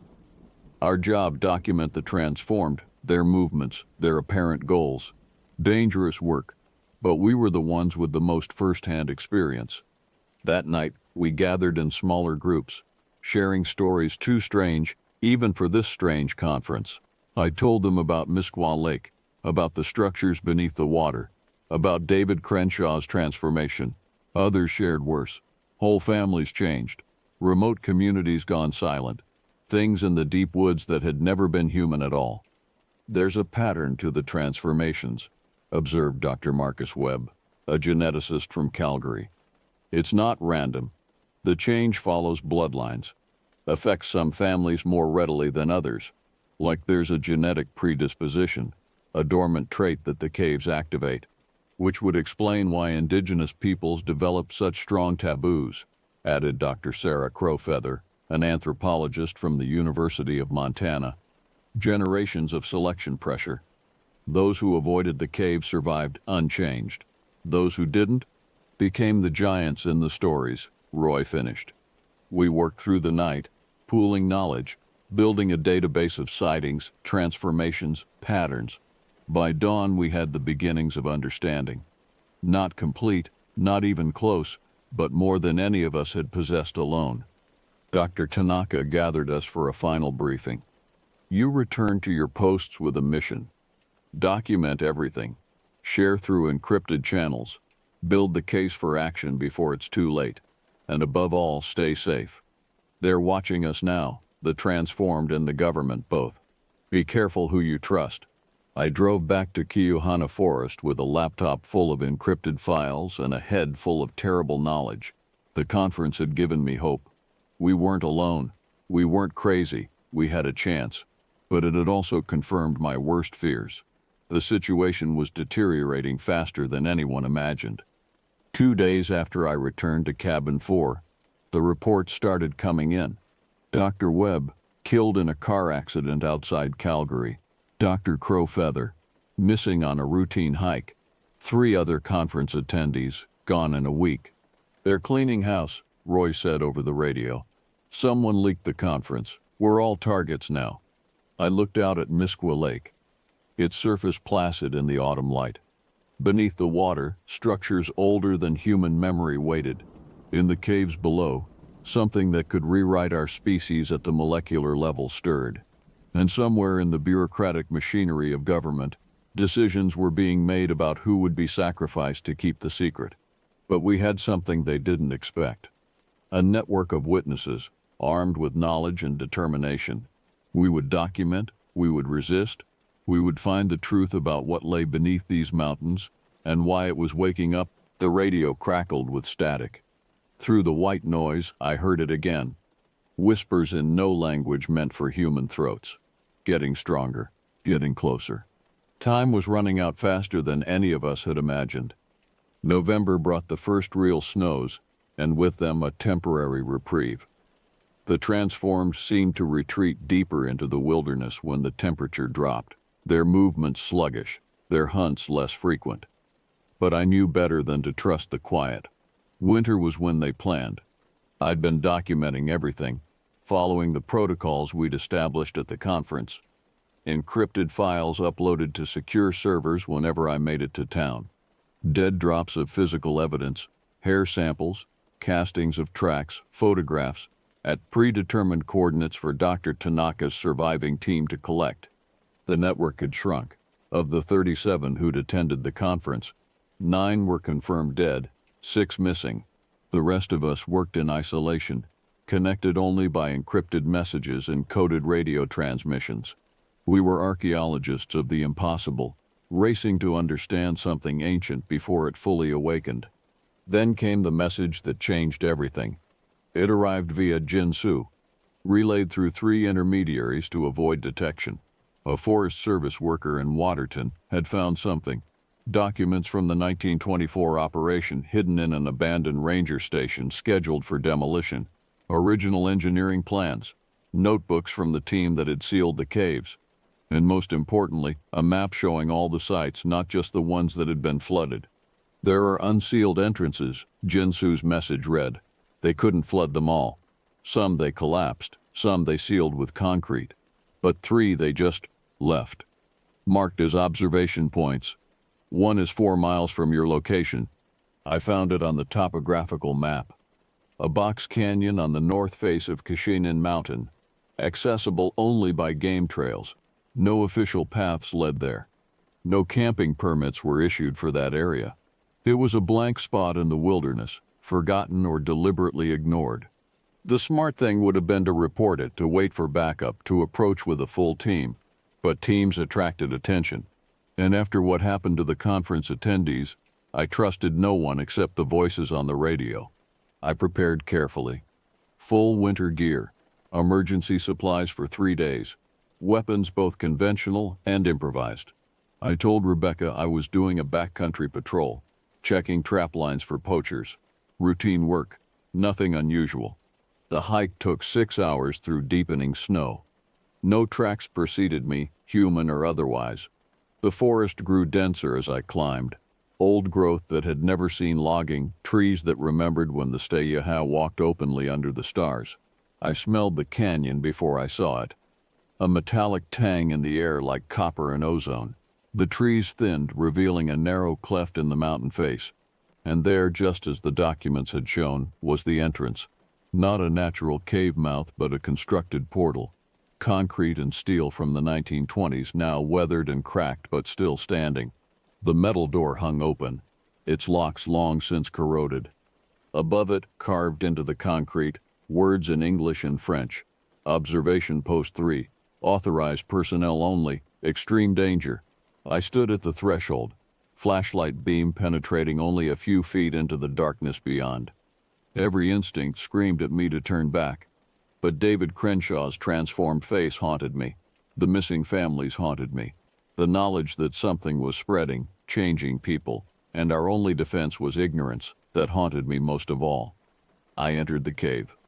The tunnel was artificial for the first 100 feet, concrete lined with rusted fixtures that might once have held lights or instruments. Then it opened into natural limestone, vast chambers connected by narrow passages. My flashlight beam couldn't find the ceiling in some places. The walls were covered in petroglyphs, but not the usual indigenous art I'd studied. These were different, geometric patterns that seemed to move in peripheral vision, symbols that made my eyes water to look at directly. And everywhere, the sound of dripping water, though I could see no moisture on the walls. I followed the main passage, marking my path with chalk. The temperature rose as I descended, from winter cold to something almost tropical.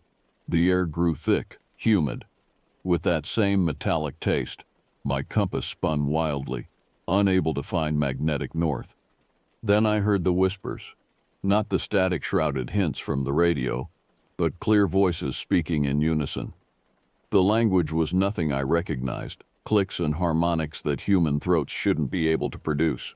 But underneath, like a translation running parallel, I could almost understand. They were calling, summoning, inviting. I rounded a corner and froze.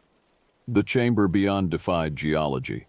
The walls were worked stone, carved into impossible angles that created optical illusions.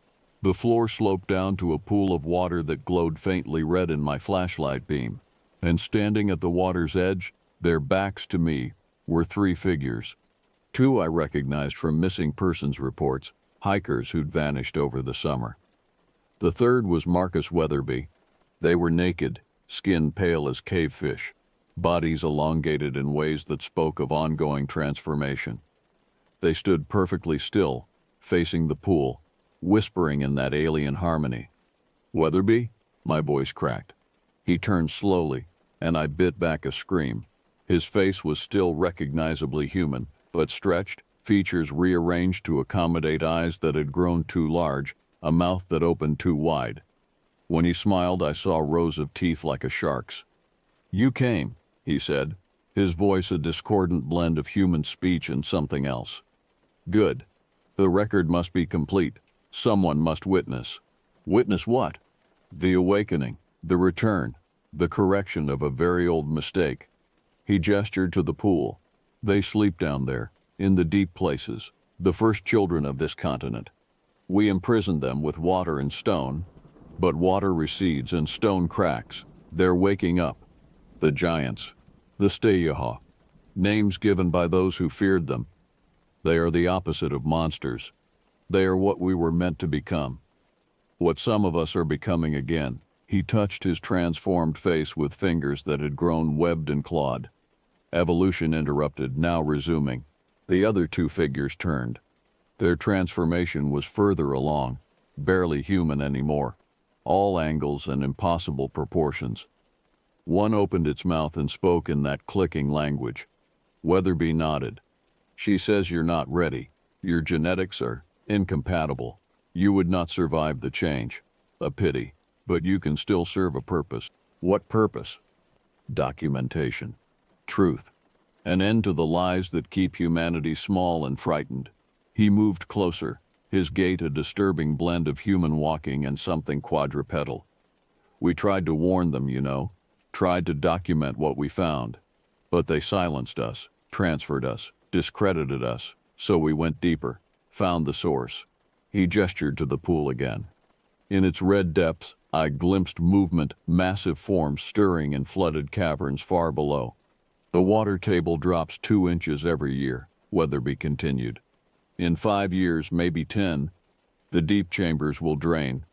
They'll emerge not as scattered individuals, but as a civilization, and those of us who've changed will be their ambassadors, their translators, their children. You're talking about the end of humanity. No, the beginning of what comes next. Homo sapiens was always a transitional species.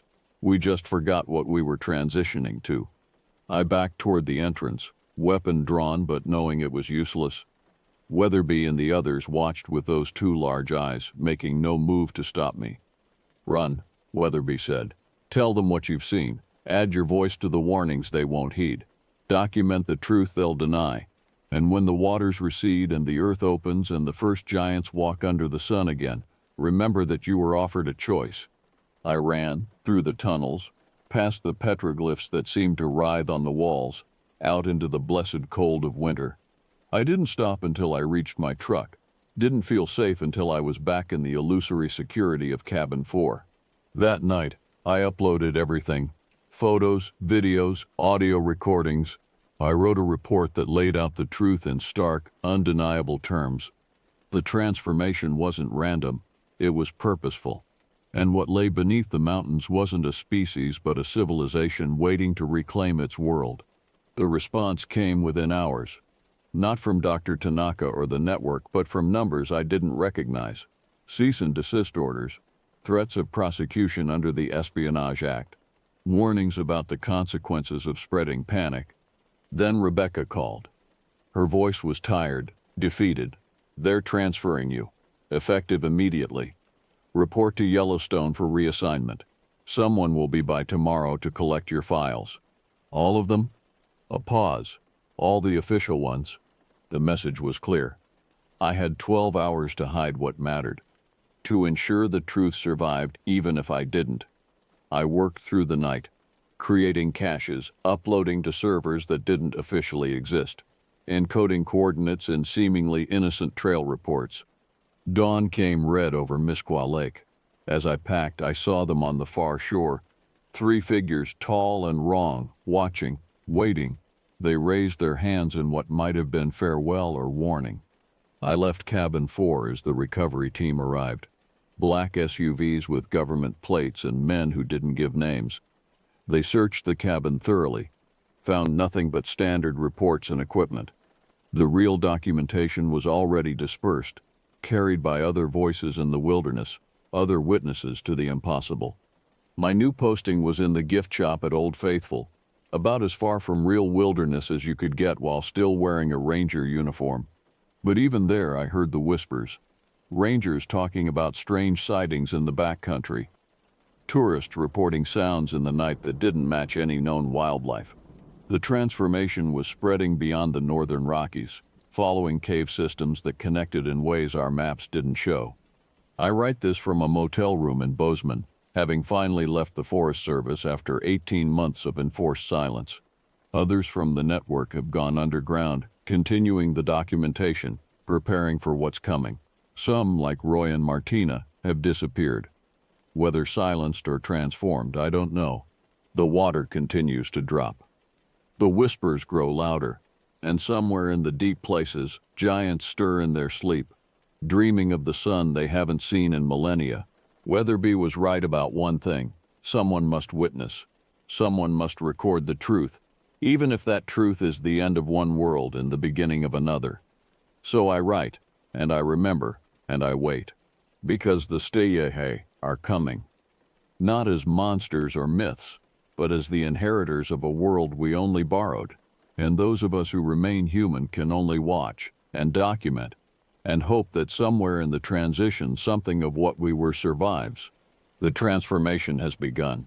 There is no stopping it now. Only the question remains, will you go to the caves willingly, or will you wait until the caves come to you? I've made my choice.